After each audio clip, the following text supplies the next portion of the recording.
Спасибо.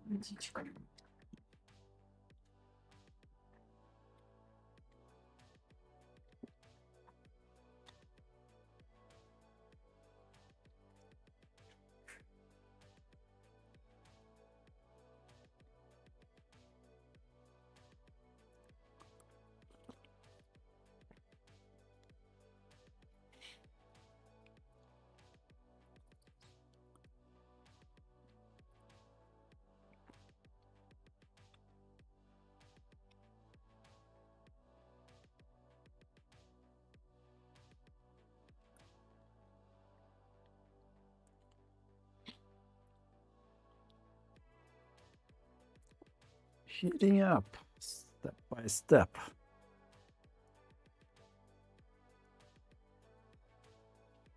Yeah, some exciting stuff for today from my side.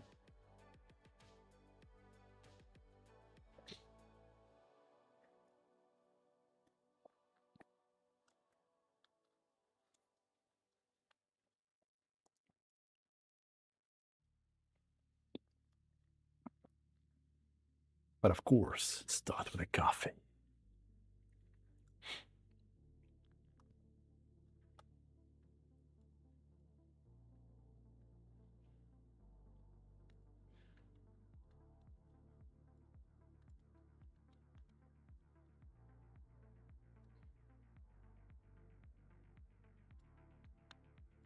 Hello, hello, everyone. Everyone, how are you?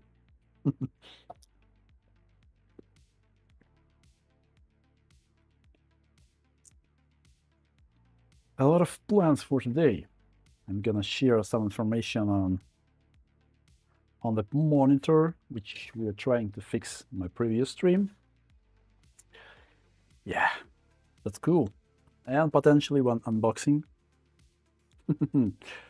Hello, Babs. Hello, hello. Yeah, I'm starting with a coffee as usual, but yeah, I'm gonna share some interesting stuff regarding the monitor. What was it in the end? Maybe you will try to unbox one thingy, which I recently finally received. Hopefully that's a Microscope arm, the one which I was waiting for to start building my new bench. By the way, you probably see these boards behind me. These ones. These are the bench tops for my new workbench. Got them today. Streaming is so hard. Well, yeah, it's actually at the beginning. I also was feeling that, yeah, it's kind of exhausting and, not that easy. But in the end, right now, I feel more comfortable with it. At least I hope for that. So, yeah. But anyway, yeah, I'm really glad that you're also streaming now. By the way, what are your, well, at least what are you planning? What times will be your typical ones, your schedule or something like that? Do you have any plans or just trying?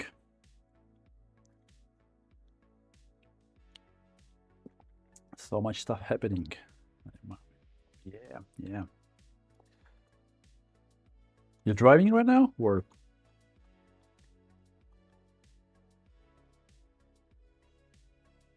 Oh yeah, by the way, I've finally tried these tips for hot tweezers, like these big ones. Focus, please. Yeah. Yeah, they work pretty well. By the way, I was using them for LED strips. No plans. I want to avoid other special. Well, I also was, to be honest, I was trying to find some spot where it's Russ on Monday, Nana on Thursday, and some other guys from time to time. So I was trying to find something to be somewhere near, but not to overlap. But yeah, in the end, it's inevitable, I think. Streaming is growing. I actually yesterday I was surprised by the information that streaming on YouTube is like much stronger thing than on Twitch. I was really surprised that the only thing where Twitch is leading is gaming streams, but streaming in general, like YouTube, is far, far ahead of Twitch. Pretty interesting. Whoa, whoa, whoa, whoa, whoa! Can you show me those memory chips I may need? Yeah, sure, sure, Babs. Thank you for your support. Thanks for the tip for $5. Memory chips you may need usually, well, not usually, but for 3080, 3090, it's always Micron because it's GDDR6X, and Micron is the only vendor which makes GDDR6X. But at the same time, I can show you probably on ouch, no Microscope really, on the board. I mean, they may have different codes, like you can see here that D8BWW, for example, but there is a bunch of other codes. So yeah, you should first disassemble your board, check what are the memory chips exactly, like what's the code on them, and then you can think about getting some new chips. But first, of course, you should check with memory tests, with mods specifically, because mods won't work for GDDR6X. You should run mods as a secondary card. You run mods with typical RM state init, skip RM state init argument. It will give you a report with results of memory training, where you can see potentially which memory chip is the reason. Oh, so the cores aren't. Yeah, of course. One much I have to work with. Yeah. Feel free to ask in Discord. I will definitely help you to run these commands properly, and then you can check the card if it's memory. Maybe it's not memory. Like from what you've shown today on your stream, yeah, I guess that's the memory. Most probably, but still, there are different cases, you know. Oh, these guys. So, guys, probably I'll start with monitor. Oh, yeah, my title is correct right now. Probably we'll start with the monitor, which I was trying to fix on my previous stream. If you remember, we had a super wide thingy, which is behind my back right now, there. I'm not sure if it's fully visible, but yeah, right now, I've already shared a picture in Nano's Discord. It's working fully. At the end of my previous stream, we've reached a point where I assembled the monitor back, and half of backlight wasn't working like at all. The one which I was working on, it wasn't working at all. On the other side, in the corner, it was also a dark place. And oh yeah, by the way, about this Discord, I promised that I'll give you a link on my Discord server, but I'll give it a little bit more time, because right now I see that my notification bot, which should notify about my live streams, is not working as I expected. Like my previous stream, it was delayed like 2 hours from the moment when I actually start my stream, and the moment when I get a notification in Discord. So something is wrong with the bot, and I would like to have it working before I go public, because otherwise it doesn't make sense with that kind of issue, you know. So yeah, right now I also see any notifications, but my stream is up. So yeah, I'll try to dig deeper. I'll try to understand. I've seen that they have some something in their description, like on the first stream you may see some delay with notifications. So I thought that maybe the previous delay was kind of related to that issue, but yeah, today is the same. Like the stream is up for 15 minutes, still no notifications. So yeah, I'll try to dig deeper to understand what's wrong. But yeah, getting back to that monitor, as you can remember, we've tried to replace one component on that original. I think that this one was the original. Yep, that's the original one. We've tried to replace one component there, and actually, that component is not the electric component at all. It's pretty interesting. Let me show you guys. Oh, not this one. So, if you remember, this thingy, which was knocked off the LED strip, the original one, is not actually the electric component at all. Like at some points, when I was dealing after the stream with that monitor, I knocked it again. I've tried to check what the hell is this thing, and it's just a spacer actually, just a spacer for the glass, not touch the LEDs. Like I tried to measure it in any way. I tried to like tear it apart, the entire thing, and yeah, it's just a dummy thing to have some space between LEDs and the glass. So to protect the diodes, one of the sides of this thing just floating. It's just a pad on the strip, which is not connected to any traces, like at all. That's interesting. So yeah, and the reason why the backlight wasn't working at all at the end of the stream is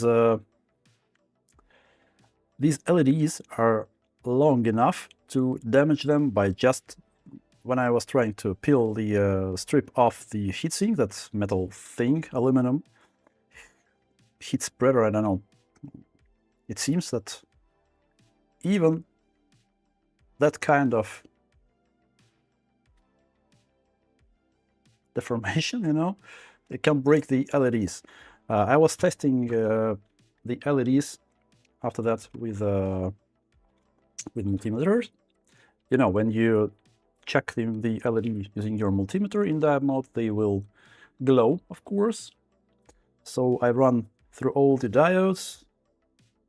Yeah, you can see they're glowing, right? I'm not sure it's visible good enough on my overhead camera, but yeah, they're glowing when you touch them. I run through all the diodes on the original LED strip, and probably half of them or even more are just dead, just because because they were broken while I was trying to, no, not this side, to take off the LED strip. Yeah, so this is working, like this is not, and so on. So half of them are basically dead.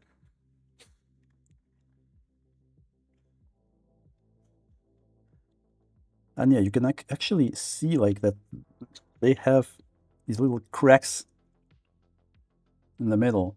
Well, probably that's not because, yeah, funny thing with this one. Not because I was trying to take the strip off, but because of thermal, not because of temperature. With time, I think that this thingy just cracks. But anyway, I've took the hot tweezers. I've grabbed some LEDs off the these new strips which I got from Ali, exactly like this. And the main part, I had to replace these LEDs directly on that. Oh yeah, when I was trying to reassemble it back, I replaced with a new LED strip. Everything is good, everything is fine. When I was assembling the monitor back, I knocked again not only the spacers but some LEDs as well, like in the corner on that original side. Some LEDs were knocked off, and I also knocked some components in the middle, so I had to replace it right on that heatsink. And you know, the thermal capacity of that heatsink is pretty high, so it was not that easy to replace the LEDs on the heatsink, on that aluminum strip which is glued down to the heatsink. It was a hell actually. I reassembled the monitor like 3 times, I think, just to get it working, because each time something was wrong. But yeah, wasn't easy to assemble it back, to be honest, because of that glass. When you try to put that thing with that metal part back to the screen, that glass is too close to these LEDs. You have to be very, very gentle and careful when putting this thing back to not touch the glass with any of these components. So yeah, it was hell of a job. But in the end, I've took some LEDs from that other donor strip. I've placed them where they should be, to the original with knocked LEDs, and to the new one where I did some damage in the end. And yeah, it's working now. Cool. And I have these donor strips as well.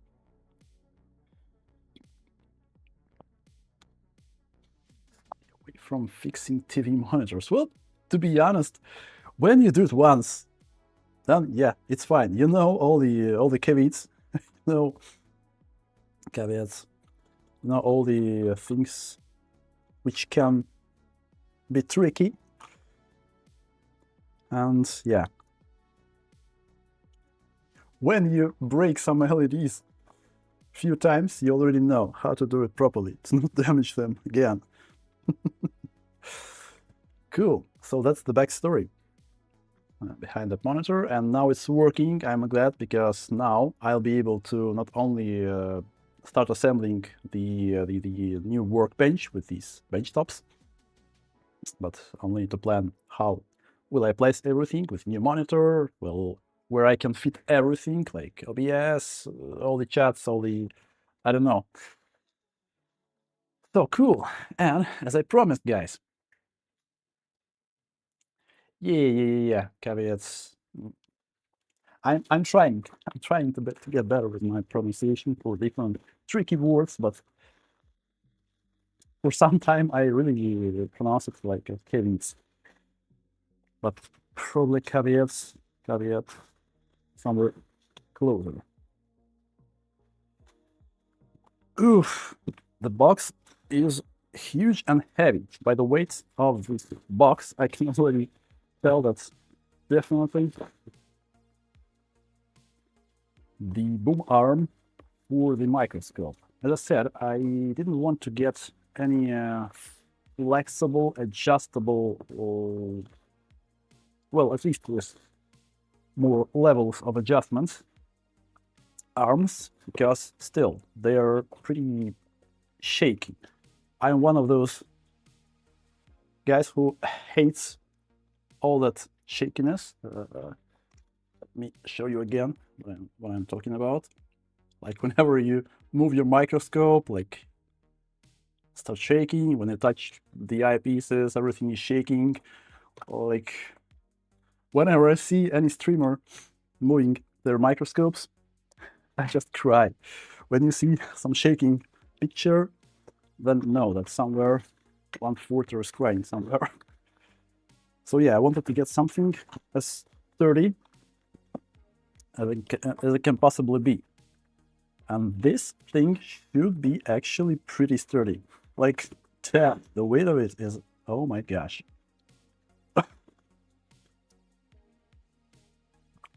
I wonder how many kilos is there.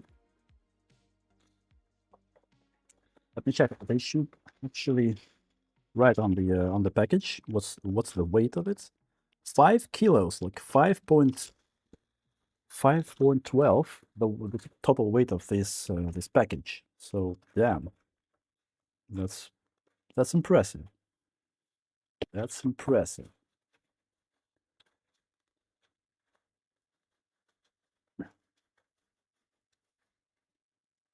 Late fork. Hello, hello. Good to see you. Yeah, this thing is damn it. It's solid, like really solid.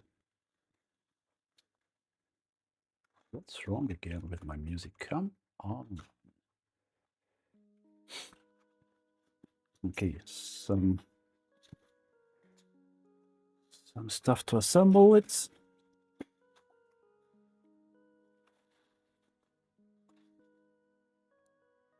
£20 in American. Americans. Yeah. Damn. What's the thickness of the metal? Can I get these? Yeah, rubber things. Let's check. Let's check with calipers. What's the thickness of metal here? I expect to see some impressive number, actually.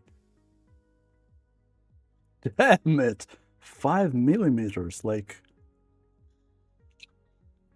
That's much. That's a lot. That's a lot. And yeah.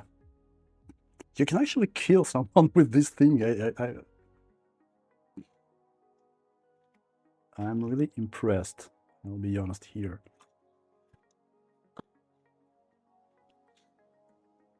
Okay, let's try.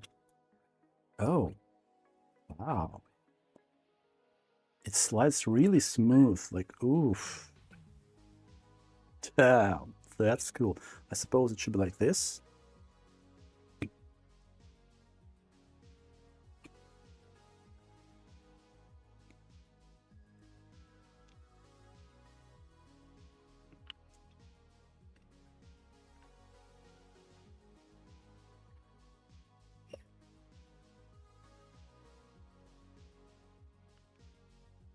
That's a really smooth thing. That's all I can say. Let me try to.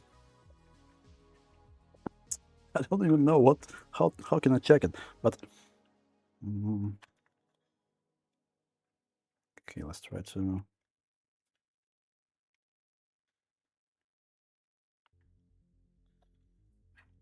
Still sliding. I want to make them tight, like this, right? Yep, good.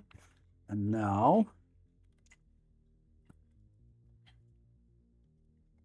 I want to try to bend it a little bit, just with my arms, to understand how sturdy it is.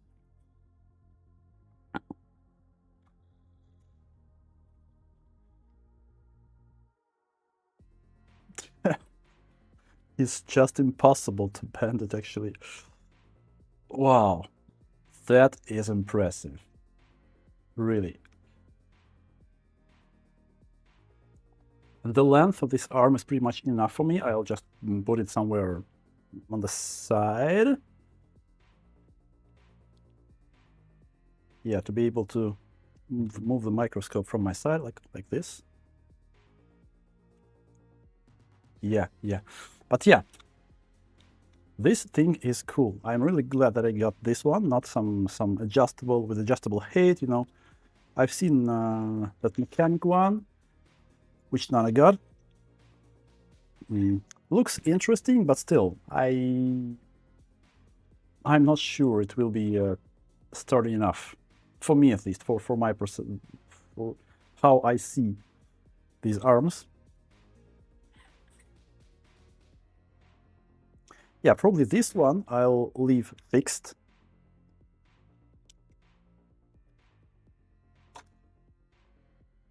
This one, I'll put this ring higher, like this.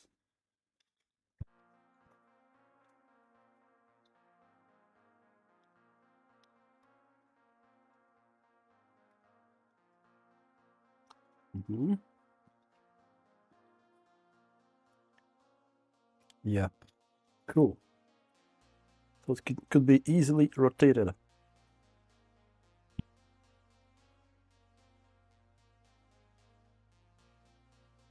Nice. It has a level, as you can see, so you could adjust everything in place to have the ideal horizons. And yeah, that entire thing to fix it on your deck is also pretty impressive. Not, you know, not some two tiny screws with a little height for that leg. Yeah, I'm really impressed with this one. And you can actually put wires inside the tubes, which is also pretty convenient, I believe. Yeah, you see there is a hole on the bottom, so you can drill a hole in your desk, put the wires through the holes in these tubes. Get them out here, put in here. Damn, that's cool.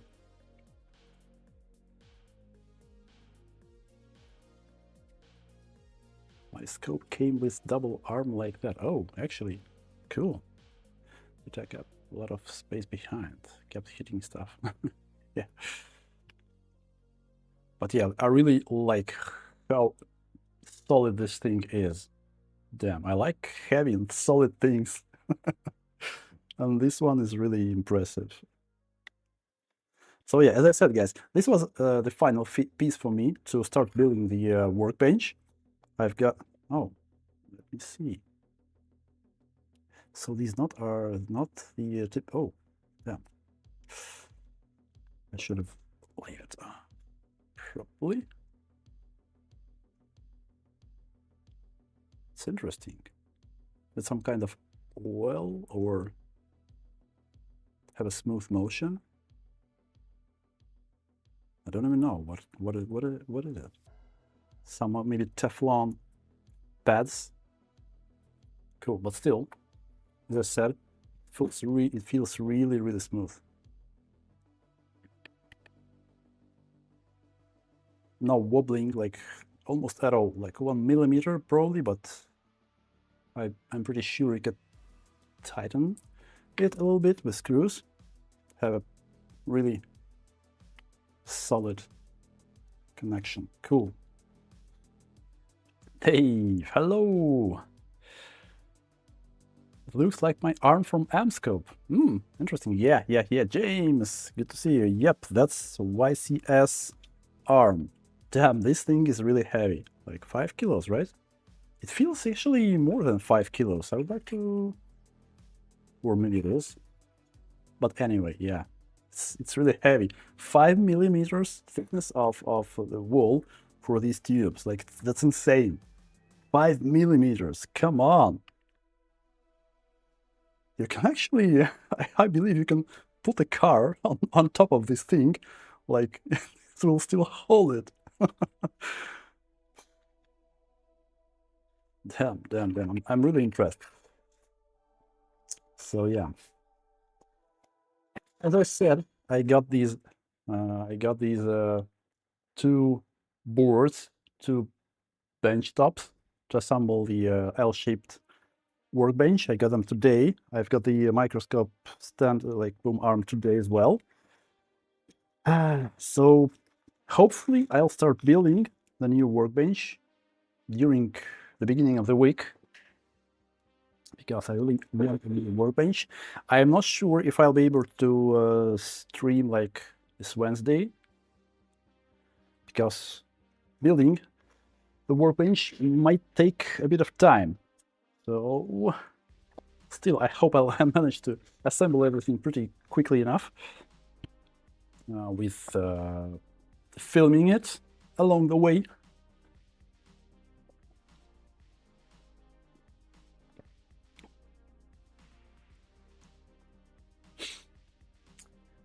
Okay, so guys, let's get back to GPUs.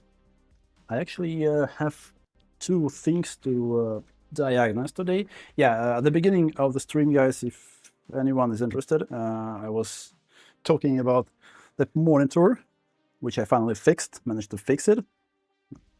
But yeah, it was an interesting journey.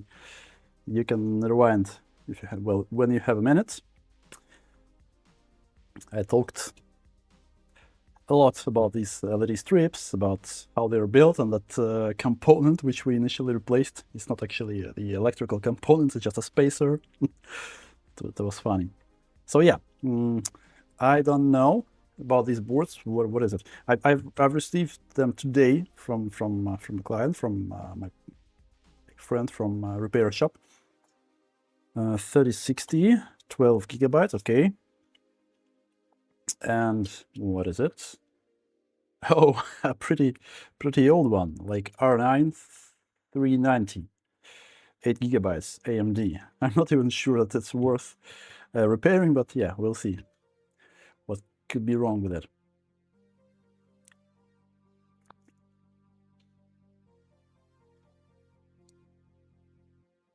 Oof. So, okay, let's start with, I don't know, let's start with this one. 3060, let it be.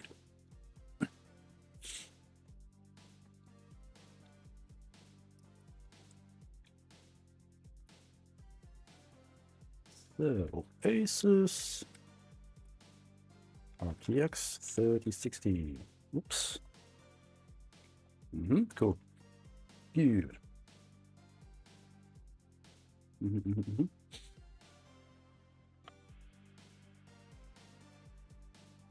Oh yeah, I just got a message from the guy. He says that this one is not detected at all, and R9 shuts down like within an hour.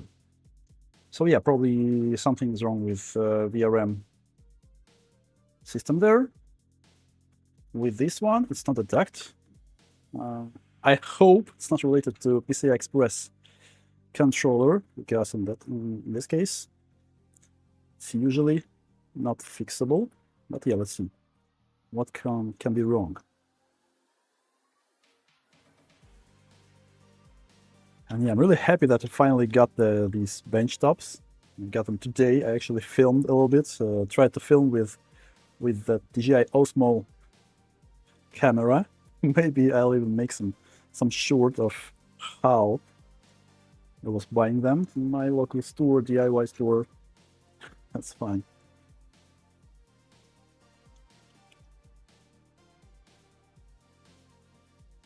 Ooh, it's raining outside, damn. It's really raining outside. All thermal paste. Well, maybe, by the way, yeah, maybe. I'm not sure. Let me check if it has actually the factory seals. No, the seal is broken, so it probably was replaced at some point, but maybe, who knows? Maybe it actually is due to overheating. Anyway.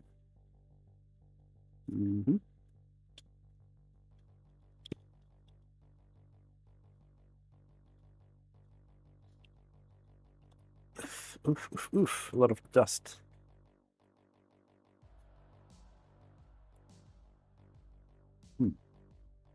Interesting. It feels like a factory, actually. Factory paste, and oh damn, it's just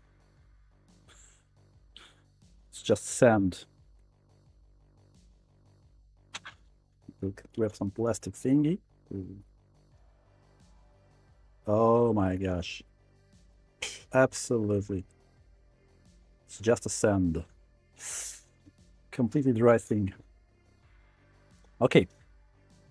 Let's move it aside. Oh, I should drink my coffee. Scorpio, hello! Good to see you. So, you don't check the PCI Express pins on the card. That's probably the last thing which I would try to do, because whenever I'll run this thing with a riser, which only has one lane, the first one, I can already understand that it's related to PCI Express like slot. You should have only the first lane working for the card to be detected. And by the way, I also have a rewired riser where the first lane rewired to the 9th lane, so I could easily check these lanes by just switching the riser to understand if the first lane is working properly. Yeah, I'd prefer to start with typical measurements. If you have all the voltages, if you have the voltage on PCI Express controller, that's the main part.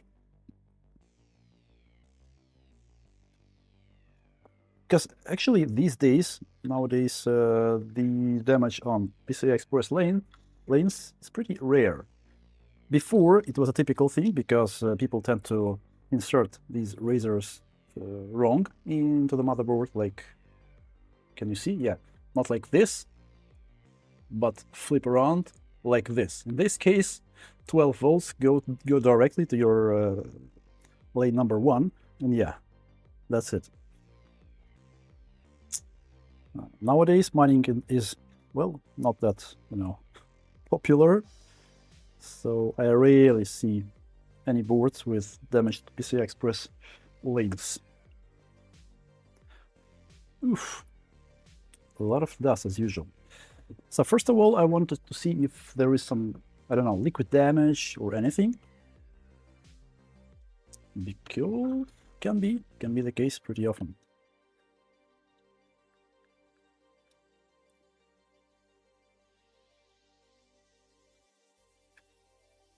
Fun, it was a video of fun set to do that first. Interesting video. Well, checking all 16 lanes from both sides is just a lot of time wasted, because it won't give you the full picture. You only need to know if the first lane is working for the card to be detected. All the other lanes are not important for the detect. But as I said, that's a pretty rare situations these days. Like now, it's more often to see a dead PCI Express controller or some PAX reset issues or something like that. So that's why I don't even bother with checking the PCI Express lanes.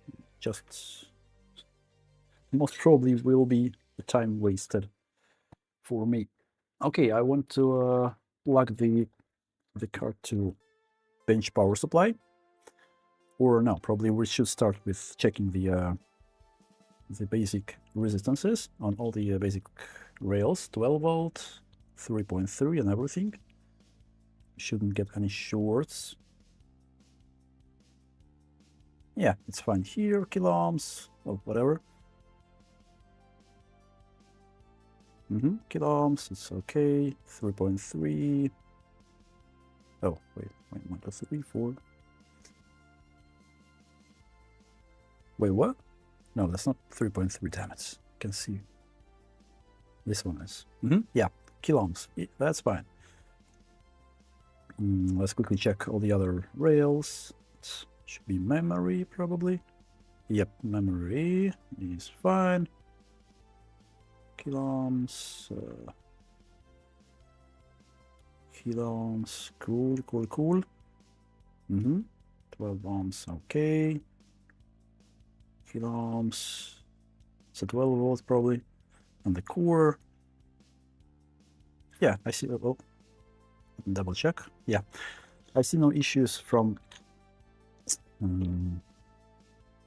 what I see on the resistances. Let's see the voltages.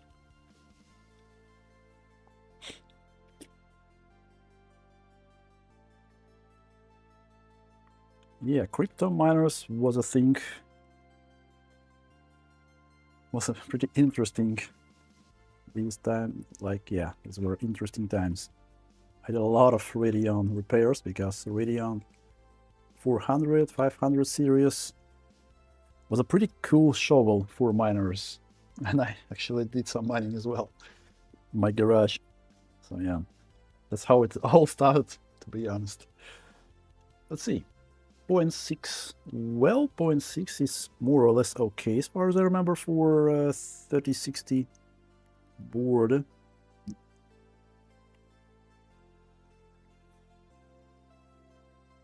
Dust.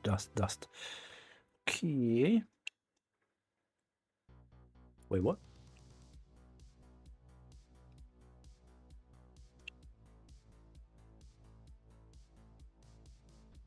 Damn it. Short. Yeah, 0.6 we have in the core. So, well, we can actually try check the memory. It should be 1.35. Oh, 36, whatever. Yeah, we have all the voltages. Let's also double check the this one, just to be sure. Yeah, 0.9. Okay, everything looks good. So yeah, that's not good. If we have all the voltages but still not detect, it could be something bad.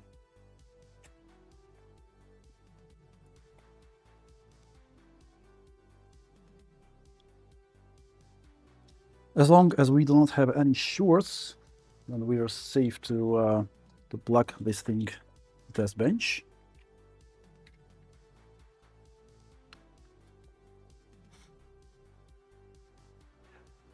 Scorpio, by the way, sorry, I've missed your question. Did you fix the monitor? Yep.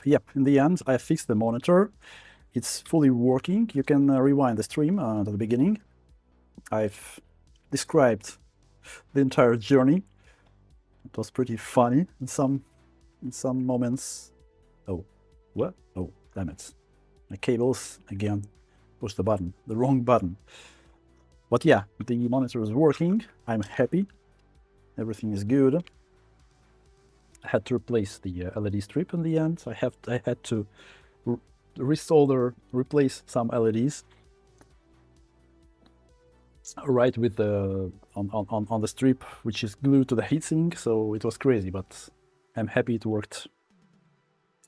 Then I should have probably cleaned the core first, because all that dry paste will may cause some issues.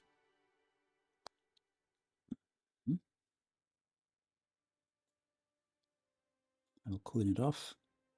Damn, how dry this thing is. Why people not bother about repasting their cards? Man, I can't really scrape it off. Might be try IPA.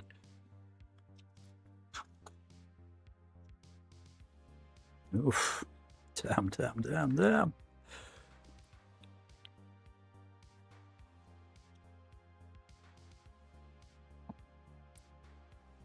Those caps and being space. Yeah. These things are just spacers, not the caps, not the resistors or anything else.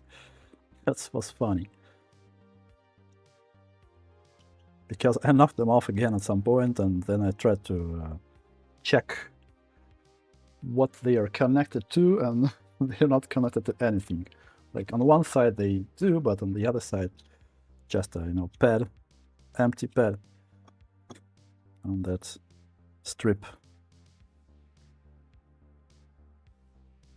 IPA cannot dissolve these residues, these dry residues. Oh my gosh. But yeah, we're almost done.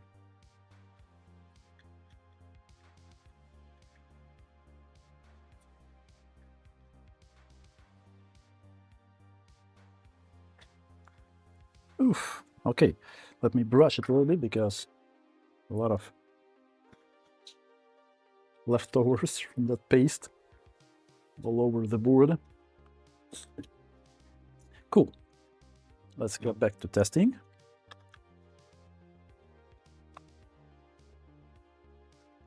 Heatsink.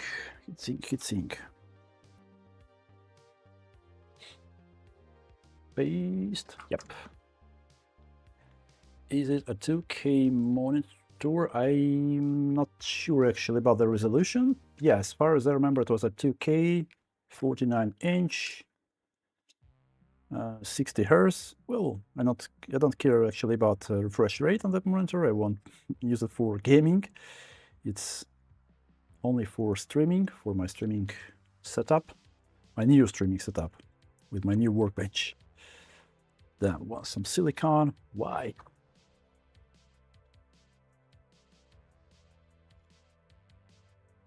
What's wrong? Damn it. Why? Where's the paste? Why it's only silicon? Transparent thing. Please give me some paste. Give me a second.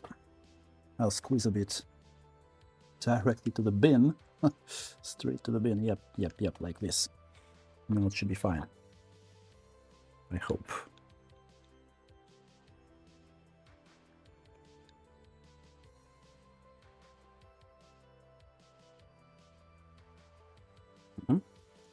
Okay, let's try again. I don't know, I'll squeeze out more. Half of the tube of the syringe.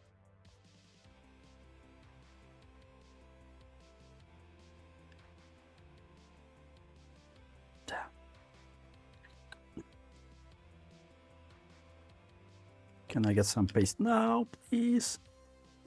Well, anyway, better than nothing.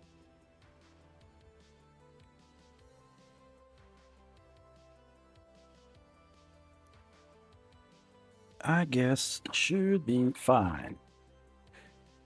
TFN, hello! GPU Kiki, hey folks, good to see you.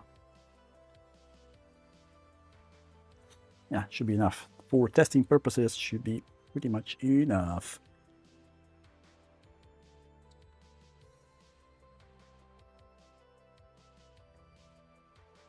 Okay. Oh, stop sliding. Come on.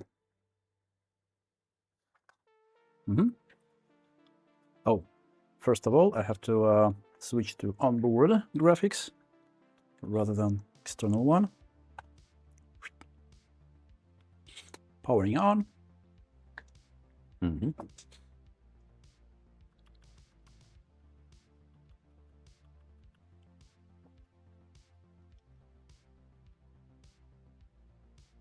On board.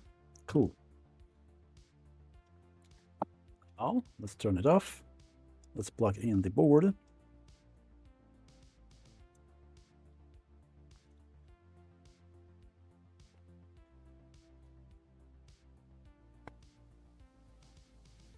Cool.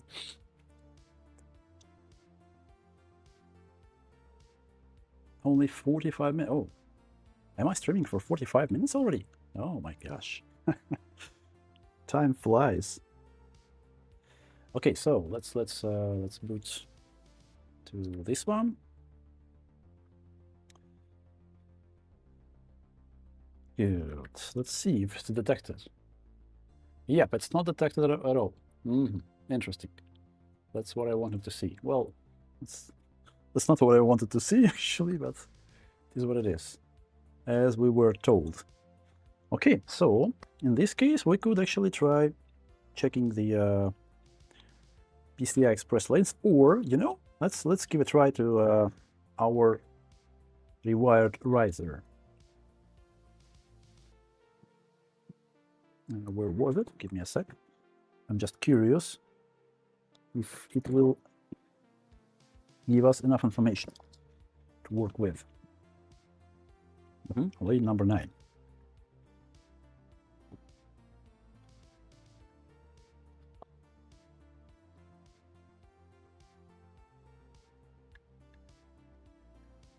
So what it does, it actually uses not the first lane from GPU from this board, but lane number 9. It goes directly to the first lane on the motherboard. This way, we can understand that we have a damage on.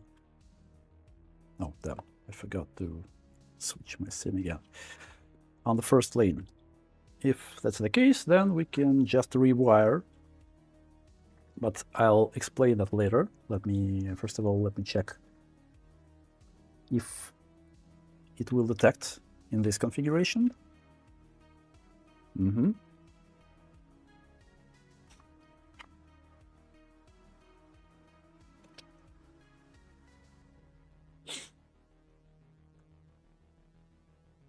PAX 8. I'm not probably it was, but anyway, let's see what we'll get with this configuration, with this riser.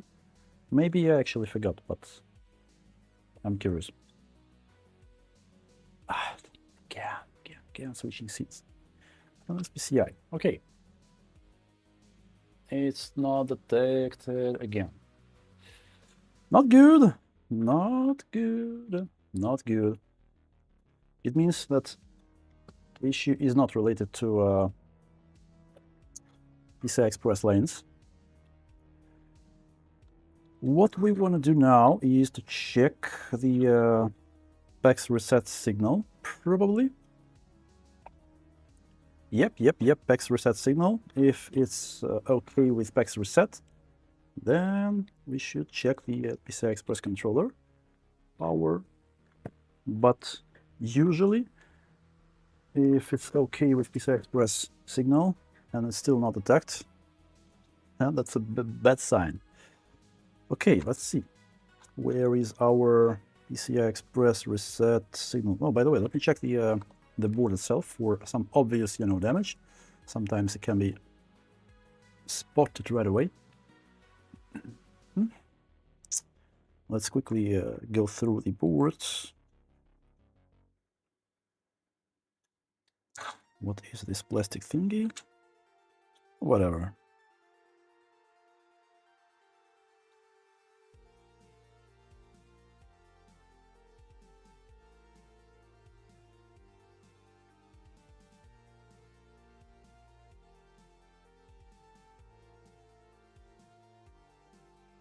Oh, damn it, something wrong with my focus. Cool.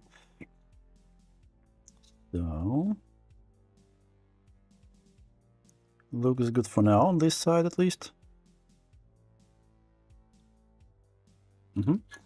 Good. Let's check the other side.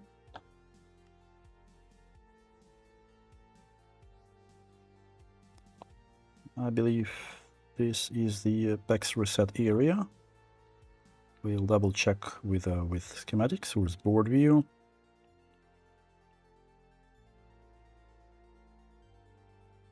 What is yeah, that's residues from thermal pad. Okay.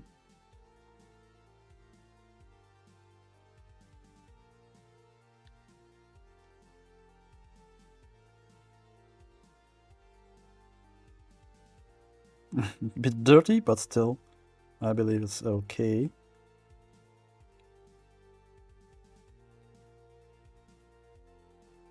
Yeah, no obvious damage. Hopefully should be fine. So yeah, let's see. Let's check the schematics. Let's check the board view. BIOS switch. Does it ever detect if you switch it? With BIOS switch, well, at least in this case, it's in correct position, because as you remember, we had recently these, which one was it? 6900 GPU, where that switch was somewhere in the middle, and that was the case why it wasn't detected. But in this case, yeah, it's in proper position. I believe it should be okay. But yeah, anyway, we could check with another BIOS, the second one. But usually it won't affect. But it depends on the implementation. Yeah, I was surprised that with that board, it was the case actually for non-detect. Yeah, maybe let's quickly check with another BIOS, just out of curiosity. But I'm pretty sure that the owner tried. Faulty switch, yeah, maybe the case.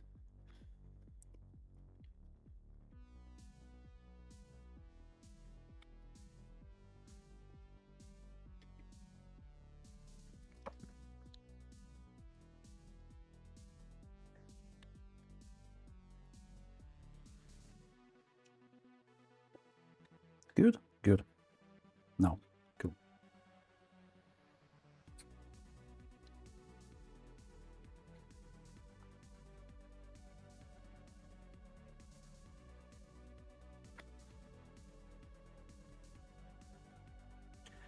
It's actually pretty rare when I have no detect because of BIOS related things.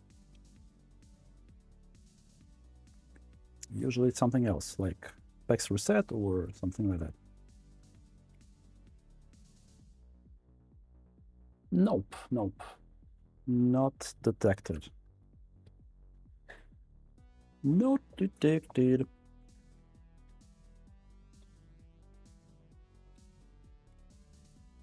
If there is that, still have 6 GB something chips.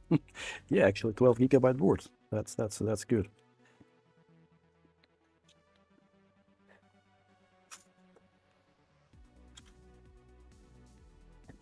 Where's the other riser? I don't know, whatever. Anyway, yeah. Let's check the board view for this one. It's a tough 3060. Okay, let me see if I have the board view. I should.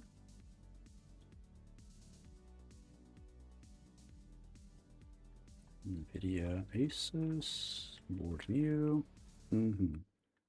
Asus tough.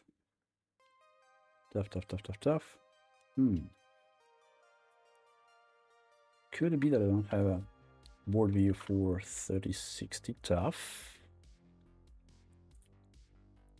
Oh no, I do. I have, yeah, here it is. Let me share my screen. So let's maybe search for the signal itself. X RST. Yep, as I said, this group of components. This one is missing on this board, not populated. I see this resistor, so it's unbuffered, unfortunately. Okay. Yeah, let's check the signal here on this resistor. Again, where's the riser?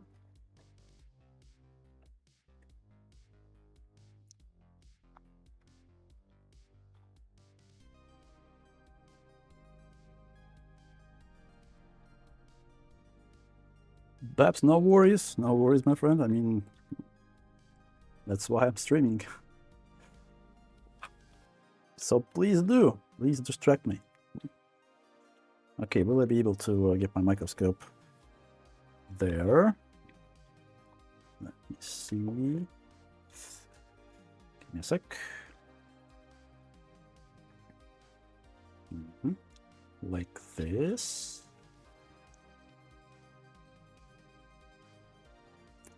So yeah, as I said, this one is not populated. So we have the PCI Express logic, PCI Express signal here on this resistor. We can use a test point actually to see if it will be there.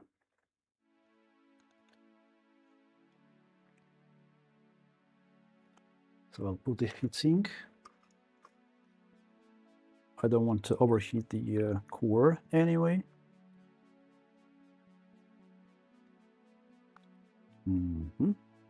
Like this. Okay, so let's see. I'll check it first and then I'll try to show you guys. 3.3, so we have the voltage here. Okay. Let me try to show you.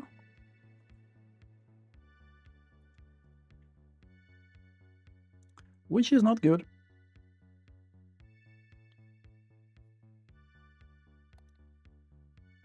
So yeah, 3.3 is there, like PEX reset signal is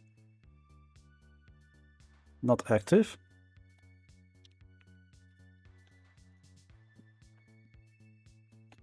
So it's lifted from the board.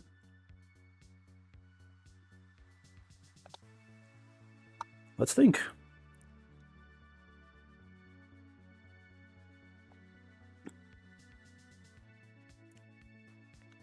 That AND gate is not populated, as I've shown before. Like, oh, damn it, effects. This gate is not populated here, so we only have this resistor, so it's not buffered signal in this case, unfortunately. Oh, do you mean this? What is this? Wait. Let's check the schematics.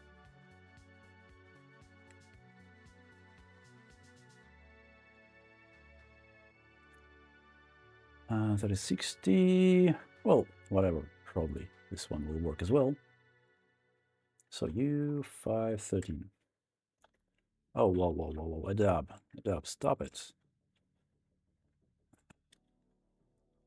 U513. Let's see, which was it? This one? No. Again? Yeah, okay. So these logic gates, it gets the signal from. Yep, this one is missing probably. This is a resistor we were checking. Yeah, let's see what's on pin 4 for this logic gate. U513. Pin 4, the output. Okay. Let's give it a try.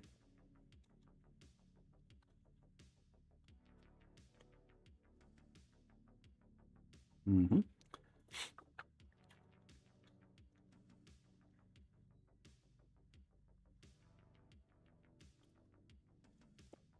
So, pin 4. Mm-hmm. Powering it on. 1.8. So yeah, this is fine. 1.8 here. Okay, let's think again. What else could it be? So yeah, it's the signal is buffered. Pin 1, pin 2 receive the same signal from this part. Like this one is just used for lowering the level. Like we have 3.3 volts here. We need to get 1.8.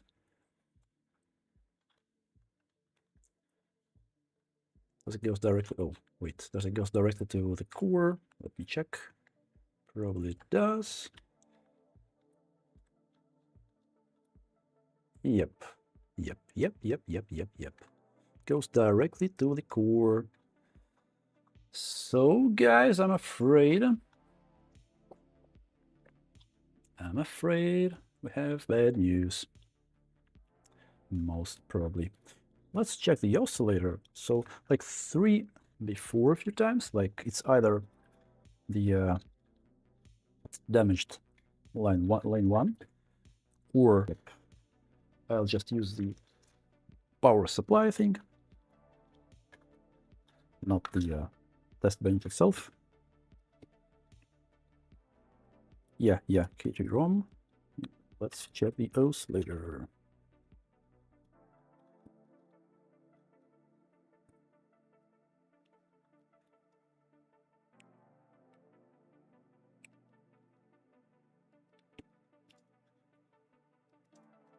Microscope, please. So, here's a guy, 27 kilohertz as always, as usual. It's okay. Where's my oscilloscope? Here it is.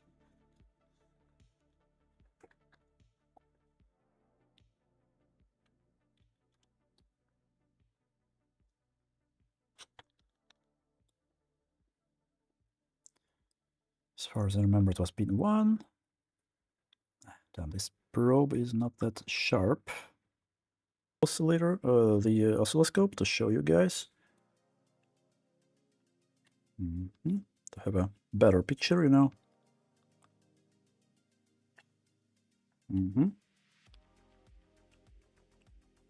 Yep.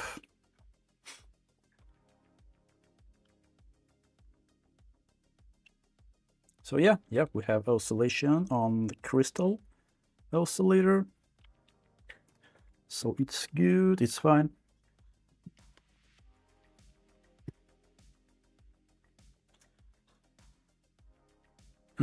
So even if the BIOS is corrupted, it still should be detected, at least with all the circumstances, like with working lane 1. Maybe let. Oh yeah, here it is. Let's check again with the original riser, not rewired one, because I'm not really sure that the external power was connected, as you mentioned, guys. So maybe it was my fault, but still, it's not that good of a picture we see right now. Oh, give me a ooh, dropped frames. Yep, you're right, guys. Oh, I know probably what's wrong with it. It's a Adobe thing. For some reason, sometimes Adobe Reader, if I want to close it, just starts eating my frames. I hope that now it will be okay. But yeah, I see like more than 1,000 drop frames. Sorry, guys, for that. Hopefully, we'll be okay now.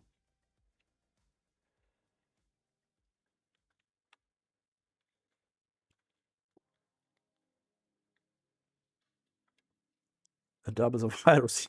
Yeah, it actually feels sometimes like it's so heavy. It's insane.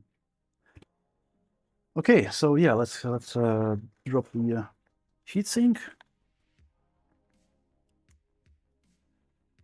Phases. We can check the phases, but at least we've seen the voltage there. So even if some of the phases are missing, it still should be detected at least. Well, it shouldn't be a reason for no detect. So yeah, riser there, everything is connected. Cool. Let's power it on. Let's quickly check it again. Oh, my coffee is cold.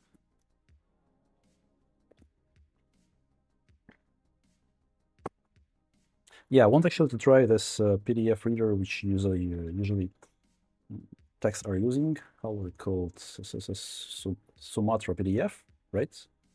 Is it correct? I've heard it's lightweight, kind of lightweight thing. Yeah. Oh. Nope, still no detect. Yeah, maybe let's quickly check just to make sure that everything is fine on all the phases, but it seems it's cooked, unfortunately. I should have a donor somewhere just to double check, but only in case if it will be approved by my customer, because rebol, like core replacement, is not an easy and quick thing to just do it for diagnostic for for free, kind of for free. Okay, let's see what we got here.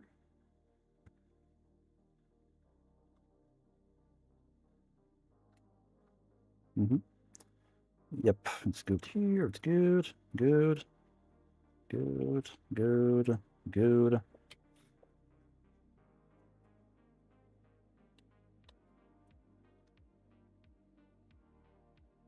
Good. It's memory phases. Okay. Yep. Everything looks okay here as well. So yeah, unfortunately, guys, see, nothing we can do here. I don't know, we could try rebolling, but I never seen a card with no detect where rebol actually help. Let's quickly see what's under the GPU, or under the core.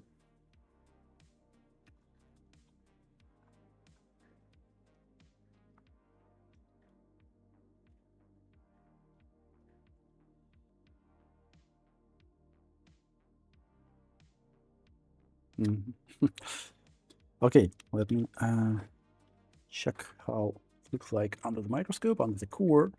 I probably won't see anything suspicious there, but just to,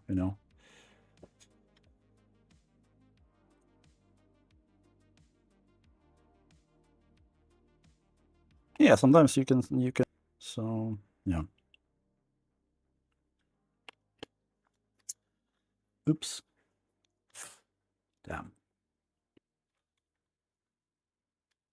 Hope it's not damaged. Okay.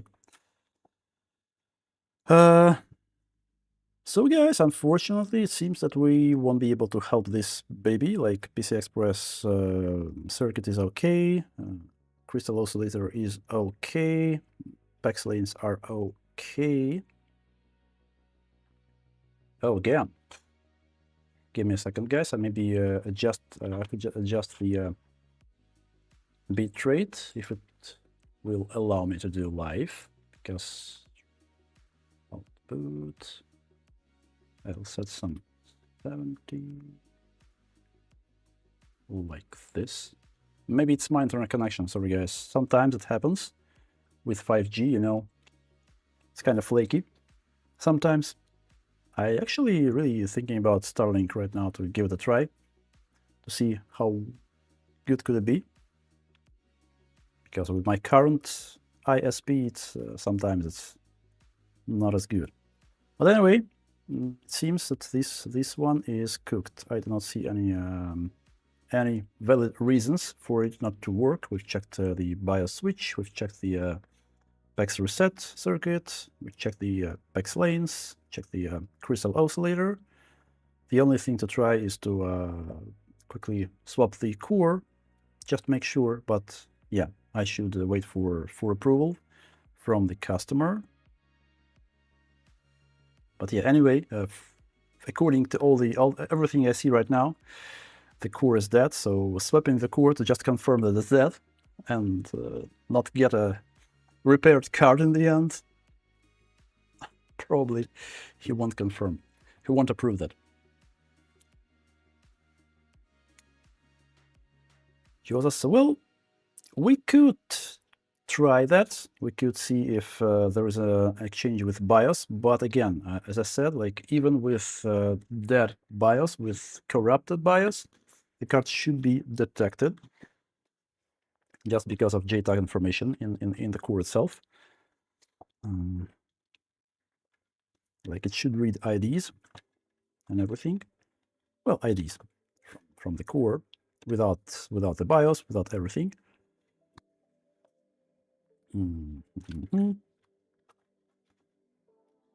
It's powered off. Cool. Thermal camera. Well, again, I mean, knowing that the reason for no detect, the amount of possible reasons for no detect is pretty limited. I don't know. We can give it a shot with the thermal camera, but again,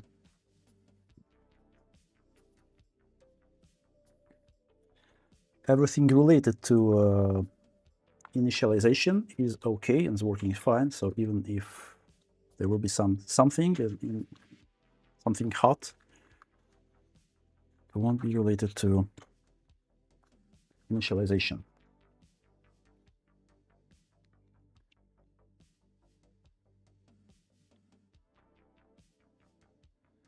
Yeah, it can be some weird stuff. Maybe some, shorted BIOS chip. I don't know. Will I be able to get there with a probe? Hopefully I will. I'm not sure which one will be active right now, but yeah, let's see. Let's try one at first. Where is the... I'll check with the board view. You can see from here where is the pin 1, pin 2, pin 5, where all the pins are. Give me a second, guys. I'll check with board view.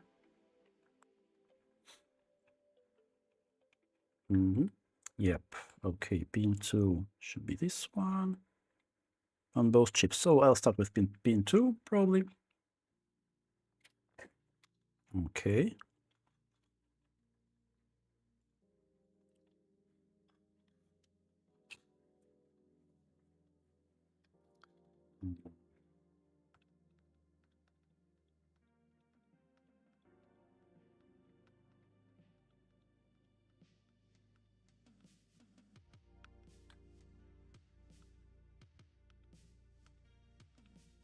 Yep, like this. Should be good.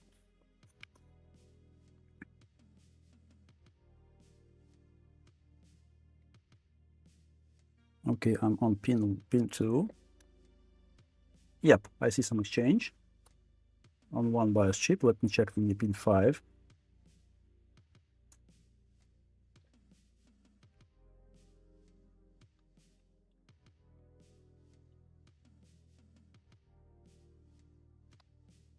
Yep, again, I have exchange. So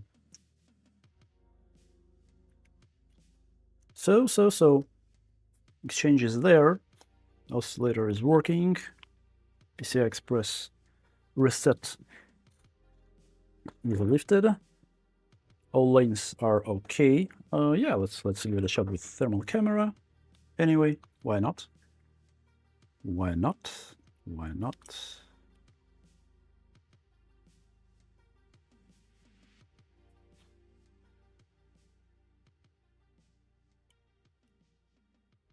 Come on, initialize already.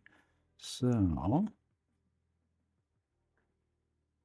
reflections are everywhere.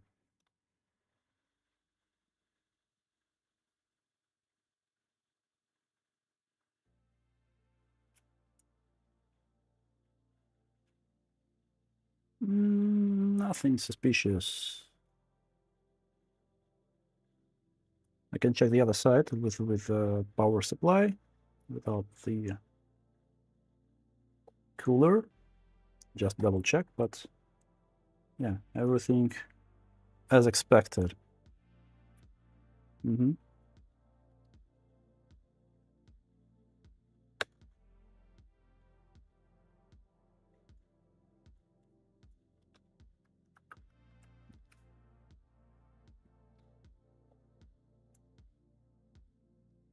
Well, the core gets the voltage, so I expect it to get hot.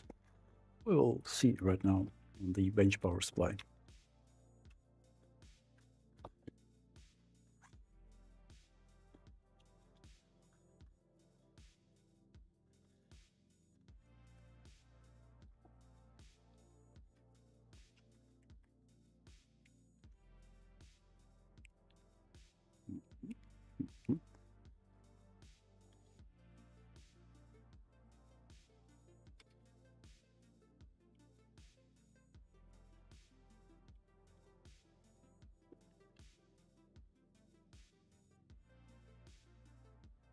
Yep, it's getting warm, it's getting hot.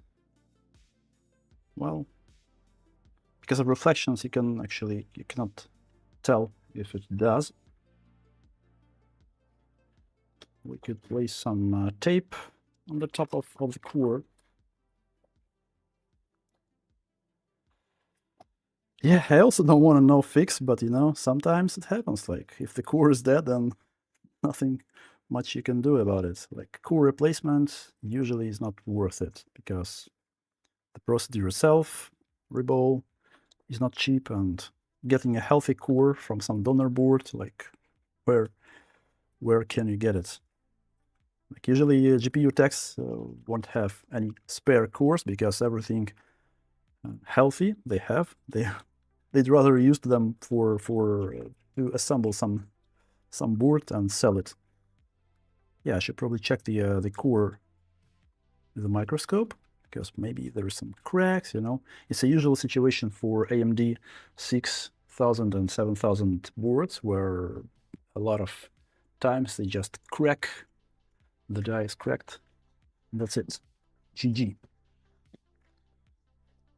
Should I use a Kapton tape? I'm not sure about how well it reflects. Let's maybe quickly check with a microscope, by the way, actually.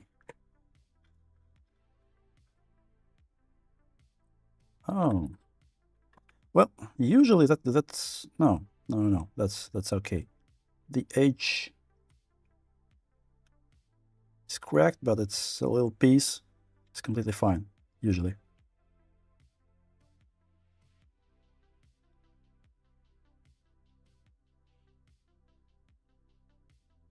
It should be fine as well. Well, yeah, these are reflections. Yeah, nothing suspicious actually. Looks okay to me.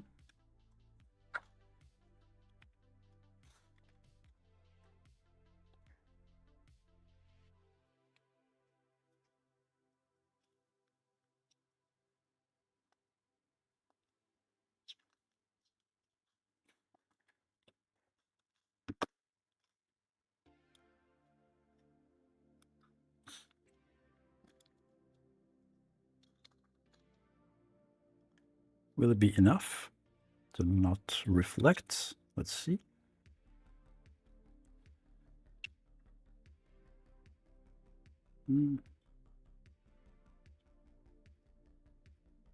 It's actually not that hot. Oh wait, damn it.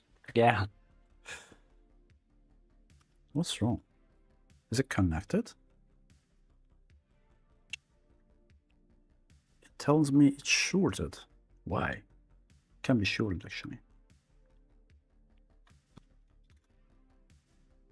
Ah, damn it. Okay, I swapped the polarity.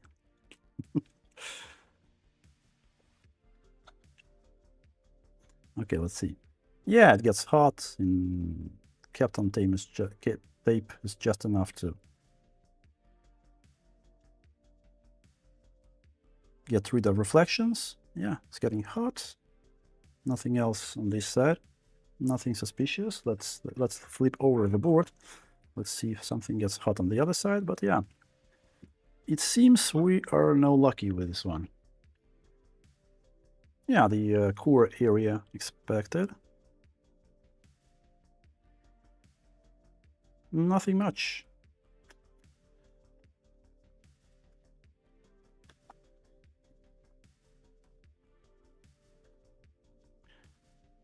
So yeah, for me, guys, unfortunately, with this one, that's not true. No repair. Core is cooked. Yeah, again, if the customer will approve that kind of diagnostics, where I'll swap the core from one of my donor boards, then we could try. But again, I do not see any value for a customer to pay for, to know that, to find out that the core is dead and nothing much you can do about it.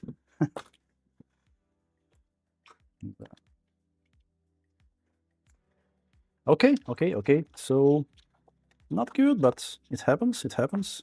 Cores die from time to time. Unfortunately, I'll leave it as is for now.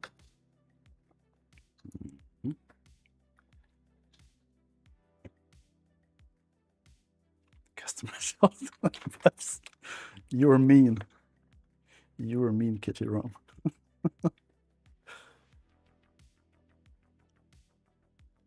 Oops.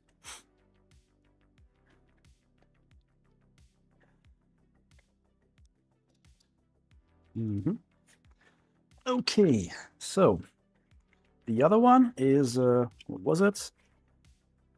R9 390. Well, pretty old board. I'm not even sure it's worth repairing, but yeah, just for fun, let's take a quick look. What could it be? Oh. Looks okay. Okay. No shorts on main rails, so yeah, let's quickly check the current draw. Oh yeah, of course, let me change the title. Yeah, stream title as always, as usual. I like to keep them, because why not? MSI, R9, 390. Cool.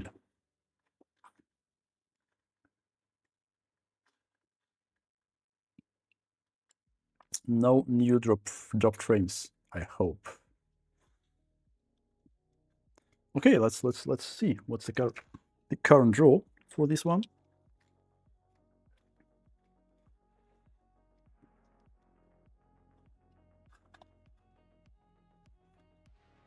Oops.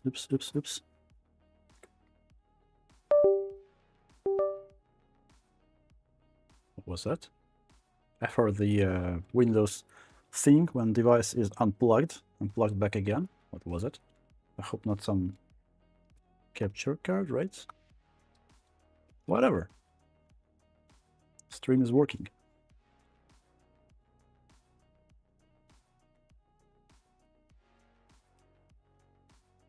Oh, that's right.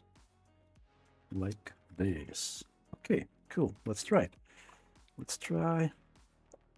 What's the current draw for this one?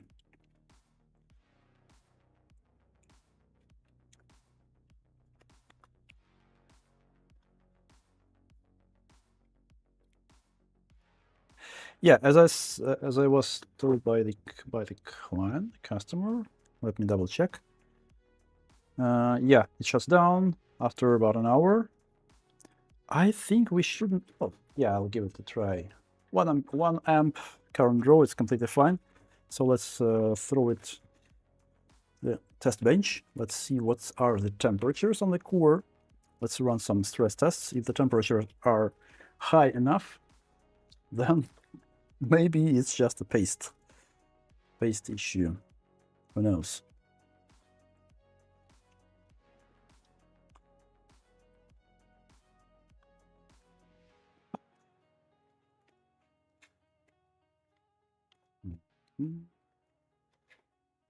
Long enough? Yep, long enough.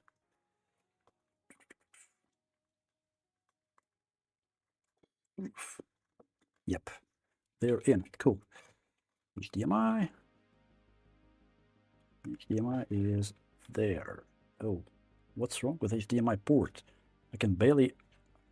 Ah, it's stuck.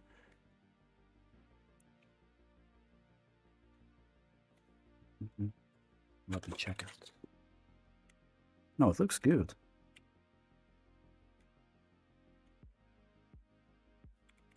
Whatever. Let's try again. Yeah, it's in. Okay. Oof.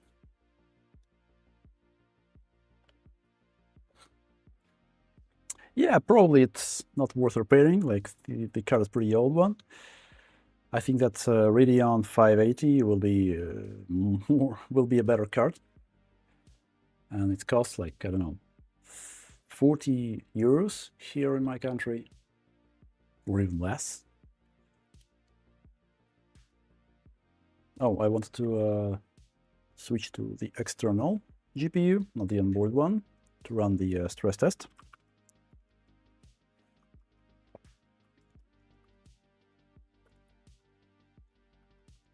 Phone repair. Why someone still use 11 years GPU?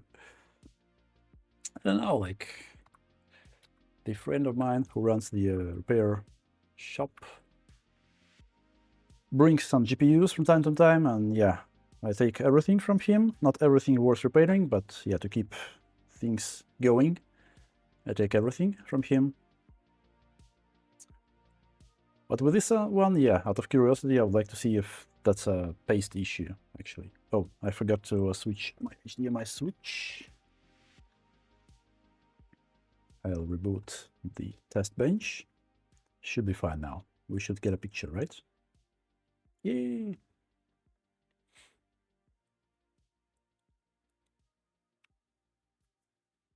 Yeah, if they pay for repair, why not? That's right. Anyways, if it's just replaced, then maybe it's worth it, kinda. But still, I would have bought just a 1060, I don't know, at least for the same money, probably.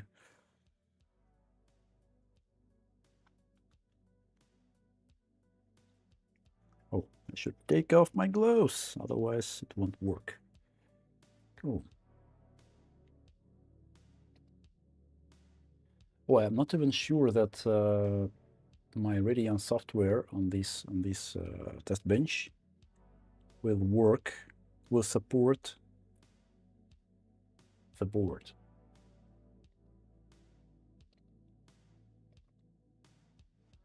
Yeah, Microsoft, probably it won't even support the board. We should download some older driver just to make it working. You dubby, come on.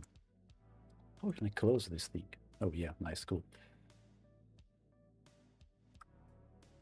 Why? Oh my gosh. So,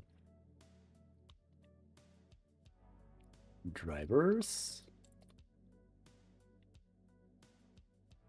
support, downloads, right? Drivers, yay, cool.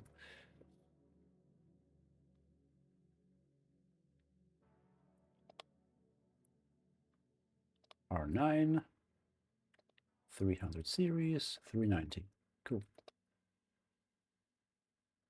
Windows 10. Oh, no Windows 11. I hope that these drivers will work actually, because otherwise I won't even be able to test the board properly. Damn. Okay, let's try.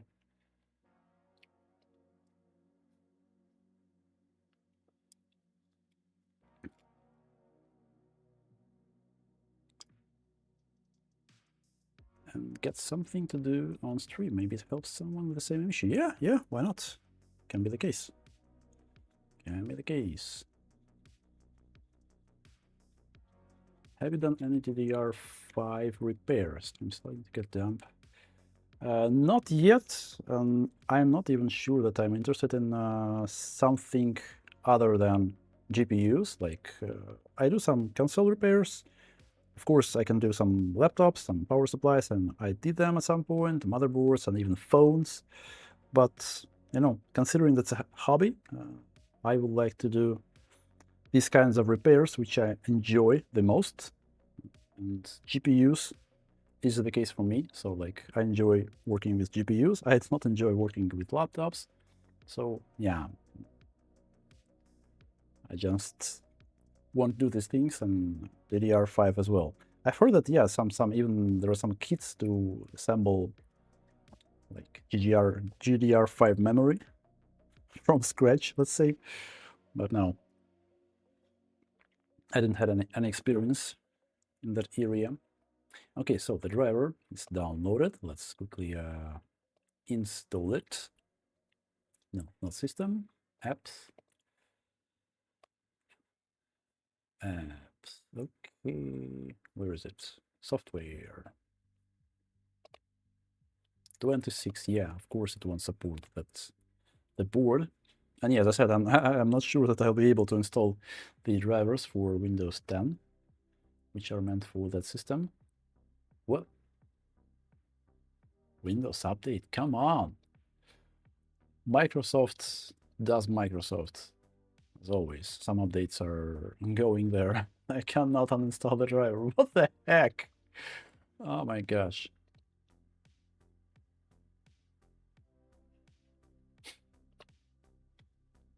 What? Oh, it seems it just downloaded the driver from somewhere from Microsoft. I don't know, something. Repository. Let's double check what kind of driver it actually installed. What's the version? AMD 20. Well, what? 7. It's not even the adrenaline, right? It seems. Well, okay, anyway. The driver is installed. Let's see. GPU Z. What's there? Linux is better, though. Yeah. Well, considering that I'm working a lot with Mac systems, as I'm a software developer by trade, I like everything Linux related. I like working with console and everything, but yeah. When repairing GPUs, you should use Windows probably. For games, for everything. So we have all 16 lanes working, that's good. Everything seems to be okay. GPU temperature 32 degrees idle. Kind of looks okay, but let's run some stress tests. What? Reboot PC? Thank you. No. The fans are spinning. Let's run full mark. Let's see temperature. For some reason, it's not showing us the hotspot. I would like to see a hotspot, but I'm not sure if these generations would actually show you the hotspot. 47, 48. Well, temperature what? Oh, whoa, whoa, whoa, whoa, whoa. What was that? Ooh, yeah, something's not good, definitely. So yeah, black screen. Not even in a few minutes, not the hour, of course, as the one mentioned. But wait, it's still working? Like, maybe it's just a picture, not the GPU itself. I mean, imagine the case when you have some issues with HDMI power, 5 volts, for example, and you can lose a picture. But yeah, I've seen the temperature drop when we first seen the artifacts, so it's definitely was either throttling or something was wrong with the core. Okay, so that's at least we can see the issue with our own eyes. Should we run some memory tests? I would say it's something related to power rails, the voltages, because Yeah, I'm not sure it's memory related. We can try to run the memory test, just, for a quick check to make sure that maybe usually when I have speakers, what was that? Some explosion in my house. It's okay. That green screen is my capture card, not the GPU itself, so that's completely fine.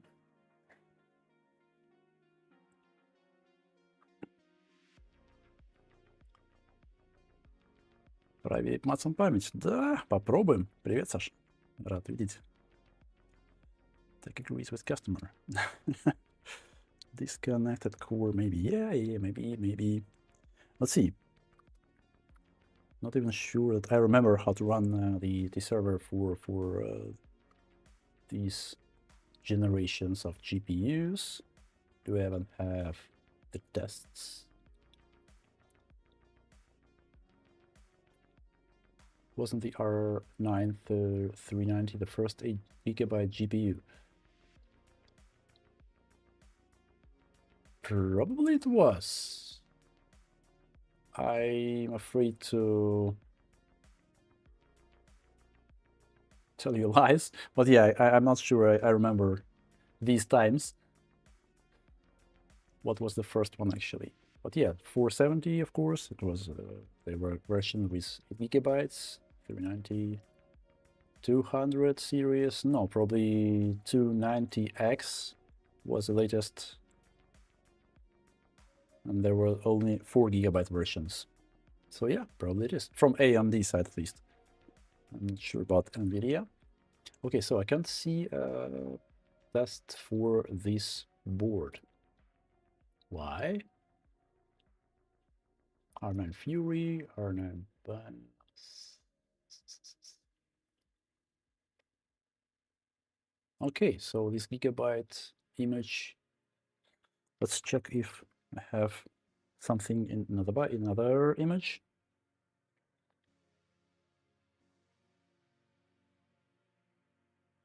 I think that's the first time I actually get this board for repair. R9 390.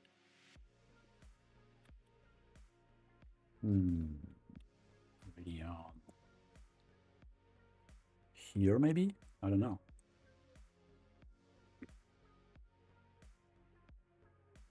VaporX. Oh. Что еще раз? Гантели?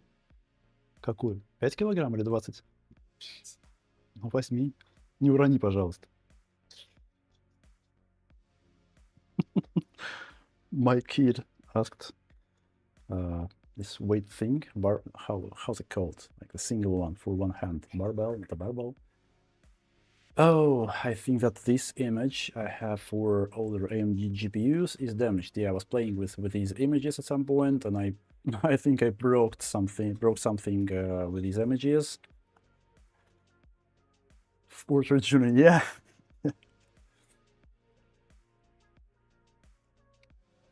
So, yeah, this image is broken, and I'm not even sure I'll be able to test this board properly. Damn it, because on AMD image, it seems there were no such test. For some reason, I think I had proper version. Why can't I find it? Interesting. Vulkan mem test. I'm not sure if I have. I have it on my other computer, like on my main gaming computer. I've downloaded it. The thing that Galkin created. Yeah, the guy's great actually. Vasily Galkin is a legend. But yeah, let me check again. Maybe I've just didn't notice.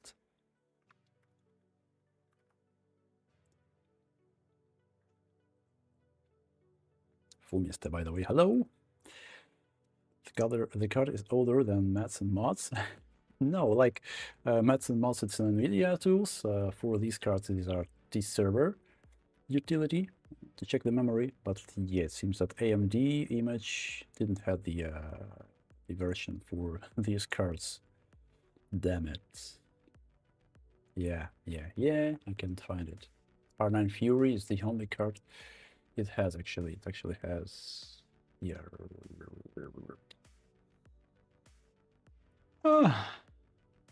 We could check some power rails, because I'm not sure I'll be able to quickly copy everything from like Vulkan memory test, and I'm not sure I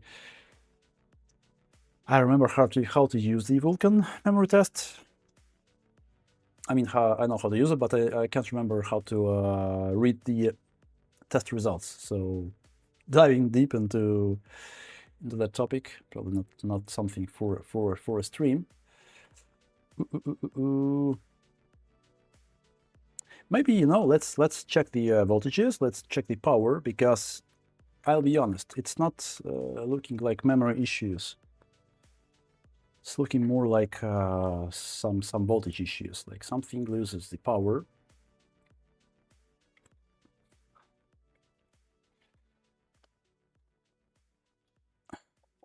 £30 card now. Yeah, I mean, it's definitely not worth repairing, but as I mentioned before, just for fun, in this case, yeah, I take everything from this specific repair shop to keep good relations, you know.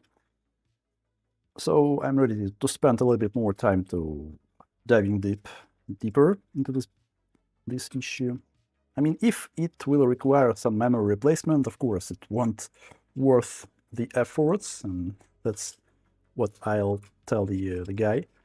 But why not to check, you know, thermal camera, some typical oscilloscope measurements to make sure that at least voltages are good, because it looks like something is wrong with voltages, I'll be honest.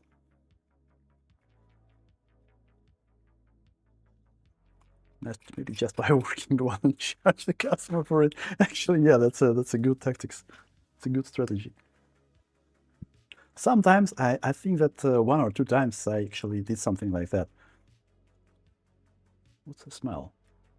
Something is burning? Hopefully not. Okay, anyway.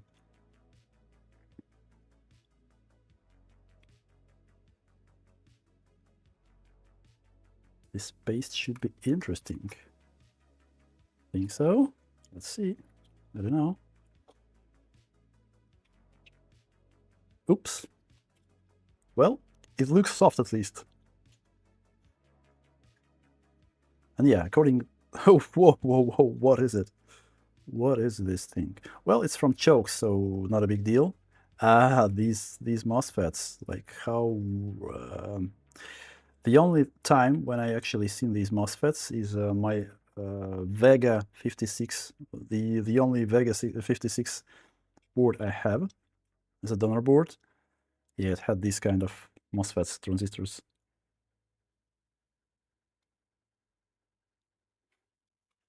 Interesting type of transistors, actually.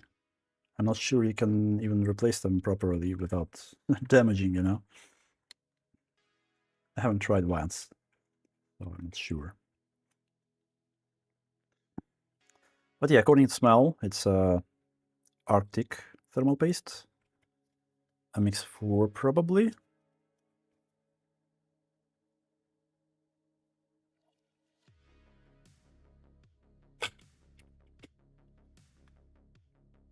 Yeah, these blue pads, MSI pads.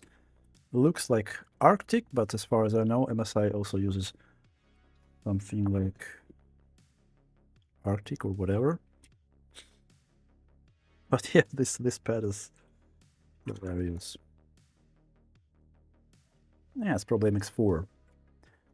Whatever. Thermal paste test for next video. Like, I have a few pastes that I recently got, and I didn't have the opportunity to test them good enough. Like the Shinyetsu, or I don't know how it's pronounced correctly. The one that a lot of notebook vendors usually use their laptop vendors usually use in their laptops, Shinyetsu. I know that's a pretty good paste, should be at least, like not temperature wise, but long lasting. I want to give it a proper test. Taste test. Please no. Please no. Like, it smells okay, but I don't want to taste it.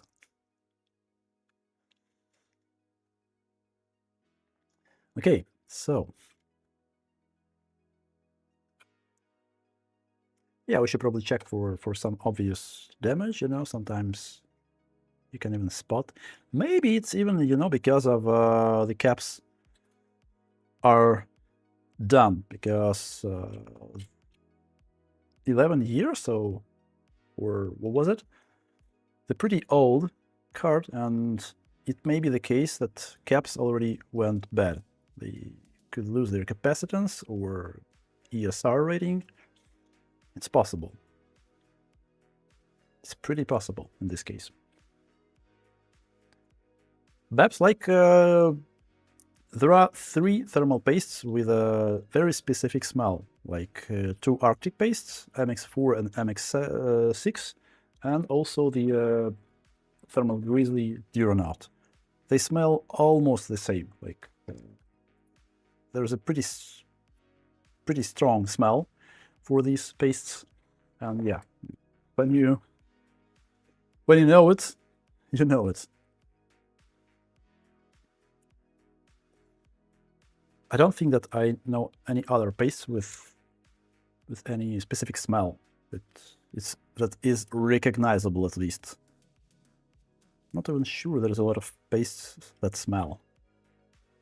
But yeah, MX4, MX6, very specific smell. I want to take off all the pads. Where's the frame? To check with a thermal camera, to just have enough visibility.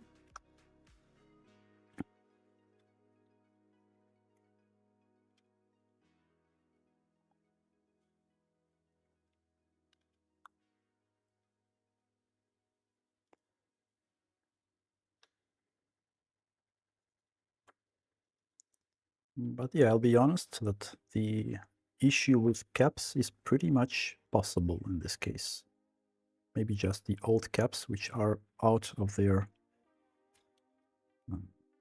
values, working range.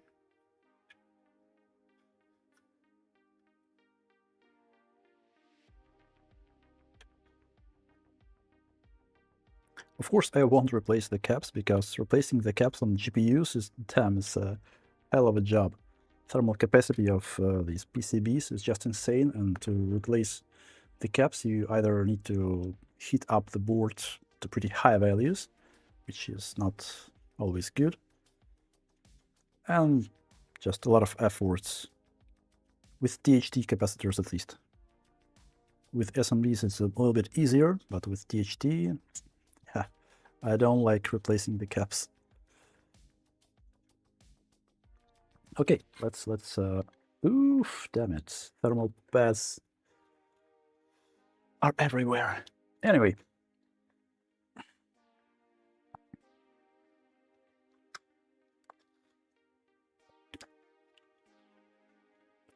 I want to check the phases with oscilloscope. I want to see the thermal picture areas or anything like that. Give me a second. Focus.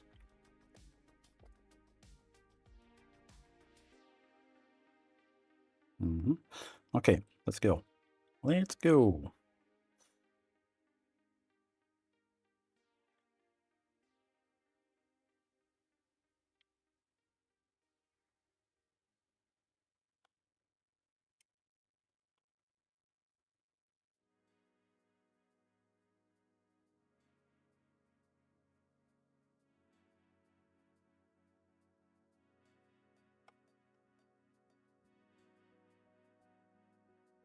No, from this side looks okay. From the other side. Whoa, whoa, whoa, whoa, whoa, what's happening? Hey you, I have electricity. Question, Oh, boss, is cool. there any chance you can give some paid mini lessons or consultation on specific cases? Cheers, and what's this Hawaii poo? I missed the start. Thank you for your support, Koshkin. Thank you. Well, we can discuss. I mean, I'm not sure I'll be able to provide some paid consultations or something like that because I'm not just sure about the pricing. I never did something anything like that. But anyway, you could ask any question about your GPUs, about specific case, and I'll be glad to try to help you. So pretty soon I'll share my Discord server because I already have it. I'm just trying to figure out what's wrong with my notification bot, but because for some reason it's kind of lagging. I still didn't receive the notification about this stream. Like I'm streaming for almost 2 hours already, and I still didn't receive any notifications from my bot. On my previous stream, I received the notification after, I don't know, 2.5 hours after I actually started the stream. So something is wrong with bot. I want to understand what's wrong with the bot. And then, yeah, I'll be happy to share the link to my Discord server, and there we can actually have a discussion on your case. And I'll be glad to try to help you. Sure. Okay, let's, and thank you for your support again. Cool, nothing wrong for now. Everything looks good, looks clean and shiny.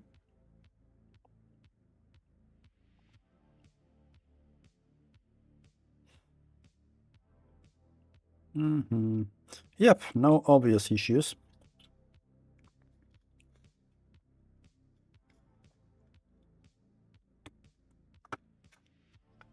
Let's check the phases. Let's check the thermal picture.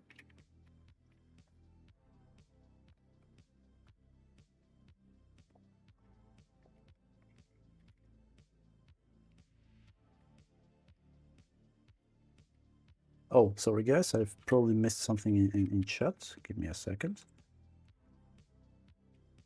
I think I noticed more when I open card up.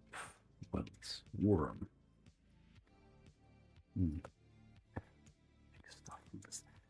Have you fixed stuff from the States? If customs would be an issue.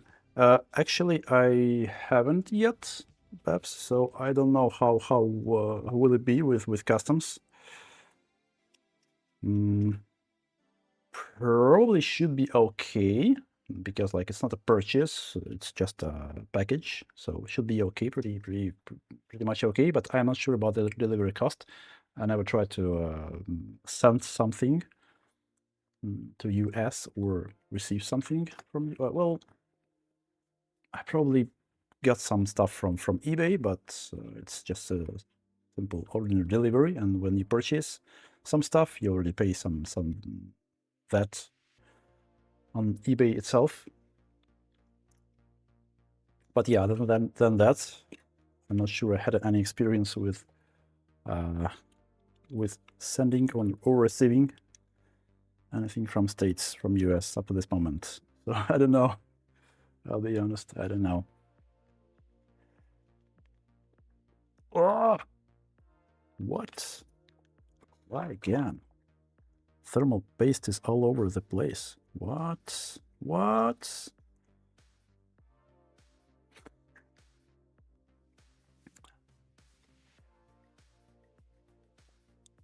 Shazayam, yep.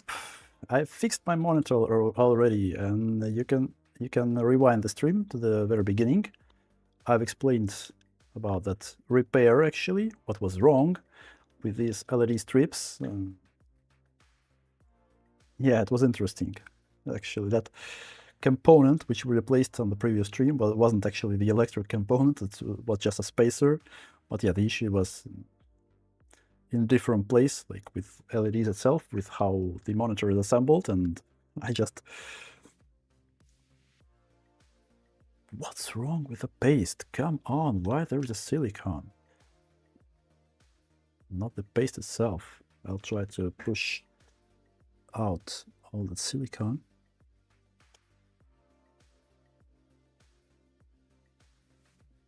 I Just want to get a paste. Oh yeah, now we have a paste. Cool. So yeah, feel free to rewind the stream and check the beginning, where I was explaining what was wrong with these strips, and how I managed to deal with this stuff. 1.3 amps current draw, so it looks like everything is fine. Well, we know we already plugged this thing to the test bench, so we know it's working. But yeah, let's see the thermal picture. Let's check the phases.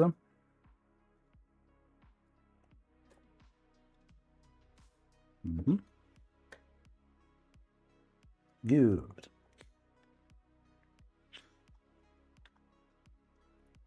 I guess we could try it. There's, well, yeah. Let's get in touch in Discord and we'll see. States, maps, fix. Yeah. By the way, you can send in to someone in States as well. 8-bit. Hello, by the way. So, I wanted to get my oscilloscope. I'm not even sure about the structure of the power phases on this board.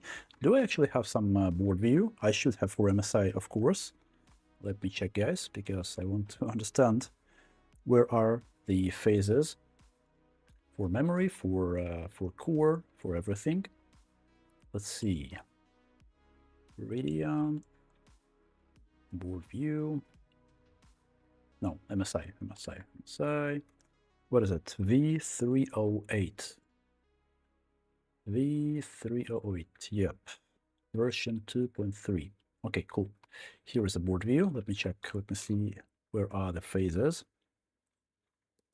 So these are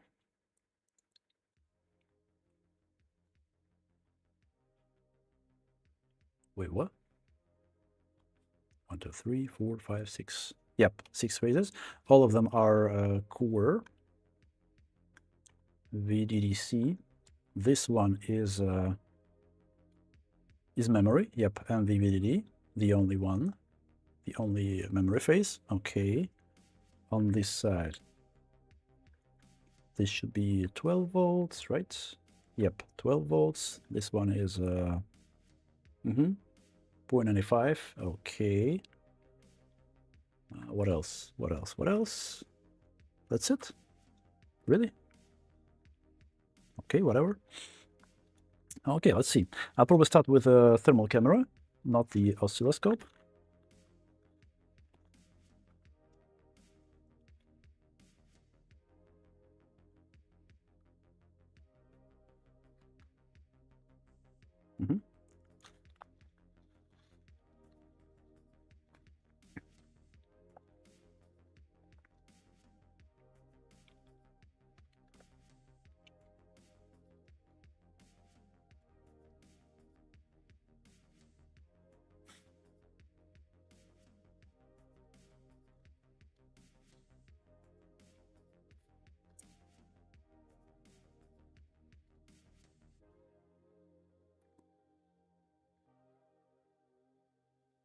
In the States and some parts and tools.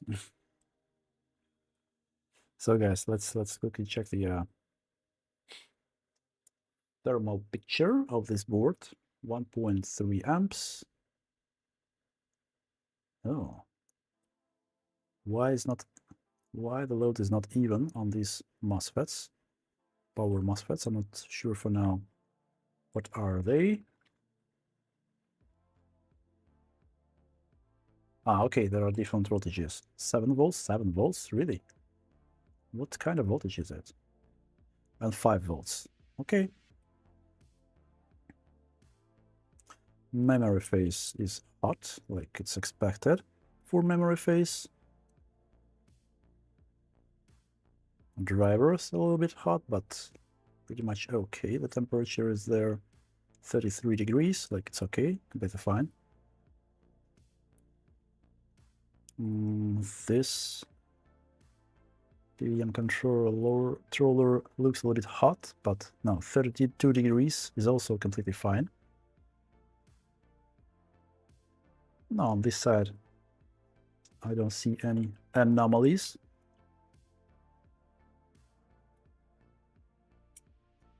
Yeah, looks good. Even that 7 volts thingy, 38 degrees, it's also completely okay. Yeah, on this side, everything looks good to me.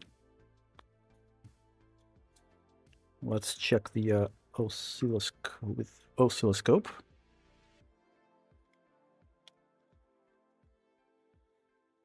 Oh, from this side, it'll be a little bit tricky because these chokes are THT, so we should probably check with on the other side. Okay, let's flip the board.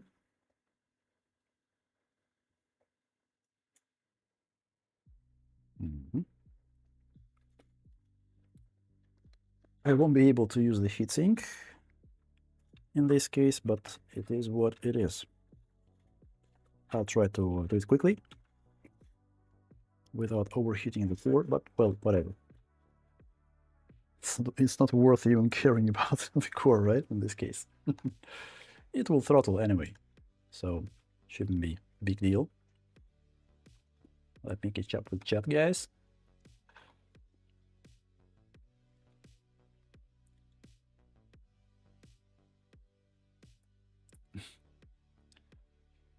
Infrared P2 Pro.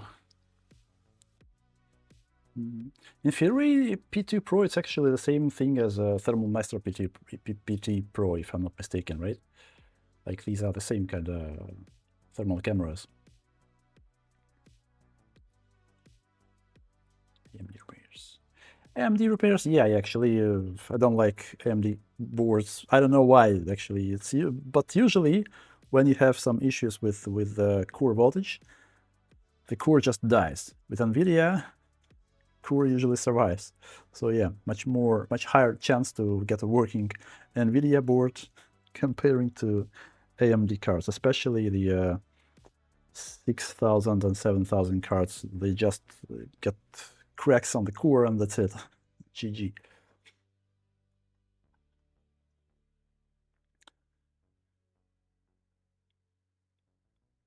You can get that from.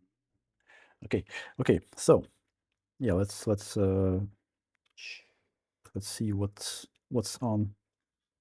Where can I get the good connection for my probe? Will be okay. Ah, damn it.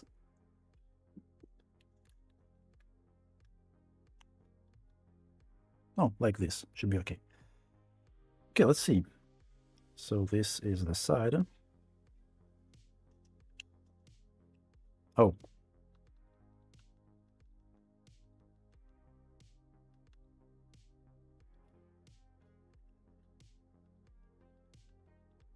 I don't want to use auto mode right now. Oh, we're almost there. Cool. Yep, nice.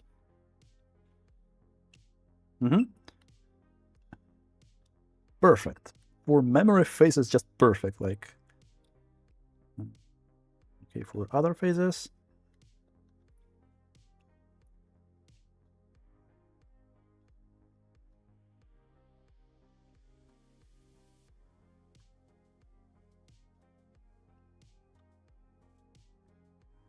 Yep, like all the MOSFETs work completely fine.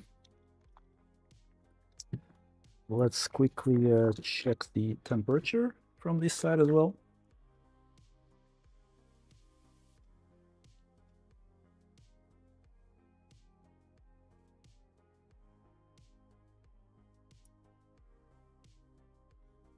Come on. Yes, nice.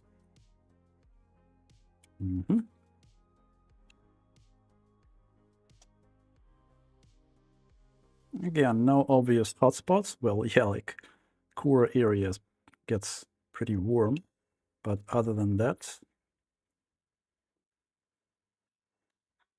yeah, nothing is wrong. We could try maybe taking a thermal picture under load. It crashes too soon, so I'm not sure we will be able to spot anything, but still, we will have some, I don't know, 10 seconds maybe to see. We can even try to measure the phases with oscilloscope again under load. It might give us something, but again, I don't know why I'm doing this, because this card definitely not worth repairing. But yeah, for fun. For fun.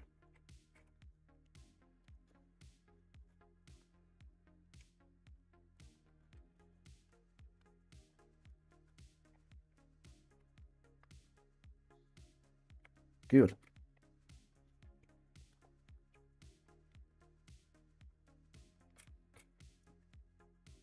HDMI, HDMI, please. Where are you? Oof.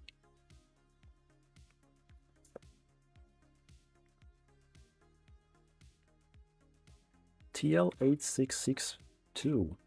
Oh yeah, by the way, that's a pretty good thingy. I have the CS version, and it helped me with some tricky cases where CH341 wasn't able to do things properly. Where is it, by the way? I dropped it somewhere. I don't know. I lose things all the time, and I don't even know where is my programmer. Well, whatever. I don't know. Okay, guys. Let's try the this thing under load.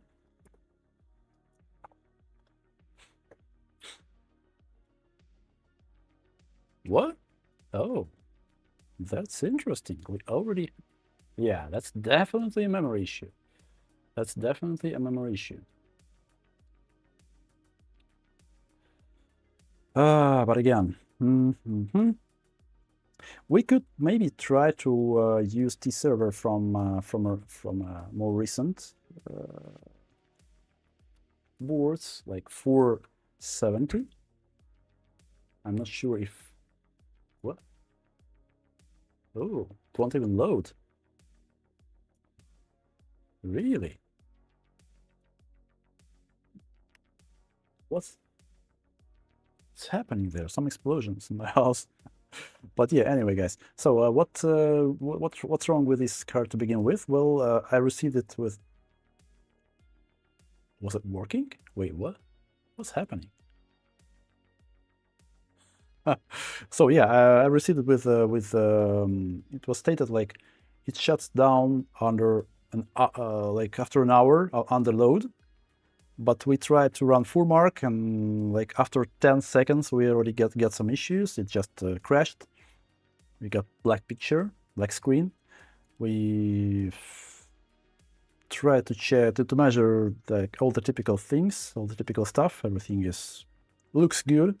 But as you can see right now, it gives me artifacts right from the start. And yeah, as you could see already before, like I do not have a proper version to test these boards on my test images.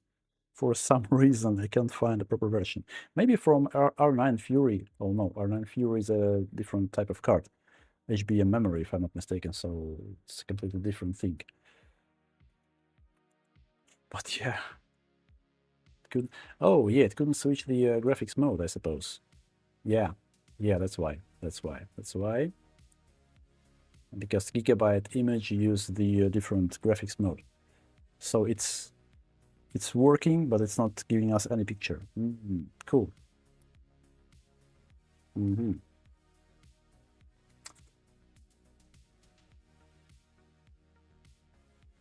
Oh, okay. It was loading for a long time. Okay.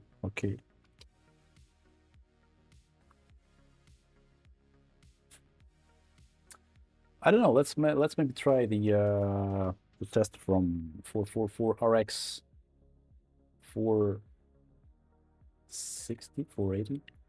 I can't remember if this server was able to work with older GPUs. 480 what? Ah, yeah, we're there.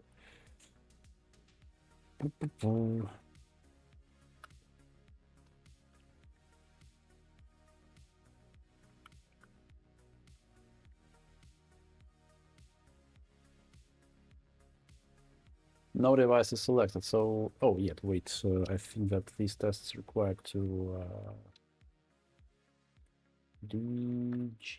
well, device GPU point 1. Probably cannot detect the board. Yep. Well, yeah, makes sense. GPU. So yeah, this version won't work probably with 390 board.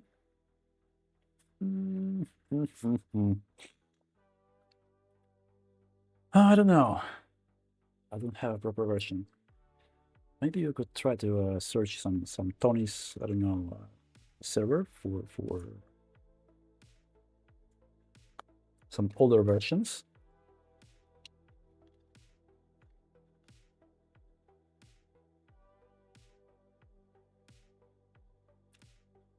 ModBIOS teams the server. Well, I actually built my own version of memory testing CUIT, let's say, where from a single Linux version you can run all the memory tests for older memory with all the fancy menus, with like storing the log files for all of your runs, with GPU database, with a lot of fancy stuff. But it's not public yet. I'm still trying to polish some things there. But yeah, at some point I'll definitely make it public. It's pretty useful thing, handy thing to yeah, good to work with, and I'm pretty enjoy working with it. But see, it's still in development, in deep development, because some things still not work as I want. But I hope that I'll be able to deal with them soon and make it public, because the thing is really cool. I see there is what? Give me a second. Oh yeah, really? It's just without the R letter at the beginning. Thank you, Joseph. Yeah, you're completely right. 993 like R9, 390, G1, whatever. Yeah, that makes sense. Thanks. I'm kind of blind already.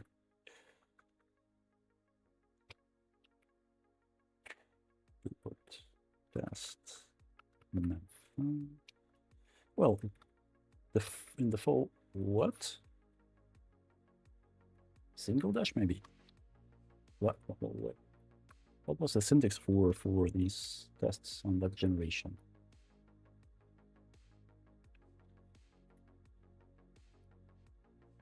Device not supported with current core config. Well, interesting. It detects the memory size.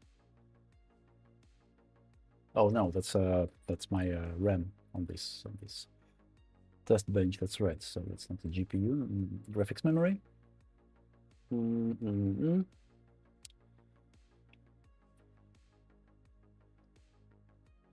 Not device selected. Wait, not device selected. Maybe I should. No device selected. I don't know.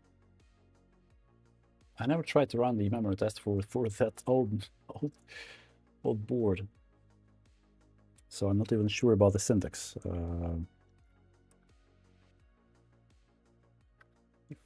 What if I run help command? Will it show us the syntax? No, single dash, yeah.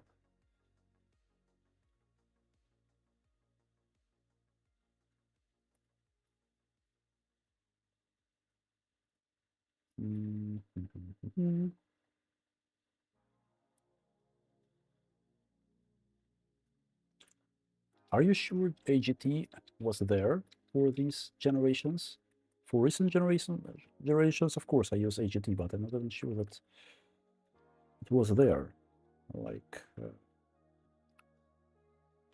Memory training probably. Mm-hmm. Oh. Okay.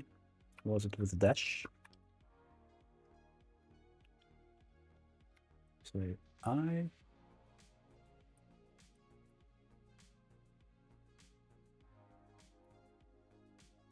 No such exception. It's kind of exception that cool jumps. No such device. No such device. Interesting. Hellspot, привет, привет, спасибо. Пытаемся, я пытаюсь вспомнить, как запускать тесты на этом поколении, но, блин, вообще ничего не помню. Последний раз я тестировал 280X, это было X лет назад, и да.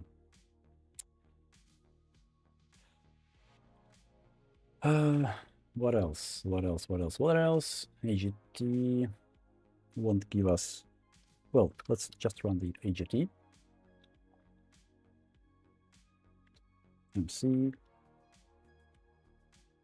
No such device or address. Like it cannot read, cannot access the device, right?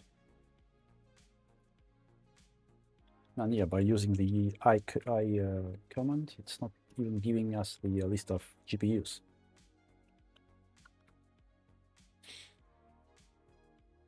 Y Pro R9 290. Wait, what? 290? Why? Interesting.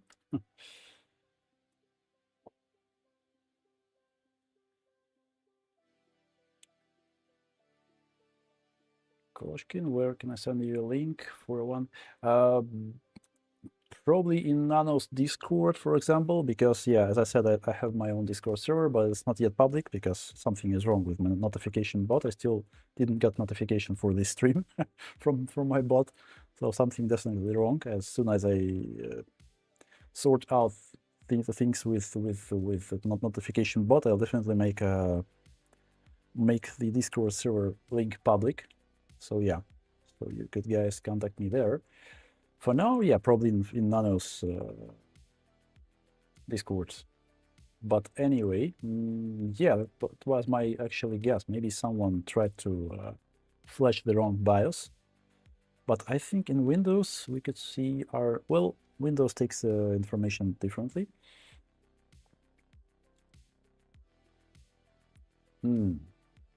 Interesting. I wonder if it just detects the ID for all of these cards, like the same ID, but doesn't make much sense. I don't know. Anyway, let's see if we have a test for example, 280 boards. So we could, 290. Yeah, we probably do have 929. Let's try to run this test just to make sure. These are links, right? Anyway. What? Exception.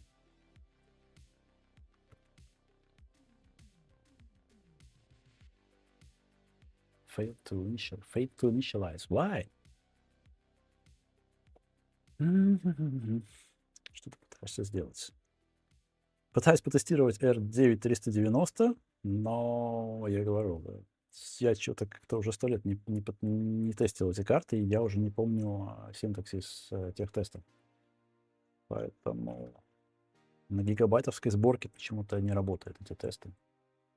Maybe I could run these tests from another Linux version, not the gigabyte one. Potentially, it could load some kernel models, for example, from NVIDIA, or I don't know. Because I was playing with gigabyte image on my SSD drive, and potentially I could damage some kernel models there. So maybe it has something with that. Проверить скрипте там проще. На каком скрипте ты имеешь в виду DMGG? Я не уверен, что он у меня здесь есть. Я говорю, с такими старыми картами уже 100 лет не работал, я не софта под них на этом тестовом стенде. Поэтому сейчас это будет сложновато. Вообще не уверен, что есть смысл ее ремонтировать. Но, сам понимаешь, цена этой карты смешная. Конечно, у меня его не будет. Okay, let me maybe try to copy these tests to USB stick and run from another Linux. Just assumption.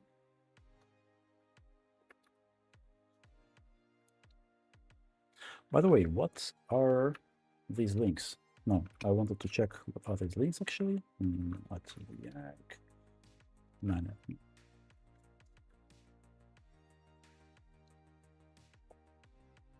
Wait, what? Let's just show me a completely different picture, I believe. GT, steady exception, yeah.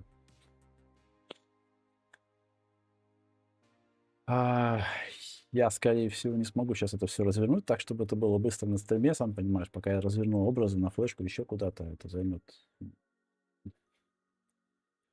не очень адекватное время. Check your DM. Let me see. Discord?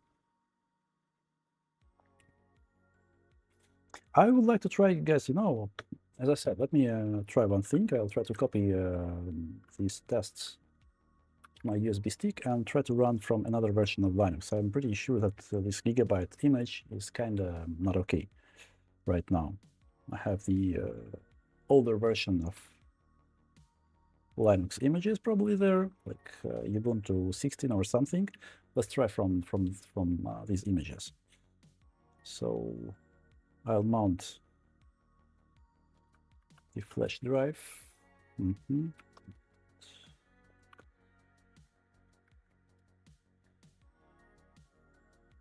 What? Wait a minute. What's wrong with my USB stick? Give me a second. Stop it.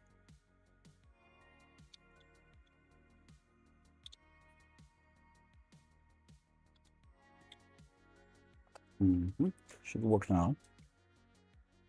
Yep, nice. Okay. 929. I'll copy both these versions.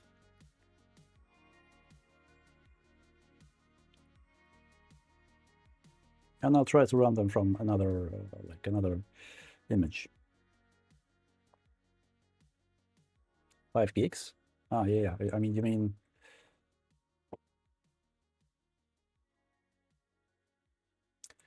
Да, Hotspot, у меня и Discord, и Телега. Лучше, наверное, в Discord, если ты на Northwest Repair, например, есть, или у Nano, то можешь меня там найти.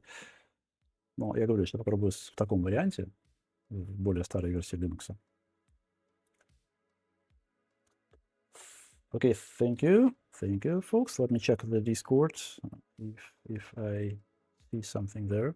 Koshkin, I'm not sure that I received anything.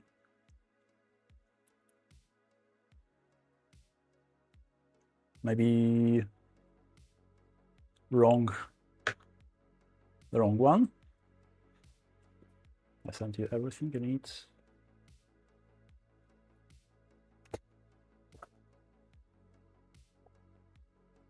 No, I don't see anything from you, Koshkin. Probably the wrong.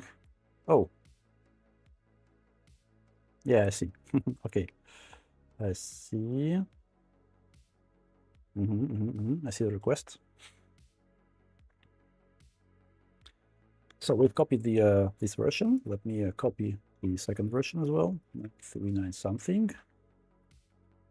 Let's see, CP. So yeah, I'll copy these versions. I'll reboot to another version of Linux, and I'll try to run it from there.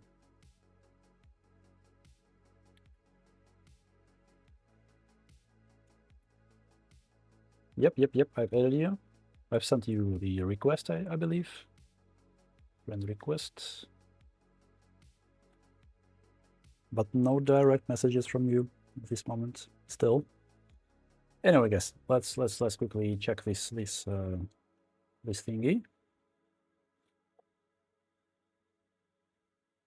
Yeah, I'm curious why it shows the ID for R9 290, not 390. Where is the backplate? Here's the backplate. It was As you can see, that's a 390.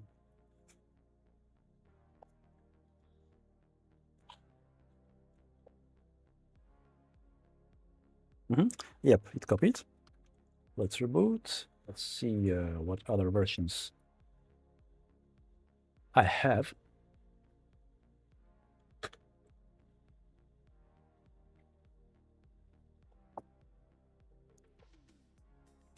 Let me grab some water because I feel dehydrated actually. Oh yeah.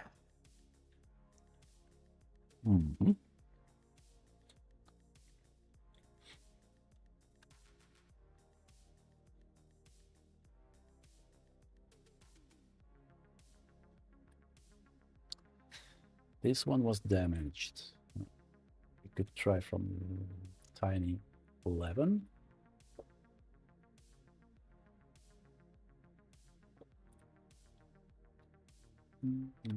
Yeah, we need some older Linux version for these boards, but let's try from this one.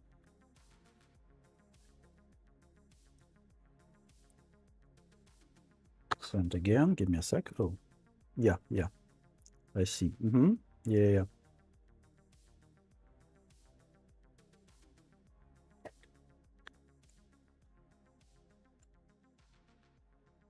Do I have Discord on this computer? Give me a sec. Yeah, I do.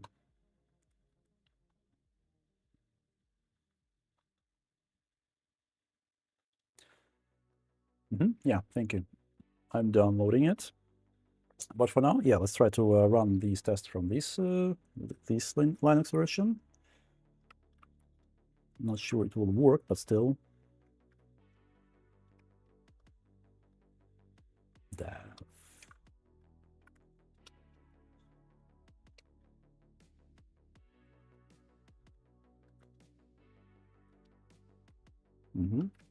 Server.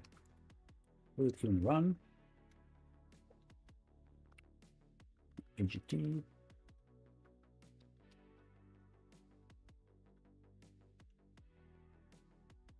It's the same kind of exception. Is it because of Linux? Should we use the older version of Linux? Probably 9.3. Let's try these tests. Aborted. No device.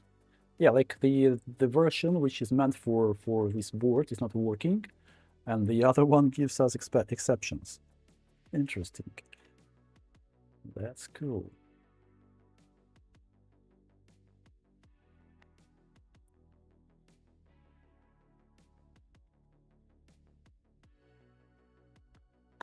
Да, ник Дискорда. Но в Дискорде такой же ник Фортер. Да, Фортер фикс. Либо у Тони Нортвеста, либо у Нана. Ubuntu 16. Let me try again to try this version again. Like, I know it's broken, but maybe there'll be a miracle. Probably there won't be. Yeah, they won't run.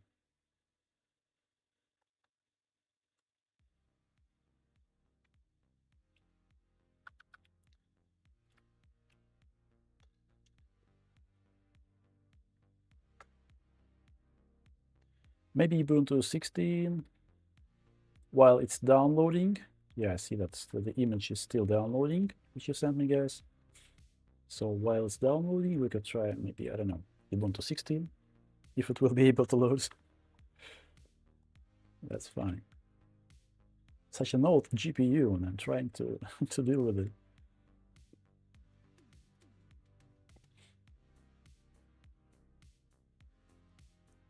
Babs, thank you, mate, for being here today. Yeah, for now you see definitely some memory issues, but I can manage to run the tests.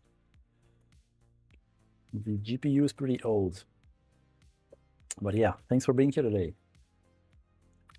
Okay, let's mount the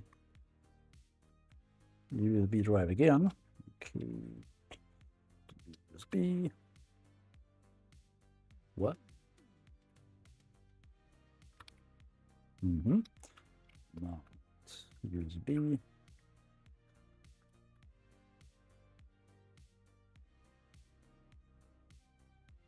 Really? Okay. Maybe it's mounted already in kind of media.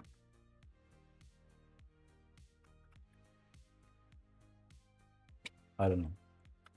Can't even see my USB stick. Interesting. Well, okay, I guess we should wait for the image to download. Let me check one cloud. Maybe there is a smaller version of.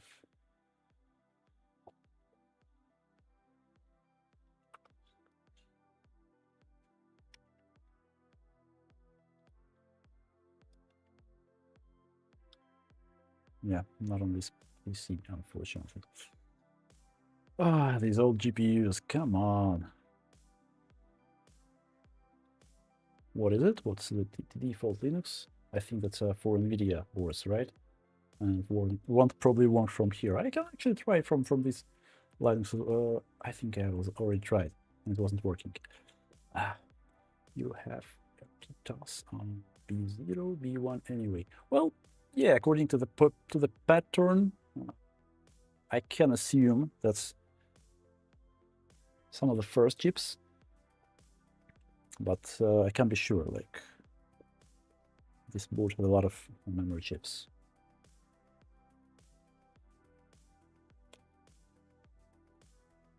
Let me check the download progress. The speed is not good.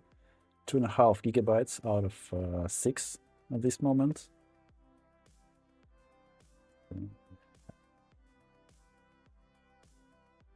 Not as quick.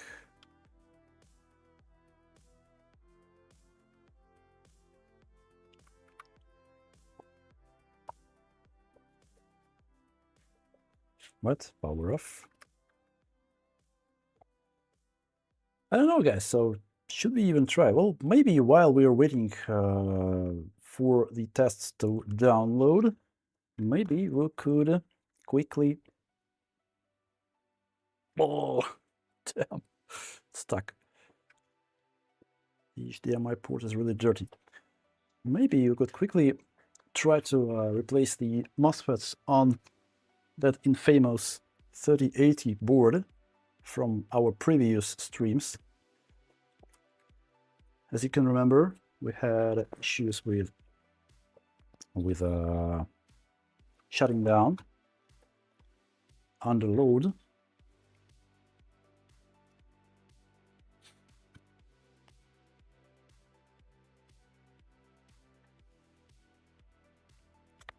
I was too mean behind them.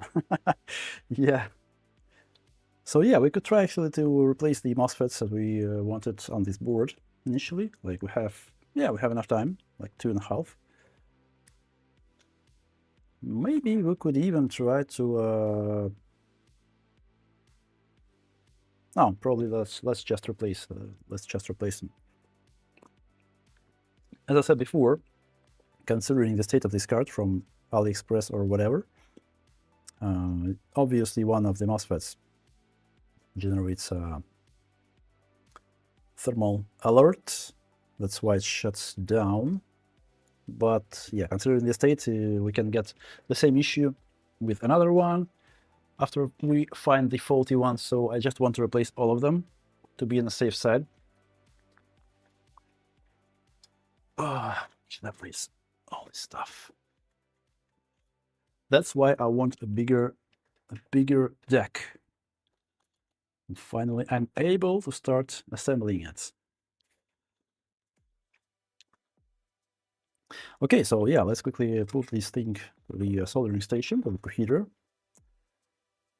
Let's prepare everything. Let's replace the MOSFETs. I think we have just enough time. And hopefully it will help us to deal with these shutdowns.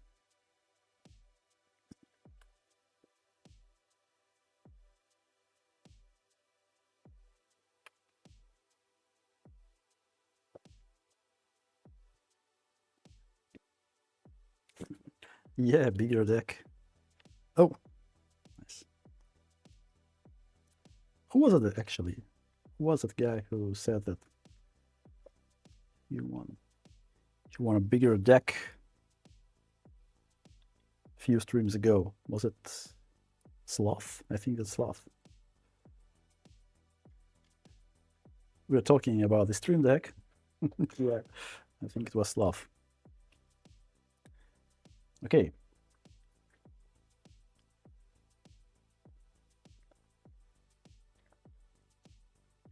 Thermal camera.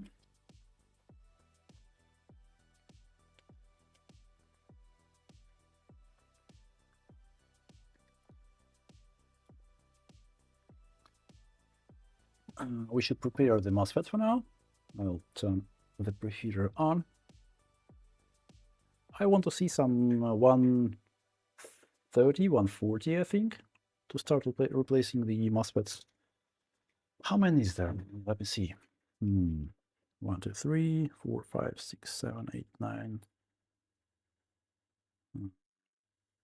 10, 10, 11, 12, 13, 14, 15, 16, 17, right?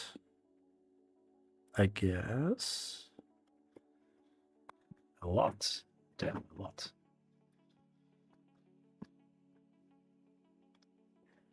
Yeah, should be okay. What's the progress? Yeah, it's still downloading. Well, few minutes left, but anyway, I would like to finally deal with this board.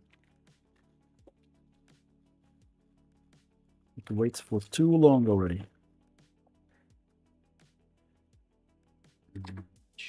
More somewhere. Oops. Oops, easy.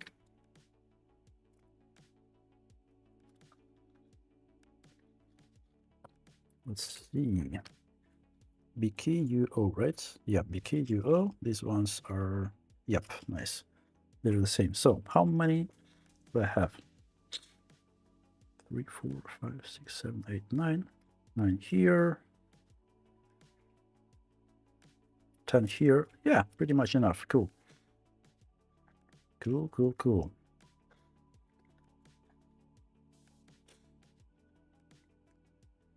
Такой не находит.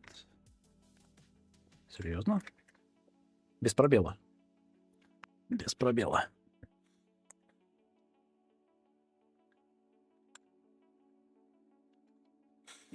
Okay, so let's quickly prepare the MOSFETs.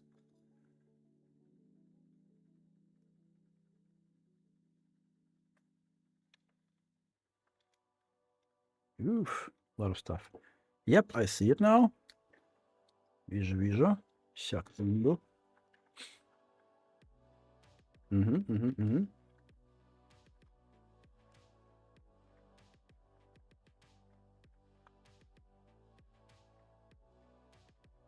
Wait a minute. I see the notifications, but I cannot find the... Oh yeah, pending. Here it is, yep. Принял. Спасибо.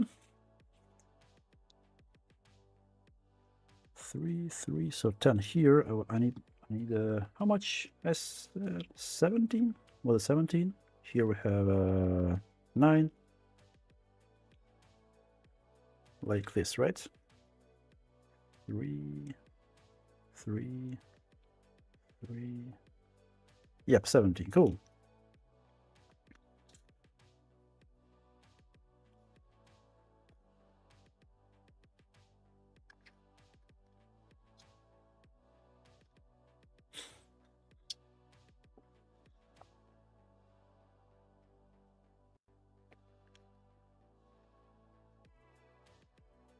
Let's see, I'll probably use the bevel tip for this kind of job, preparing the pads, tinning them. Nice.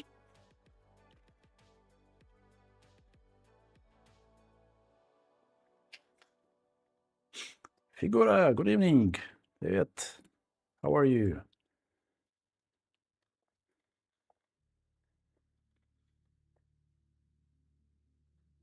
So the board is heating up. And while we are waiting, let's steam all the MOSFETs. I'm going to use a microscope, of course.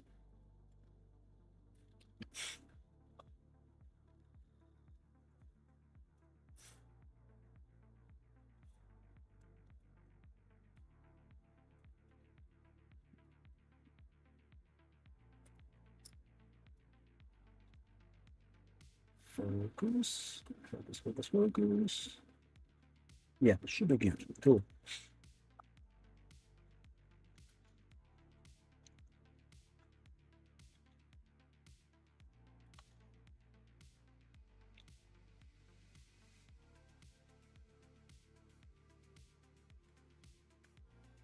Oh, by the way, the image just downloaded. Nice. I'll grab a USB stick, another one, to burn the image.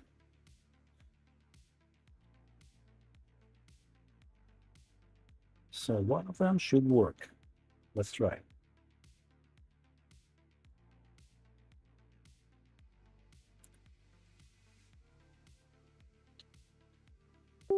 Hmm.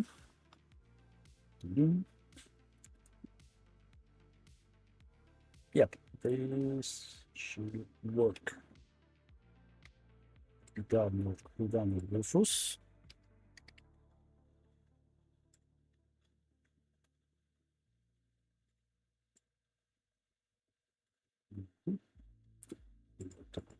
This portal. Nice. Rufus is there.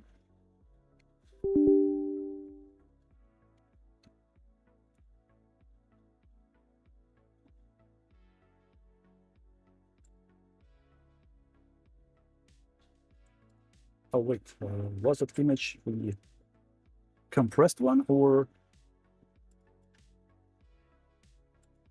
Oh yeah, was compressed one with Belen picture.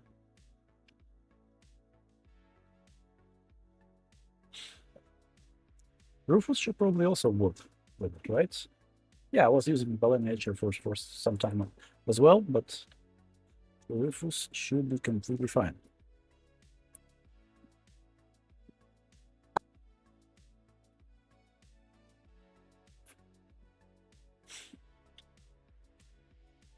Oops.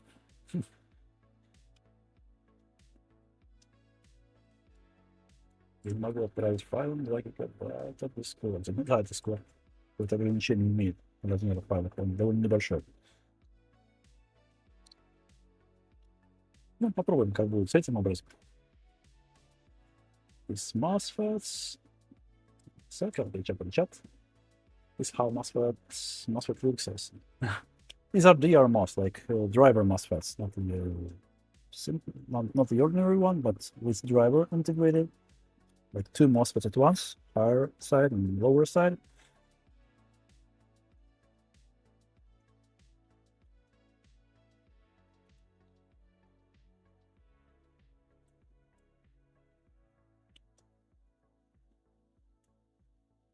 Is the focus fine? Yeah, it's fine.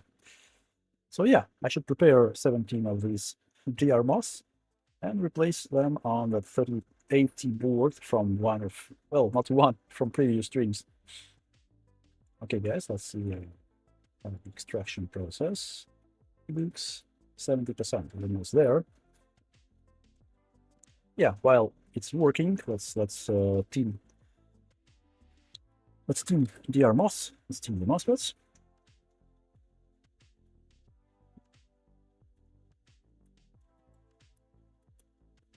But 10, 17 MOSFETs is not gonna be quick, I suppose.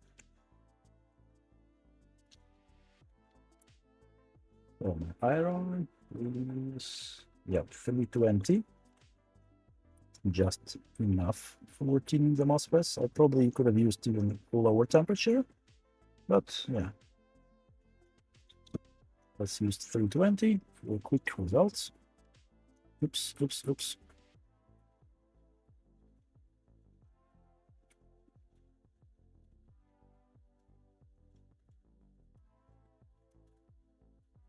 It's a bit too much, so I'll have to remove the extra. Yeah, it will take too long, I suppose.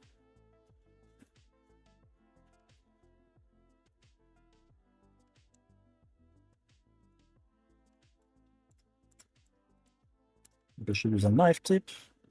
Yeah, it's too much. I probably should use a knife tip. It will be much easier with a knife tip.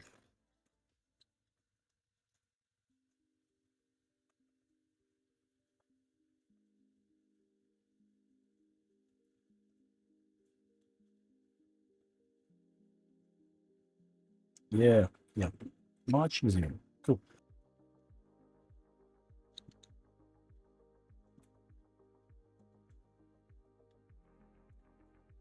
Oh, it's, by the way, it's unpacked. Let's quickly burn the image.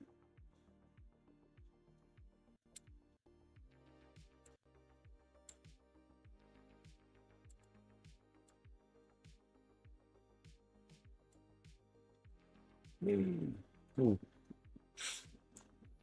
Okay, let's get back to the microscope. Let's keep tuning these babies.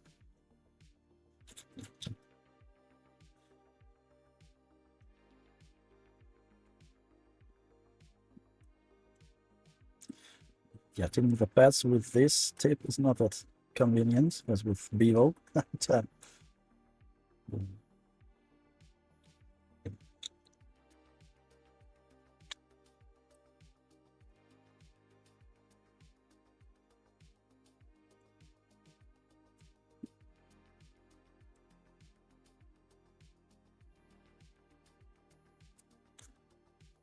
Nice.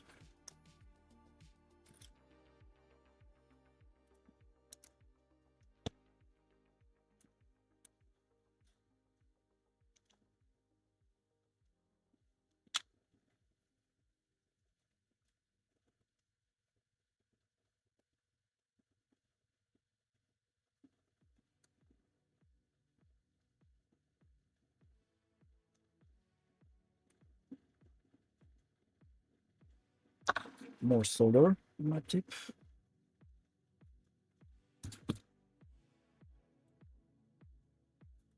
Not able to reach up gas right now. Sorry. I'll check in a minute.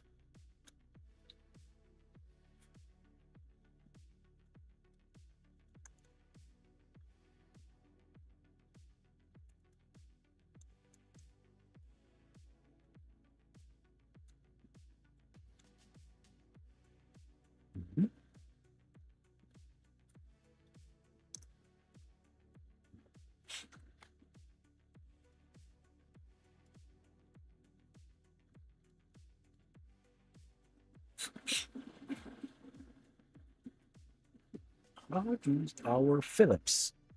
Figure, you can actually rewind the stream to the very beginning, where I was describing my journey with that Philips monitor. But yeah, long story short, it was fixed. On the very next day after the stream, I got back to the monitor, and yeah, it was fun. Actually, it was fun.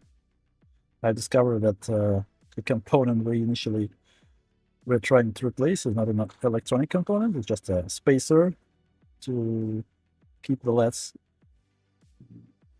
out of reach of the glass. And yeah, the issue was with the LEDs themselves, so it was fun. What's wrong with Flux? Maybe I should use it more with this one, but Rainbow, I don't know. But yeah, it was anyway, it was fun. Great experience, and the monitor is working. That's cool.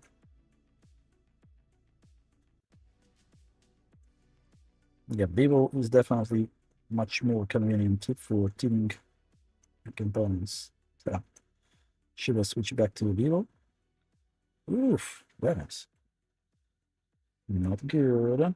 Let me lower the temperature. One didn't survive. Yeah, 300 maybe a little bit too much for tuning the components. I'll use 280 probably. So yeah, that monitor. Now I'll be able to do some cool stuff on my new workbench. Already I've shown the microscope ARM, which arrived yesterday. We did kind of unboxing on the beginning of the stream, so yeah, that was fun. And actually, that boom arm for Microscope is really cool. Like, it's very sturdy. That YCS arm, I really like it.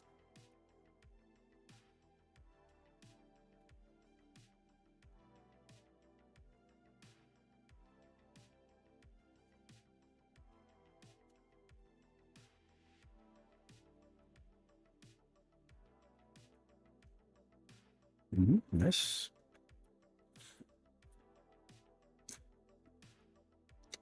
Oh.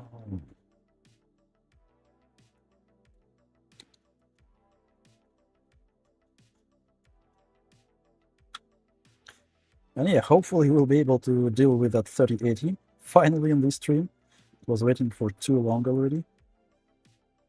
I suppose 4 streams already passed since we touched it the last time, or even more.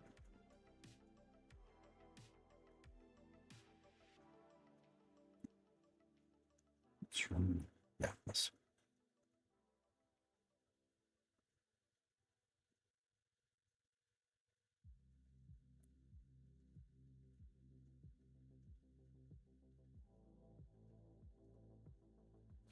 Silver, let me grab more.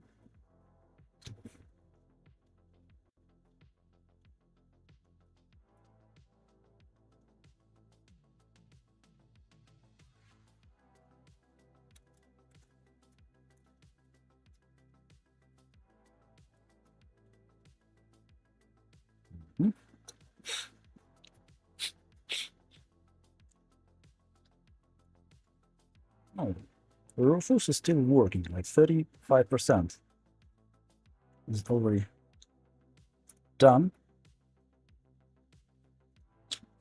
As soon as it's ready, we could probably try to run the tests. And yeah, obviously, by the looks of these artifacts, it's definitely related to one of memory chips. And I'm sure I have something. Some replacement chips. Oh.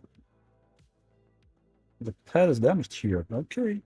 Well, yeah, these MOSFETs, of course, are not new.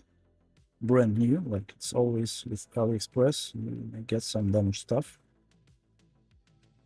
Yeah. One pin is damaged. Okay. Okay.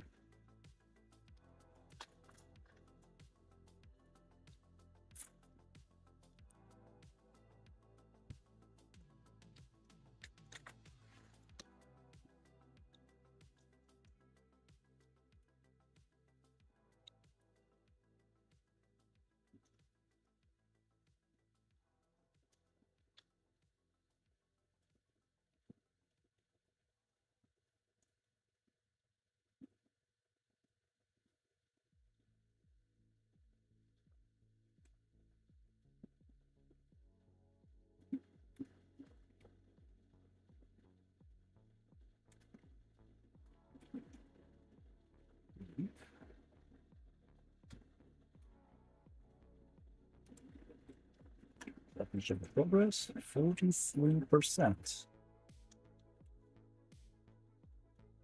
Well, I'm probably just using the USB 2 port, not the USB 3, so it takes some time to burn it. But, well, I am not in haste, I'm not in a hurry.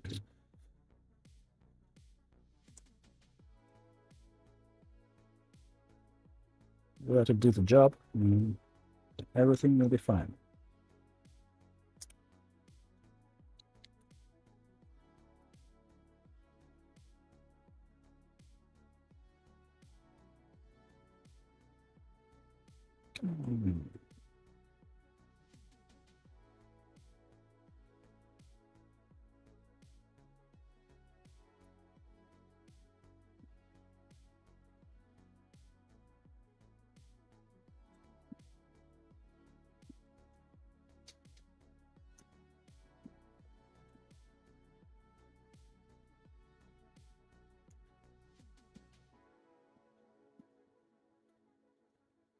Mhm.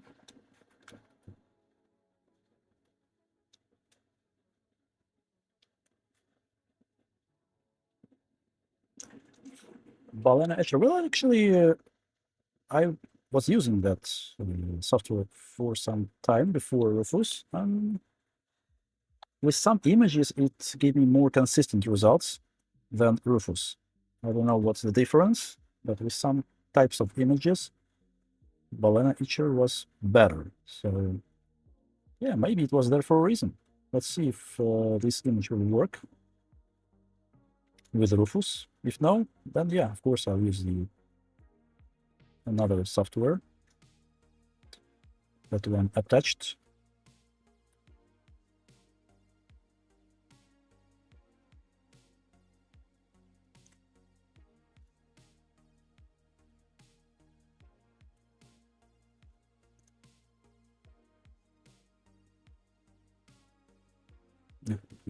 Be okay when we settle down.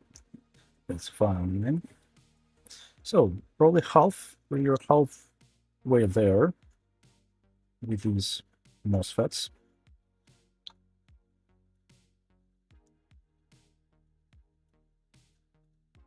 I'm doing a thing that same person will do, searching for an assured on 12 volts in the GPU without thermal cam. Oh, without thermal cam. Interesting. Yeah, I remember doing something like that. I had one cut with some weird like short, and I didn't have the thermal camera at that moment, and I was doing something like that, like removing all the caps one by one, trying to find the suspicious place, and I think I found it in the end. So what's wrong with this box?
Should be fine.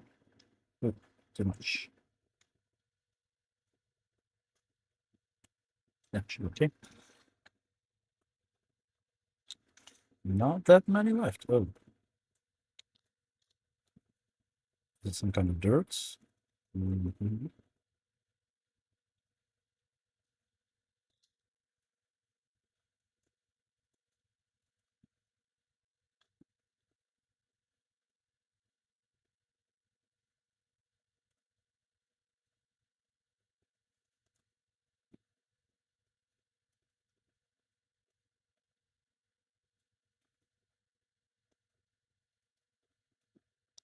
Not enough solder seams.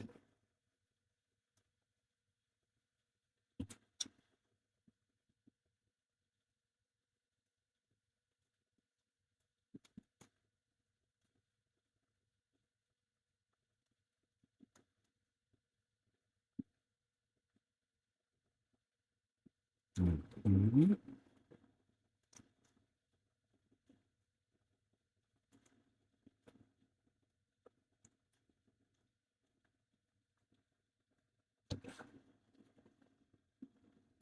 So 70%. It's still in progress.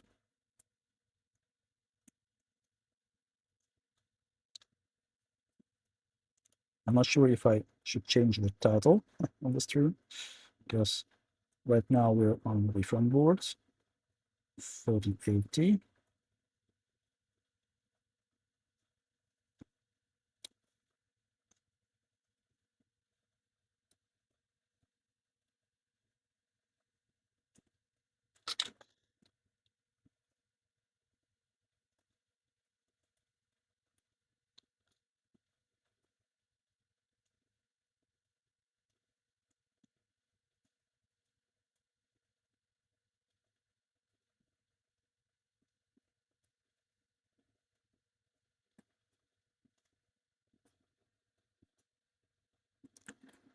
4 more. We're almost there. Yeah, I'm pretty much sure that the board will be fine. I'm still not sure what I'm gonna do with that 3080 board. If it will work after all the repairs, maybe I should give it away as well, because yeah, the state of that board you could already see, not the perfect condition. So I'm not sure if I want to sell it on the local market, but maybe I'll give it away, as well as a 3060 Ti board from the previous stream. Maybe it could be fun.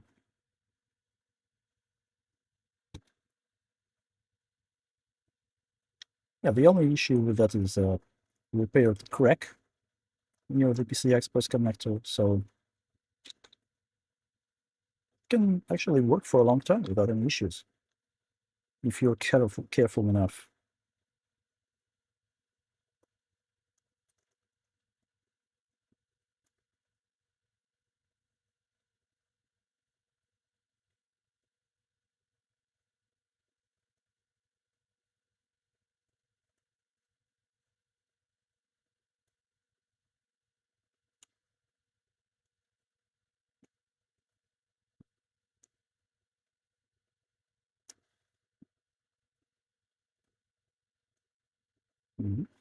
Nice.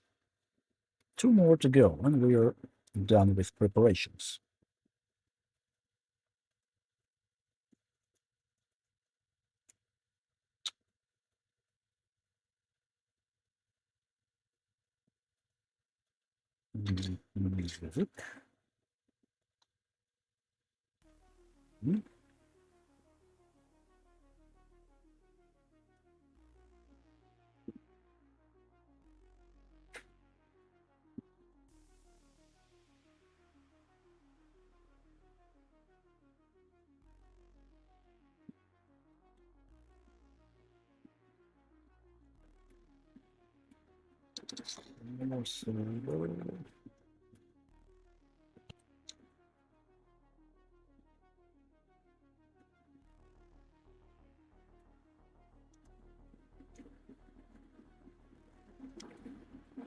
That's too much. I think it's okay. And the last one, finally. Ooh, nice.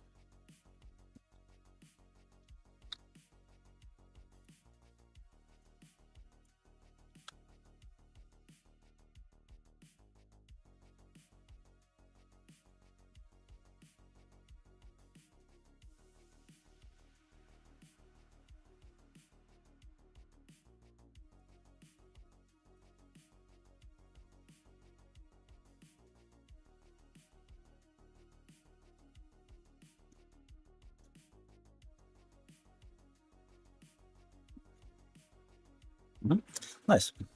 They're done. Cool.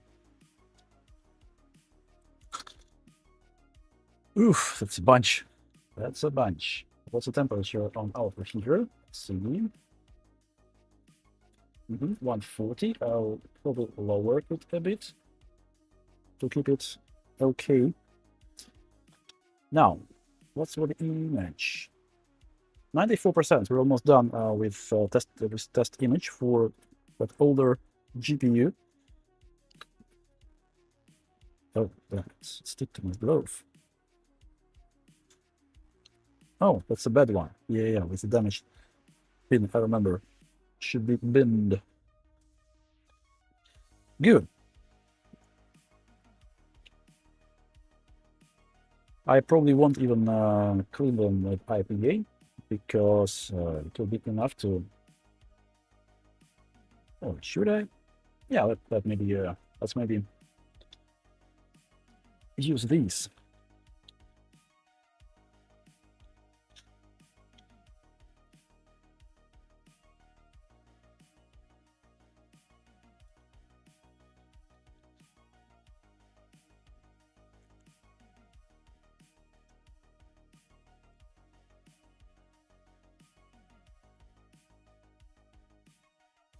But yeah, let us know, Koshkin, how will it be with your search for the shorts. It's done. Like we've burned the image.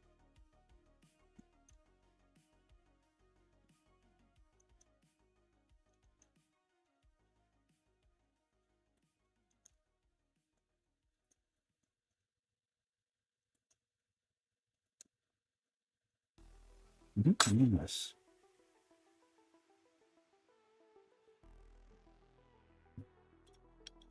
I want to do it like this. More PA. Cool.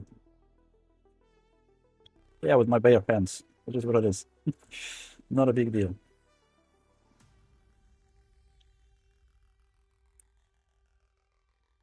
I'll do it in 2 passes. Like, yeah, that's right.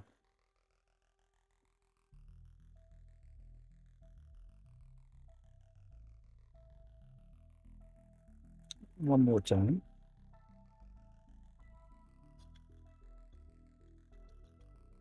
Mm-hmm.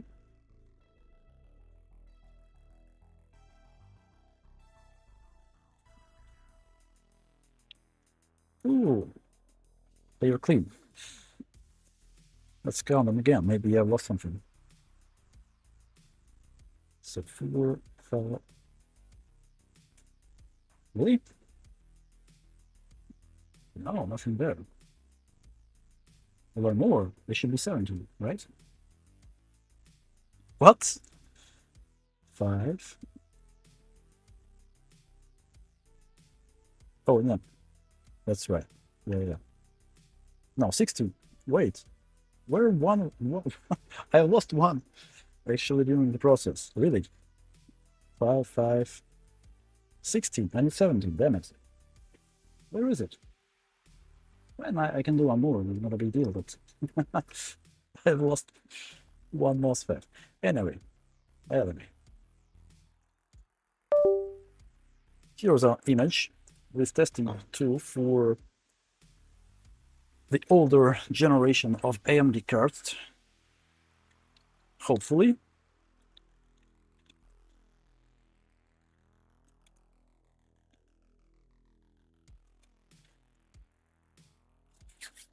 Should we try it while we are waiting? This one's hot. Okay, where was the boards? Where was our third 390? I'll turn off the film extraction for now. Let's connect the board to test bench and try to run the test. The only thing is I should remember to boot from USB drive, not from my SSD with tests.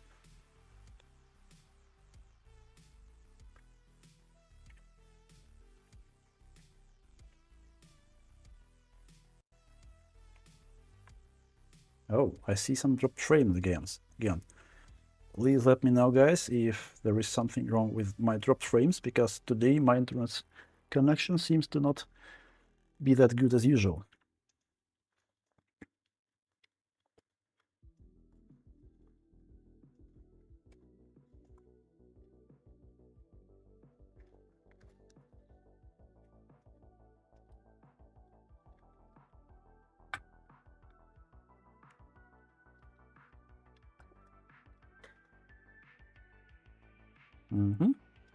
Cool. Let's try to turn it on and see if the test will work for these boards.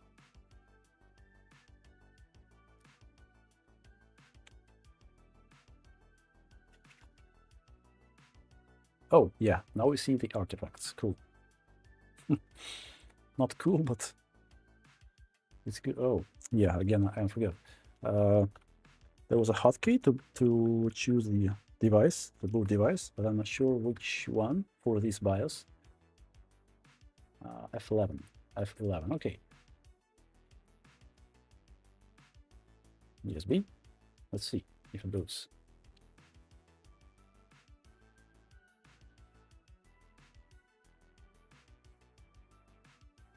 It probably reads the information from USB drive. Let's wait. Let's give it a minute. Is it the correct one?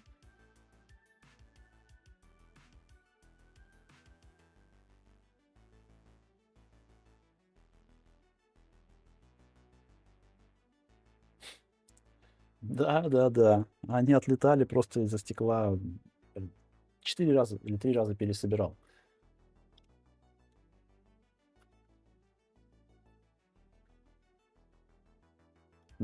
So, okay. It seems to work, at least. Good.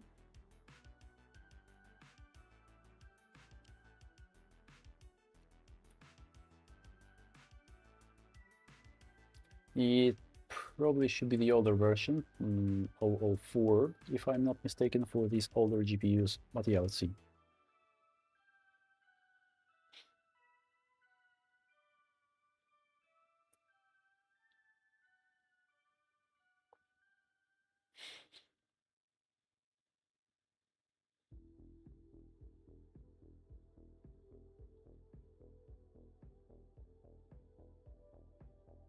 I've heard about this testing suite, but I never used it for myself, so I'm not sure how to interpret, all the outputs, all the logs, but hopefully we'll figure it out. Is it working? No signal. Yeah, still working. Okay, cool.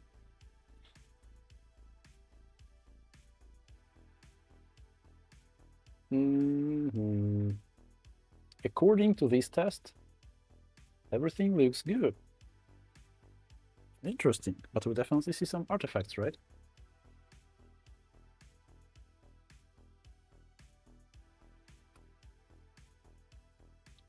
Oops. Yeah, I've clicked I pressed the escape. Damn it. I believe that actually these older tests should be used for them.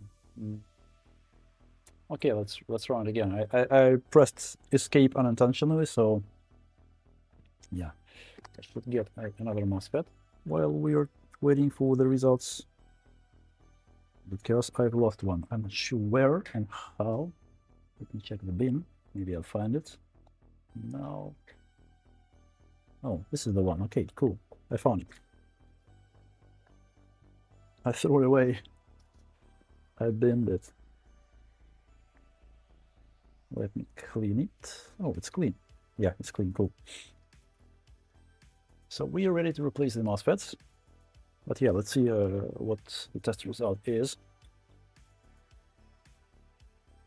Nope. No errors with this one, at least. With this version. Which version is it? It won't show, right?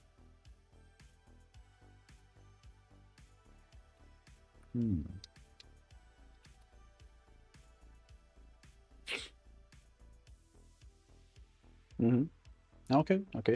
I'll go to the text. It doesn't see any error, but yeah, you could see definitely that there. I'm not sure. No, it's not the HDMI, because before we had the same artifacts.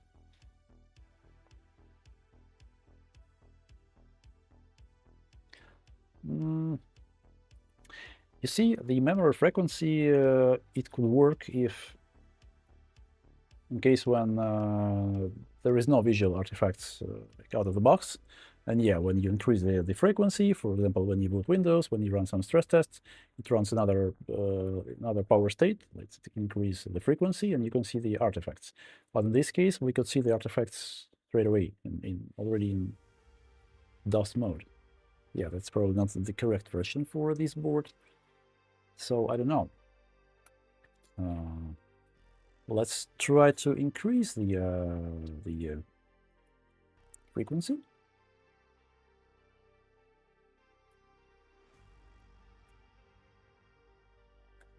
Should we use the absolute value? Because I'm not sure about the value for this board. Usually it's a percentage.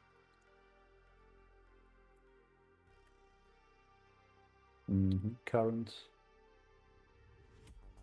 That's not the clock under load. I'm not sure that changing it from this value will give much sense. M2. Was M2 actually these days for this generation of AMD cards? Not even sure. Memory check pass. What's the memory configuration right now?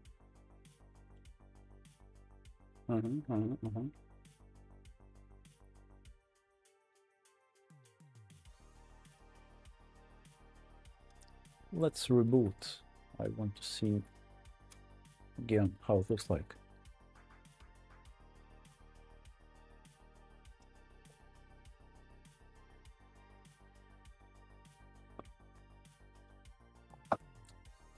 Interesting, no artifacts right now. Cool. Is it fixed?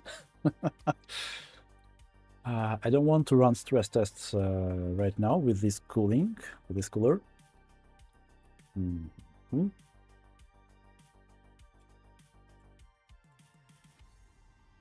But yeah, it's fixed. Basically, we could try to run quickly a memory test, not memory test, stress test to give it some load.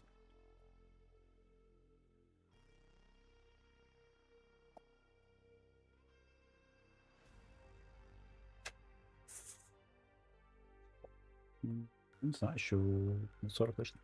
А что?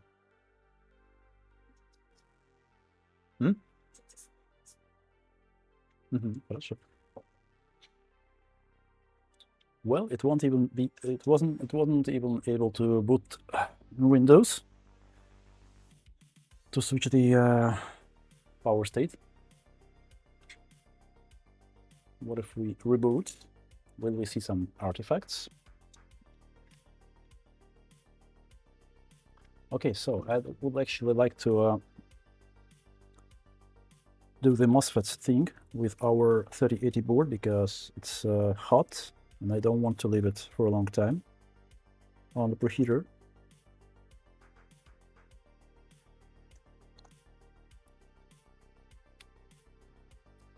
I forgot about this test I wanted to run from USB again to maybe repeat the test.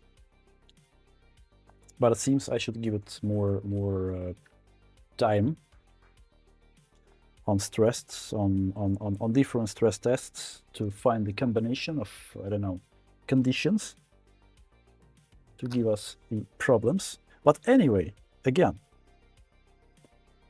this board is not worth repairing, in my opinion. It was just out of curiosity to understand what's wrong. But I mean, you could see the artifacts, but memory tests wasn't showing us any issues, any damaged channels, any errors. So I don't know. Let's quickly run the same thing again.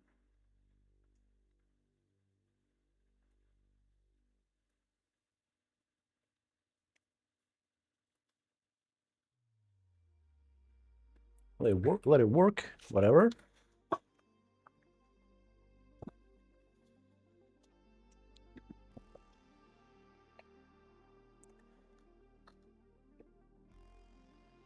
So the board is 130 or 140.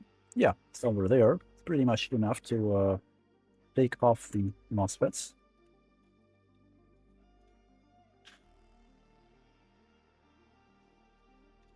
Of course, I'll cover the caps. It's like this.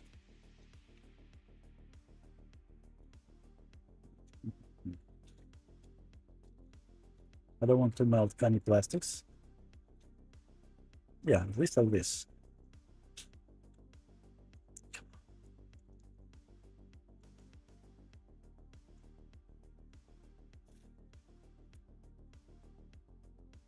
Nice. So 370 on my hot air, full flow. That means we have the sensors.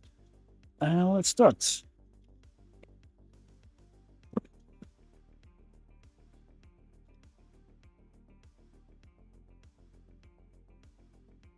Why is color distorted?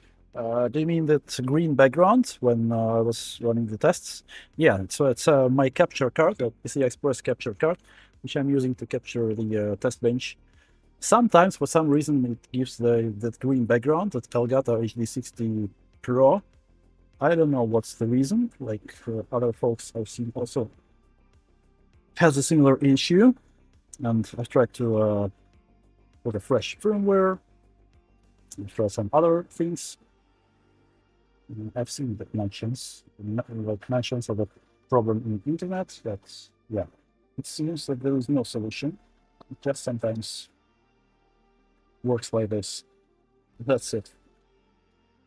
I'll replace that card potentially with another one. I want to go to get the Elgato with 4 inputs. Camlin Pro, I believe. Wait, what is it? I know that which one we replaced already on previous tools? Probably the third from bottom. I think we replaced it with a new one.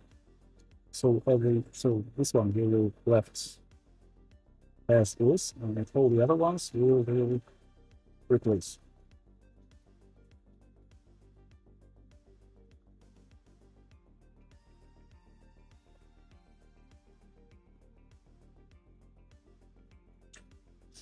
Over.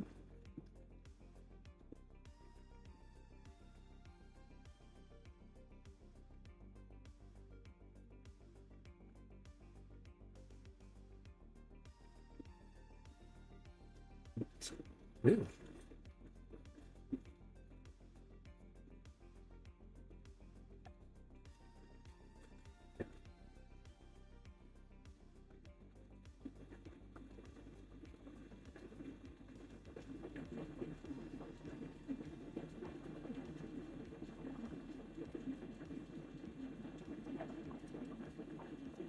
Another one. There was still another interesting.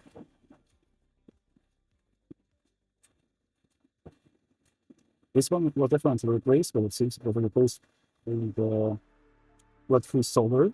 Oh yeah, no, that was cool.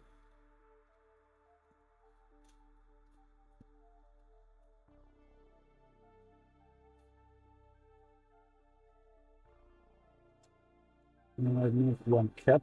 I'll probably just take it off and then put it back using the soldering iron. So this one still using.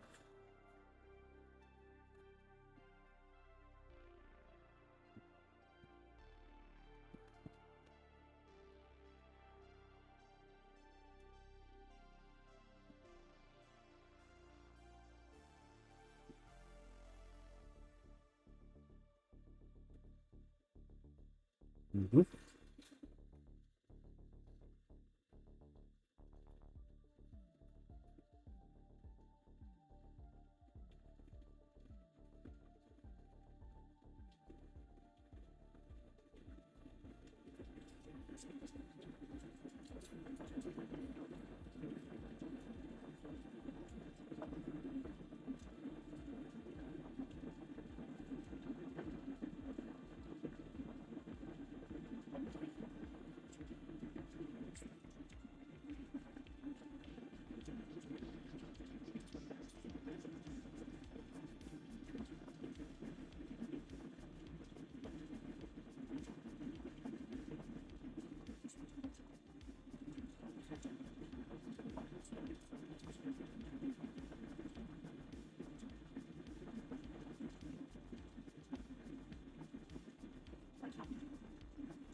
Nice.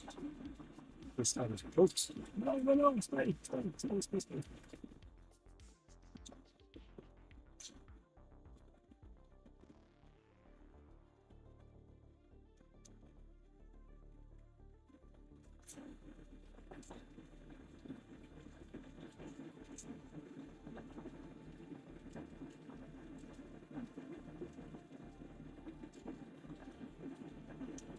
Right.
Cool.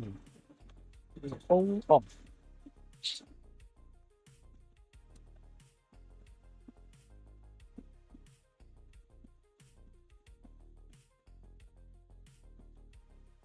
I want to check a few places because potentially I knocked a little bit of components here in this upper MOSFET.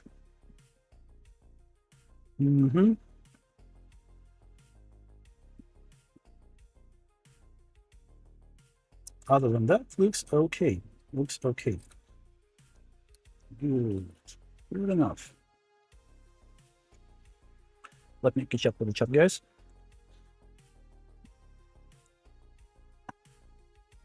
Oh, still.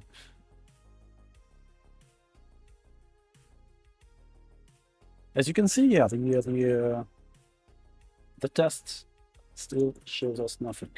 Well, I don't know about this one. Is it worth investing that much time into that kind of board, like R3 390, R9 390, yeah, and the pretty old one. I don't know. Do I really want? Even if we find, for example, the damaged memory chip, like replacing memory chip or even two, just not that kind of money to, not worth the investment for that kind of repair. So yeah, I don't know if I should try to invest more time into diagnostic for this one. I have two ultra capacitors and 14 tantalum ones left. What's wrong with this HDMI? Yeah, cool. So I don't know, guys. I'll maybe try to run some tests after stream, outside of stream, because I don't want. I don't know if I want to actually invest in that board. Let's shelve it for now. I would like to deal with this one first, with 3080, because I don't see any value in trying to revive that old GPU. Like, we see that all tests are okay, but at the same time we see artifacts. So yeah.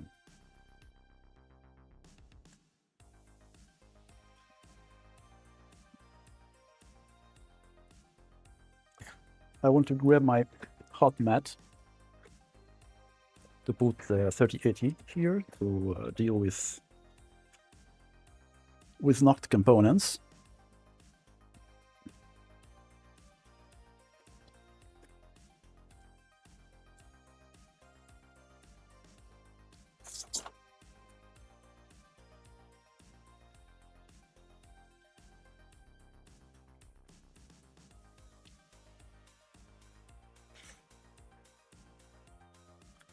12 volt and steel 17 ohms. Ooh.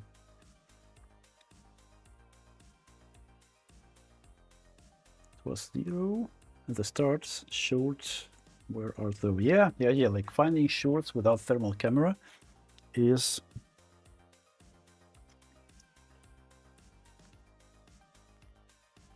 something, definitely.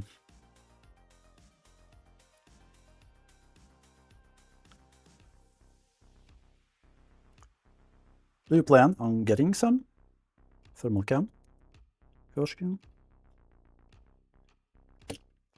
At the beginning, I was using the Cat mobile phone with thermal camera, and actually was helpful enough. Yeah, the resolution is pretty low, but still enough to find some shorts at least. Cat S60 or 62, I'm not sure about the model number, the exact model number.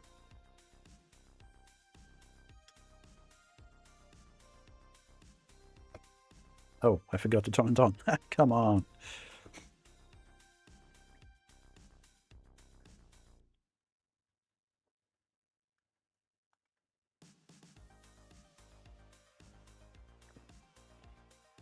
Okay, so let's see. I had a cap laying on this board somewhere, which I took off the board. It was knocked, but I completely forgot about the cap, and I can't see it right now. I mean, yeah, okay, we should probably replace it from the donor board. Oh, yeah, I found it. Cool. Here it is. It was somewhere here, yep, right under the mousepad. I'll try not to lose it this time. Okay, let's see. Let's see what kind of damaged component, knocked components we have here, because I'm pretty sure I knocked a little bit while I was working on removing. Let's see. So yeah, this one is that cap, which I just moved. These plastics were already like that before we even started working on it for the first time. This was replaced by me on some previous streams. Everything else, yeah, the condition of the board, I mean, it's a joke. Yep, that's the place which I was talking about. Okay, so I've knocked a little bit one capacitor, like it should be here, and resistor just a little bit. Other than that, looks good. What's on the other side? Let's see. Let's make sure there's no knocked components there.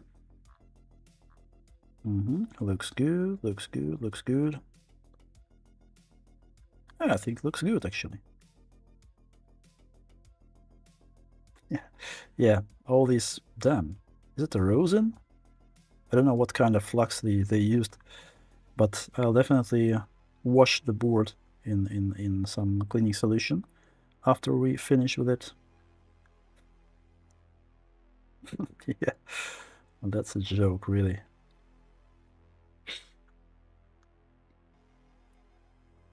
On this side.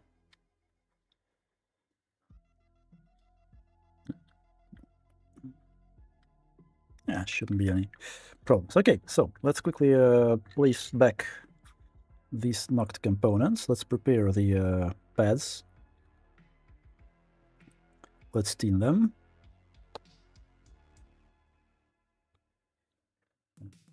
Let me find focus. Cool. Nice.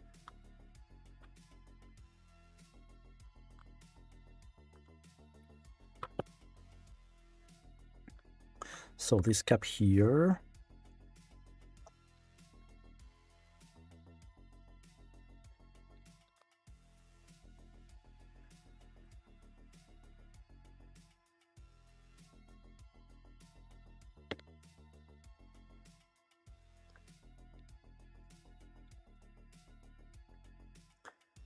Oh yeah, it's probably hard to find some proper cameras. What do you want to grab? I think that you said the Infinity P2 Pro, right? Yeah, pretty decent camera. So, tweezers should I use? Let's try these.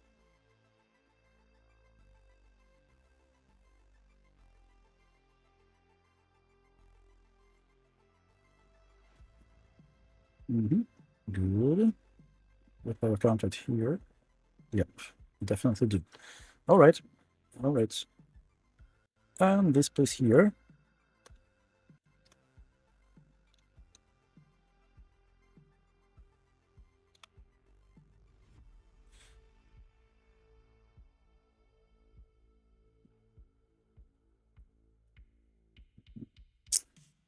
Not that convenient to get there. Oh, oh, 320. Definitely not enough for working without the proper preheating. Let me pump up the temperature a little bit to 375. Should be much more convenient to work with. Oh, much better. Cool.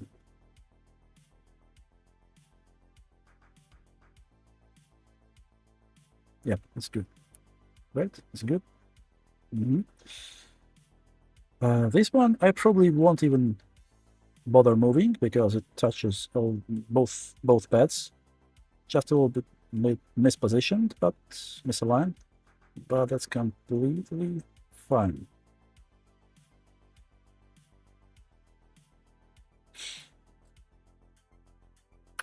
Okay, now let's clean the beds.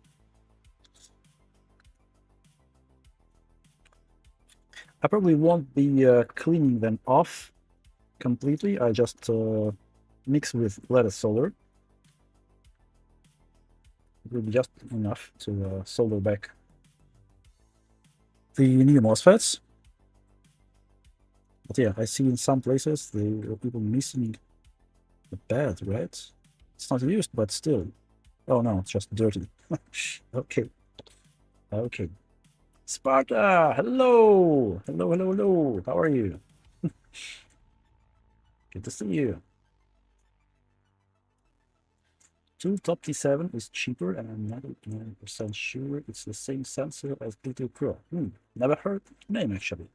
2 Top T7.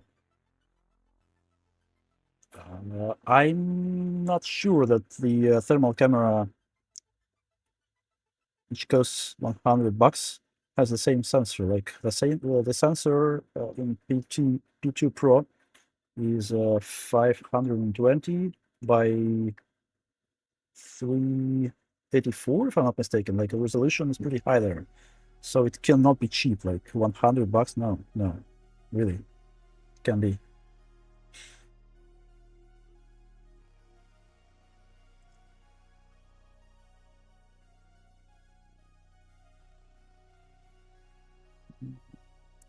Not sure about the bigger pads. Yeah, I should bump the temperature. Even with the hot mat, the temperature won't be enough to work with the bigger pad comfortably.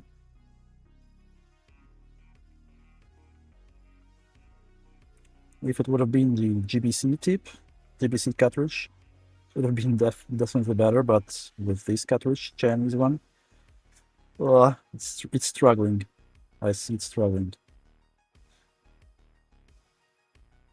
Yeah.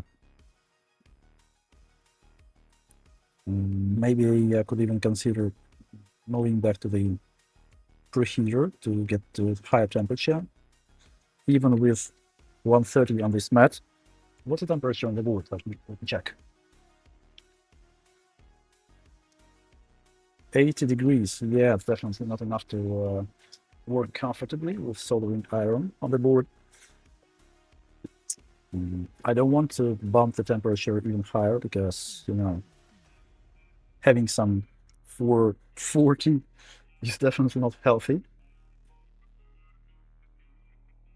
You can really damage the mask.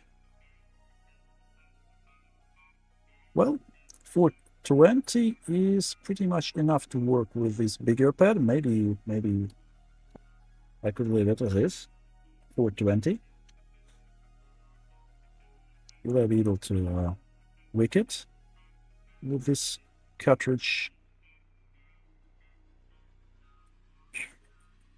I probably won't. Or maybe it's okay.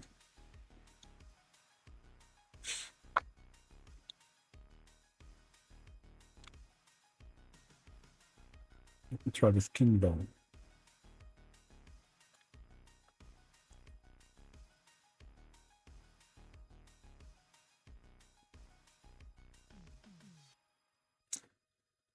Yeah.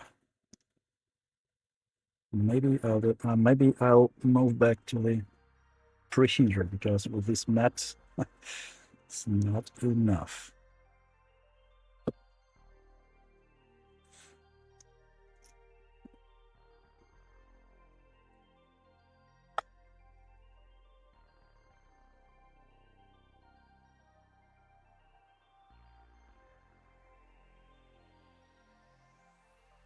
Or maybe it's fine.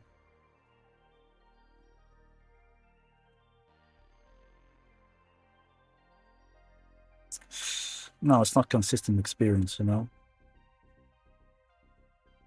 With these bigger pads, definitely not a consistent experience.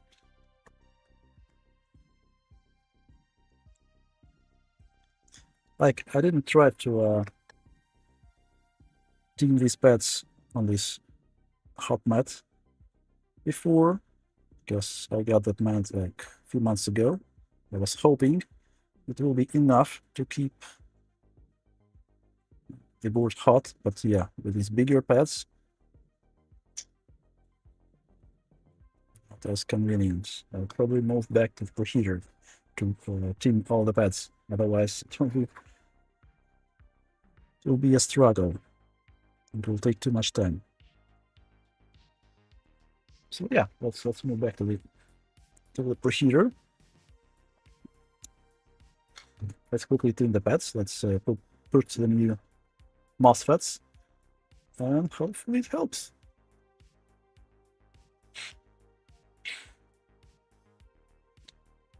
It's also unavailable in the alley or anything else. Unfortunately, yeah. But yeah, maybe you actually check that cat phone. It's not that good, but still it's enough to find the shorts. That's for sure. The specs listed are the same, and you know it's recognized as a P2 Pro in the Thermal Master app. I should probably check some reviews because, yeah, as I said, like thermal sensors are not cheap. Like a good sensor costs money. How could it be that expensive sensor is used in a cheap camera? I don't know.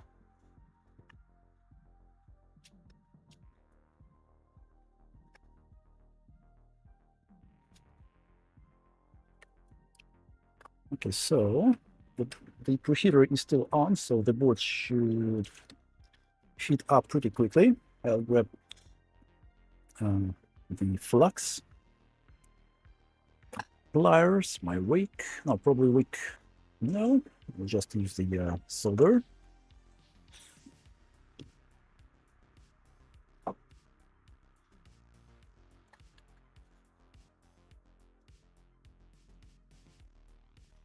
Okay, what's the temperature now? Let's see. No, it's still not warm enough. Let's give it a few minutes to warm up.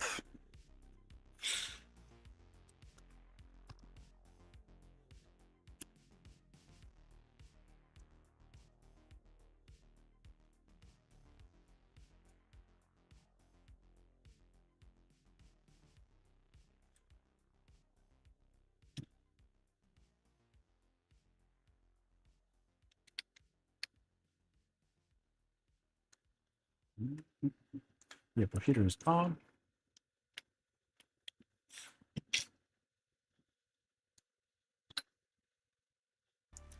I could actually start already. For the hot air away. Or, you know, maybe I'll leave the stands here because it's a good armrest. Let's see. And it has. Okay, so let's go clean all the beds. I hope it won't take long. But without a microscope, it's definitely not as convenient.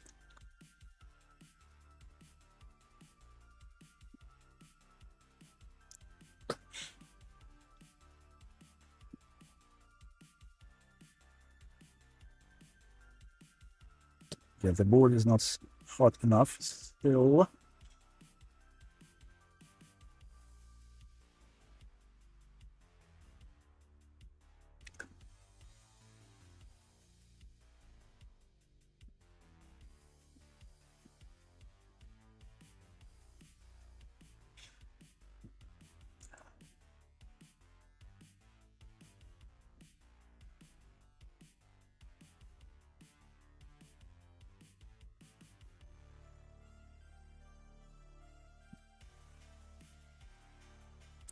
Okay, the pads are clean.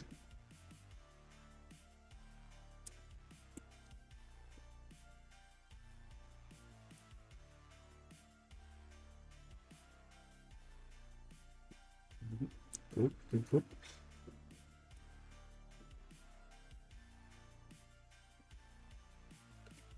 I'll still need a week probably with for these bigger pads. A lot of solar still there.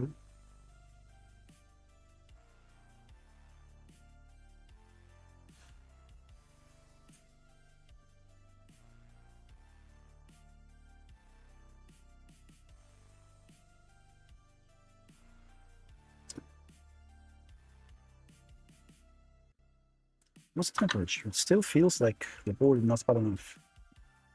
100 degrees. Come on, really?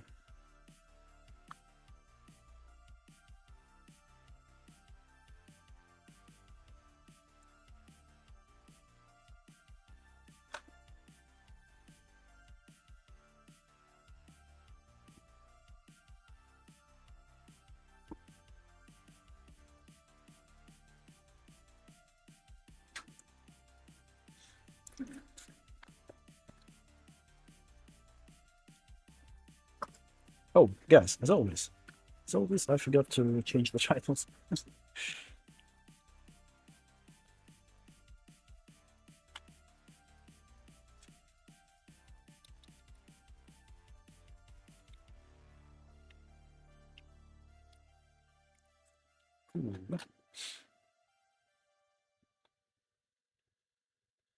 With half the board count, 12 volts, 18x is now fine, but the PCI Express 12 volts is still short.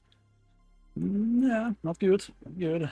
James, I missed the microscope stand unboxing earlier. How do you like it?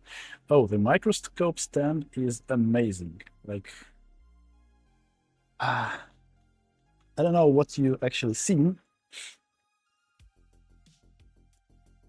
but yeah, like the weight of this thing is insane, like 5 kilos or even more. It's very smooth motion, like it's really sturdy. Oh no, not this way, like this way. I can't even bend it just a little bit, tiny little bit. So yeah, it's very sturdy. It's damn heavy. It's very smooth.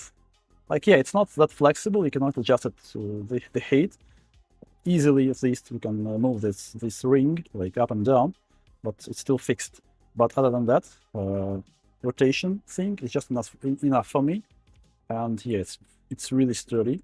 Like the height, the thickness of the metal here of this tube, like one wall is 5 millimeters thickness.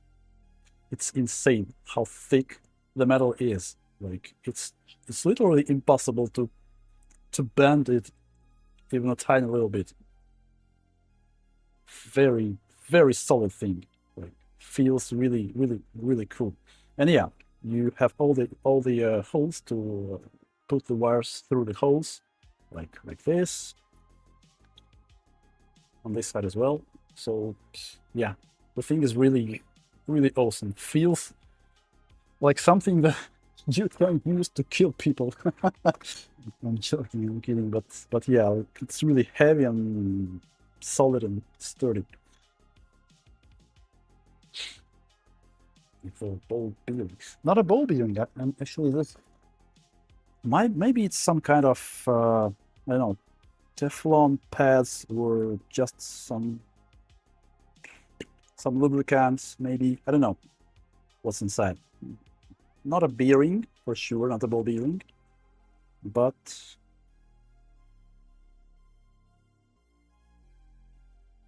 still, it feels really smooth. Like the entire rotation feels really smooth. Excellent. Yep. I got the arm, and as I shown before, like I got these boards, bench tops, which I'll use to build a new workbench. I'll make an L-shape bench top. I'll connect them together. I'll use some metal frame to support the table. And yeah, right now we've just got back to that 3080 from previous streams finally to replace all the MOSFETs. I've already took off the existing ones. I'm tuning the pads now, preparing the places for new MOSFETs. Yeah, the board is warm enough to keep working on it, because before it was not that comfortable to work with all these pads. On bigger pads at least, the soldering iron was struggling to melt everything well enough. So I'm mixing with leaded solder, tuning the pads with the leaded solder. Is there enough flux? I'm not sure. Yeah, just a little bit. Cool. So yeah, I'll try to quickly tune all the places, and then we can put the new MOSFETs. Still feels like a lot of solder there for some reason. Let me tweak a little bit more. There, yep. Feels much better. Yeah, nice.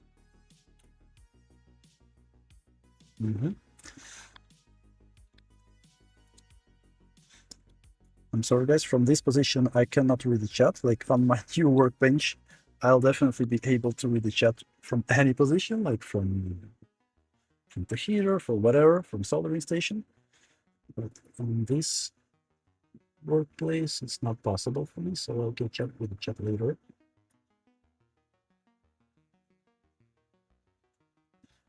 Okay, this one's done.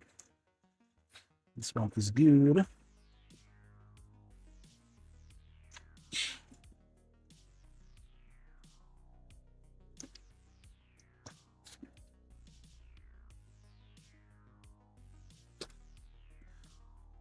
Should put my hands.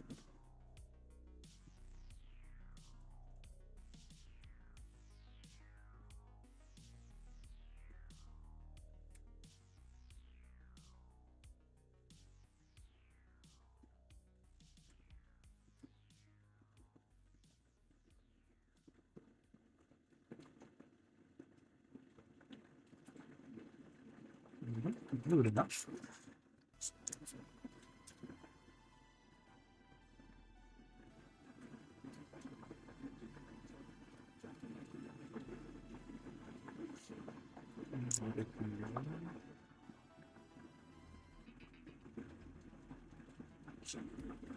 Good.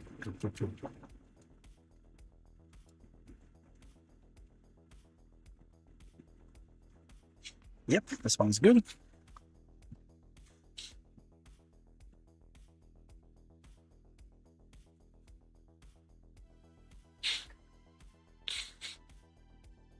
Yeah, I'll quickly check the chat, guys, to make sure that I'm not missing anything important.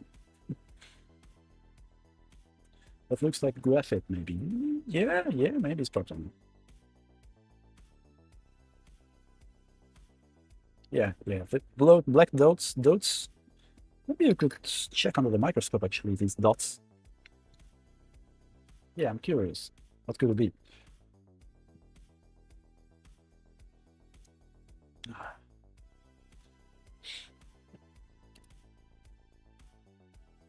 Will we be able to see that from that distance? Can you raise the microscope? Give me a sec. Okay, so more light. Not enough light, damn it.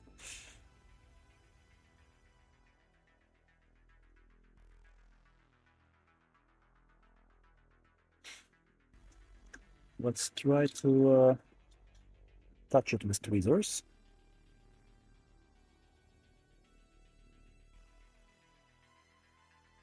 They're solid. It's not some kind of, you know, oily stuff.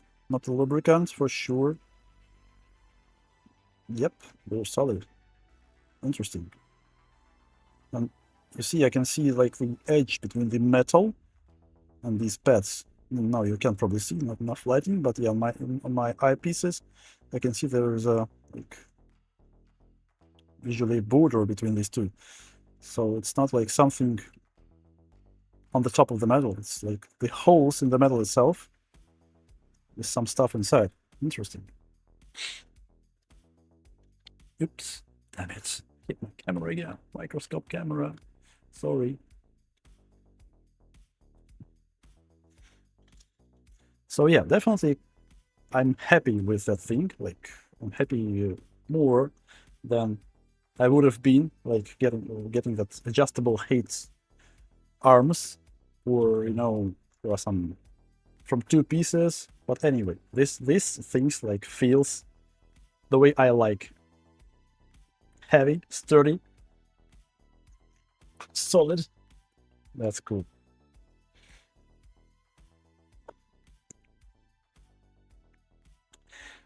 Okay, so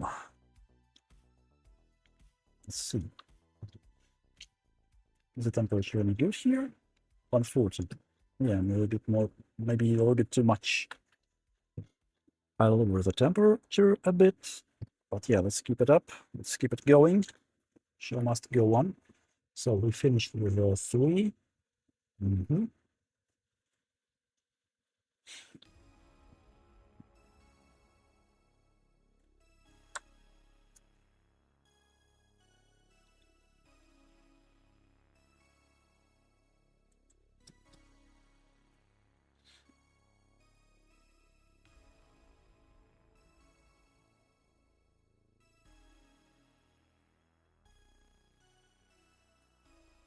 Yeah, with that temperature on the board, it's much easier to work actually with soldering iron.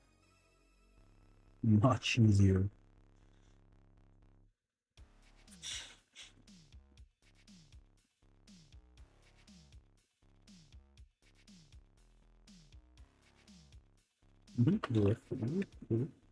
Clean enough. Yeah, super. I see one path here that I probably missed. I'll touch it with the soldering iron just slightly.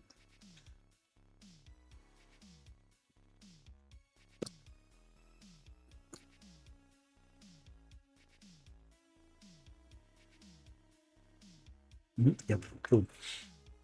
Okay.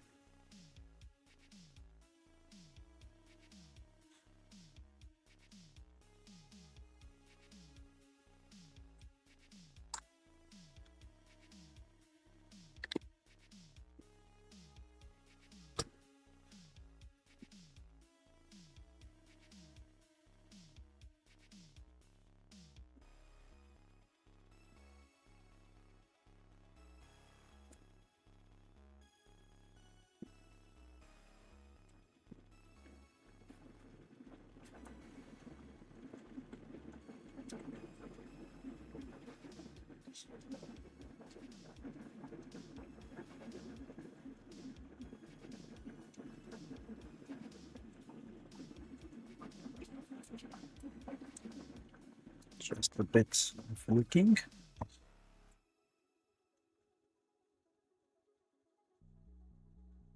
Yep, cool.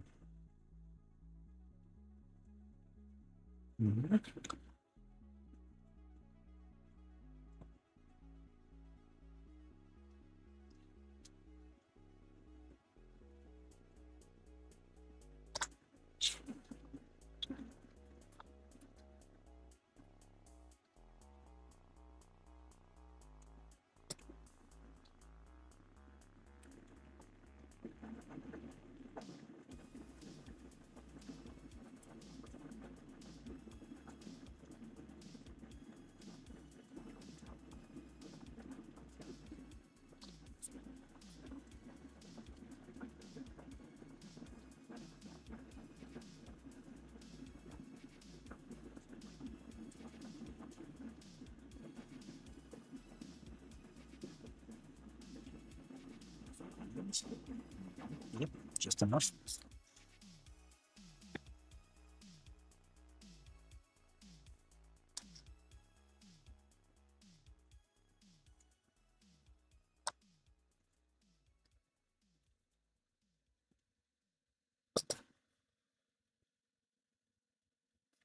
Oops.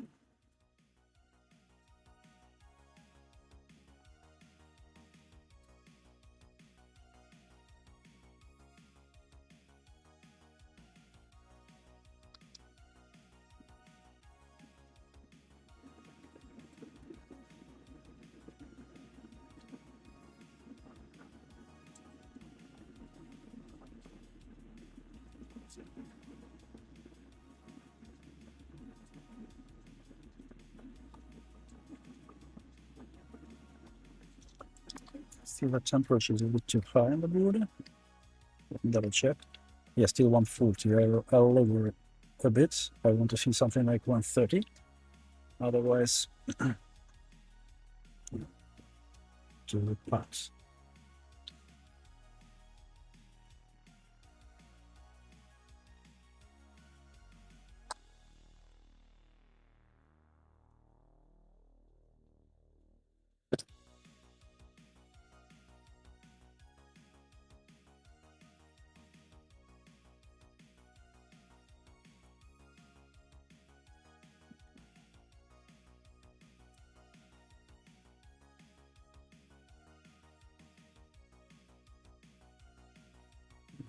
Cool.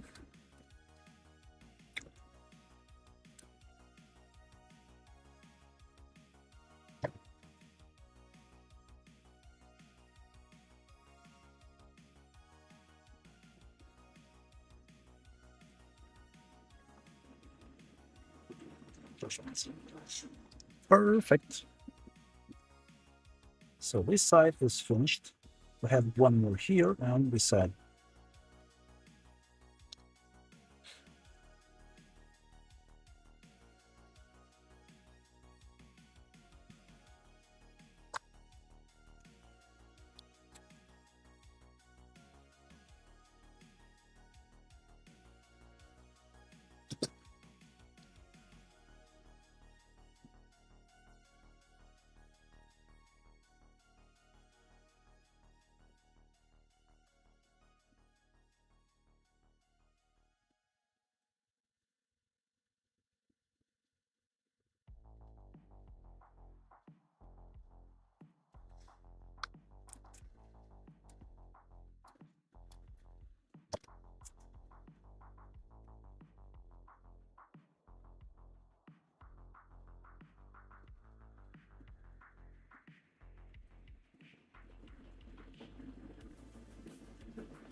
Yep, perfect.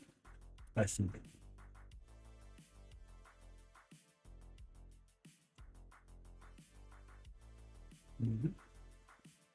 Yes.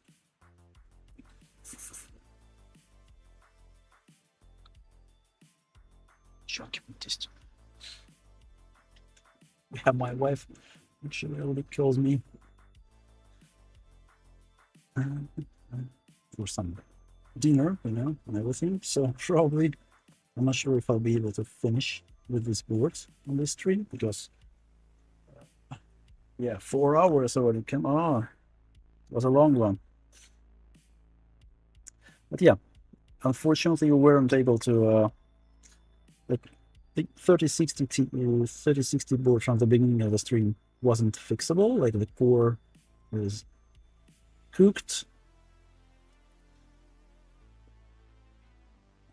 R9 390, nothing worth digging into. I'll maybe spend some time outside of the stream to, I don't know, recreate some conditions to maybe get some errors in tests. But for now, it looks pretty weird and not worth investing much time into the board. Not sure about the left side of this place. Something is missing there.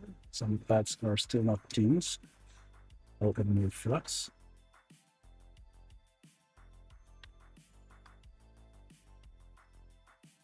Mhm.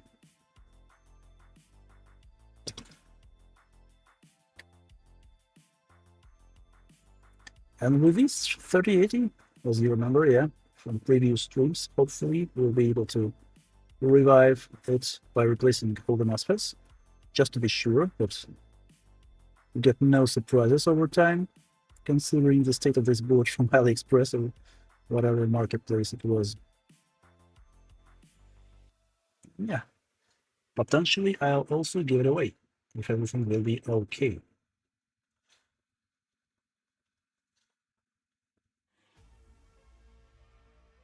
Because yeah, selling a board with a repaired crack near the PCI Express slots is probably not the best thing to do. I don't want. Mhm.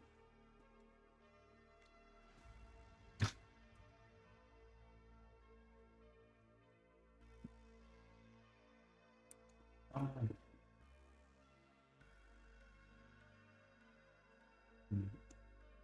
let's see. Yep, this place is fine.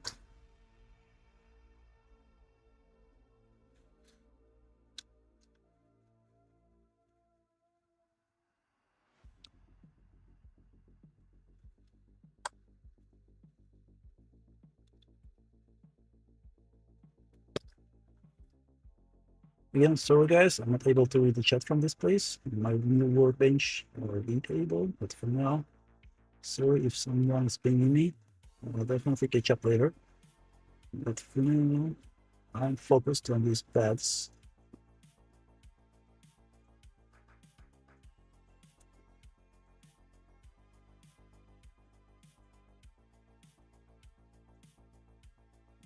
Mhm.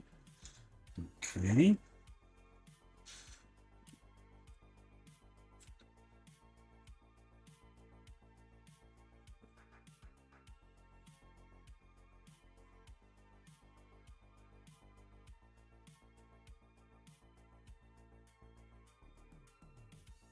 Cool.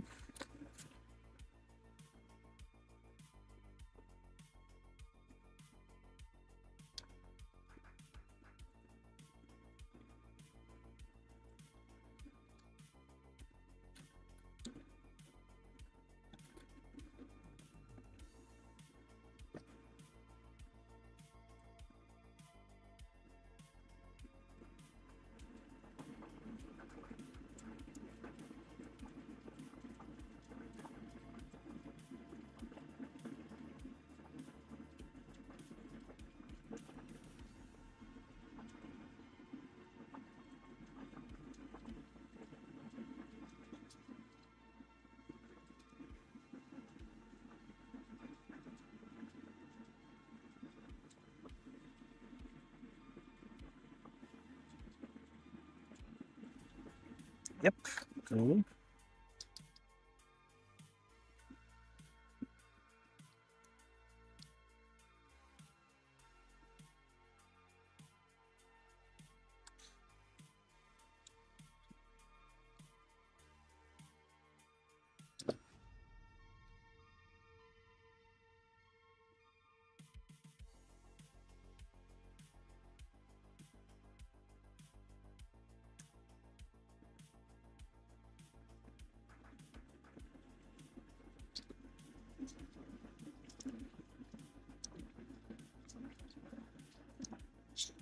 Yeah, I'm cleaning, rigging up the middle pads, the big pads in the middle, because otherwise it won't be that easy to solder everything back. A lot of excessive solder will be on all sides of the MOSFETs. Yeah, I'm leaving just a little bit on these middle pads, and that's it. I suppose two more, and we are done. As I said, yes, I'm probably not be able to solder down everything on this stream, so it will go to the next one as usual. For this board, it's not the first time. It's moving to the next streams, but at the same time, we're almost done with it, hopefully.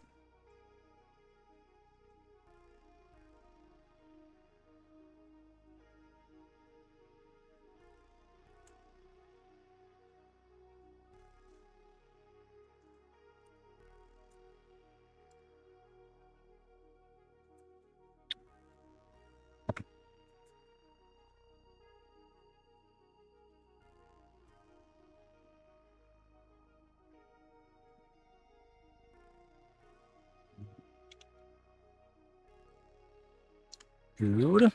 And the last one.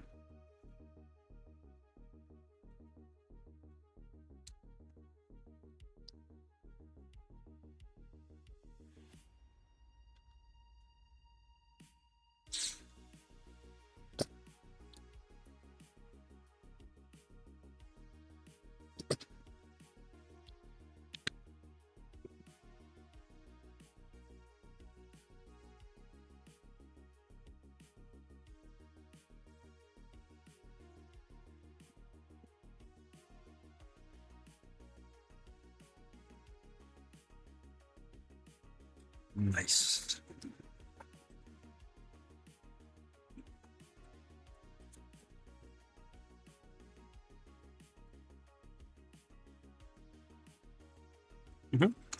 Yep, that's it, I suppose.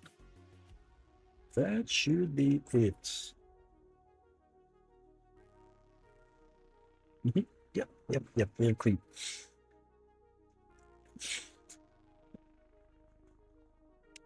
Oops, turn on it again. I always press this button unintentionally in the hot air station. Okay, so guys, as I said, I probably won't be able to finish the board on this stream. Like 17 MOSFETs, soldering them down will take some time, and I'm more than 4 hours already. And my wife calls me. So probably that's it for today. Let's sum it up. What we've got today. As I mentioned at the beginning of the stream, I've explained everything related to that monitor, which is working now. Yeah, some funny thing with these LED strips. I had to move them using these hot tweezers. Where are they? Yeah, with these bigger tips. Work perfectly fine. So I grabbed them from the new ones from Ali. Like I moved them to these LED strips right on the heatsink, because yeah, otherwise you cannot peel it off without damaging the LEDs. They're too long. These LEDs are definitely too long. So it's either you repair it right on that heatsink, or you replace the entire LED strip. And you should be extra careful when assembling it back, because yeah, it's too easy to knock off any components with that glass, with huge glass. Yeah, the other thing is with 3060 board, unfortunately, it got a bad core. Like it's not detected in computer like at all. Windows and Linux, whatever. We've checked the all the usual conditions which may lead to no detect. Like we've checked the PAX reset circuit. We've checked the crystal oscillator. We've checked the PCI Express lanes.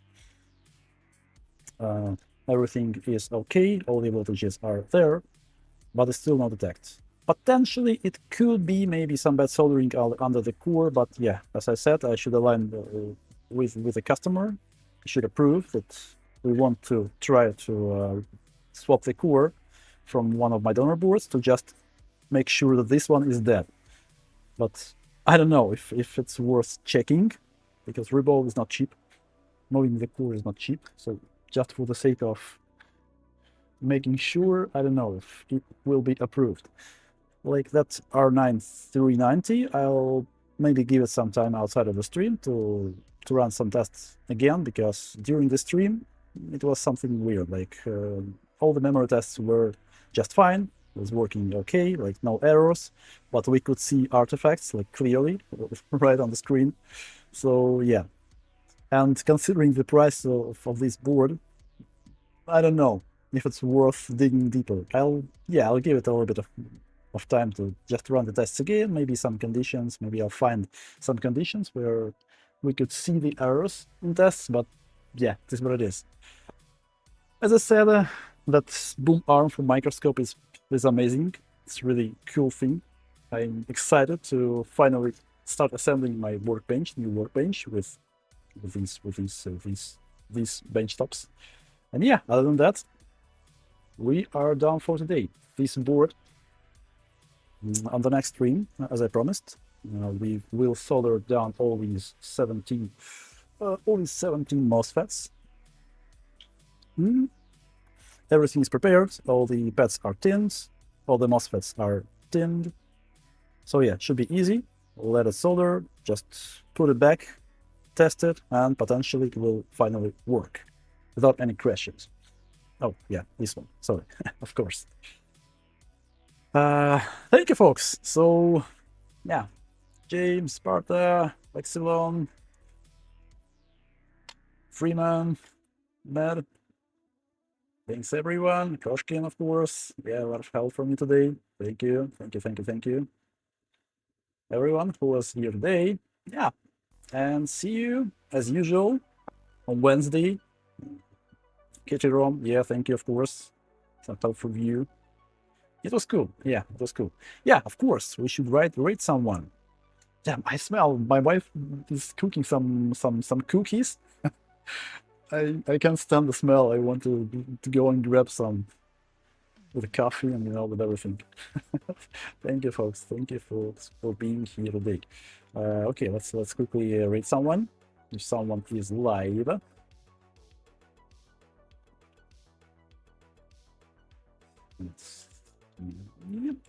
Who's live? Who's live?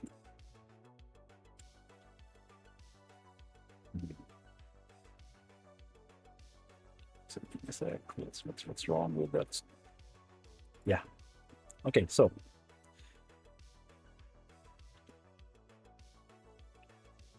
to redirect. Repair Labs is live. Oh, it's the only one, at least from my list of repair techs. So yeah, let it be Repair Labs. Send him some greetings. And yeah, thank you, folks. See you on Wednesday, as usual. Bye-bye.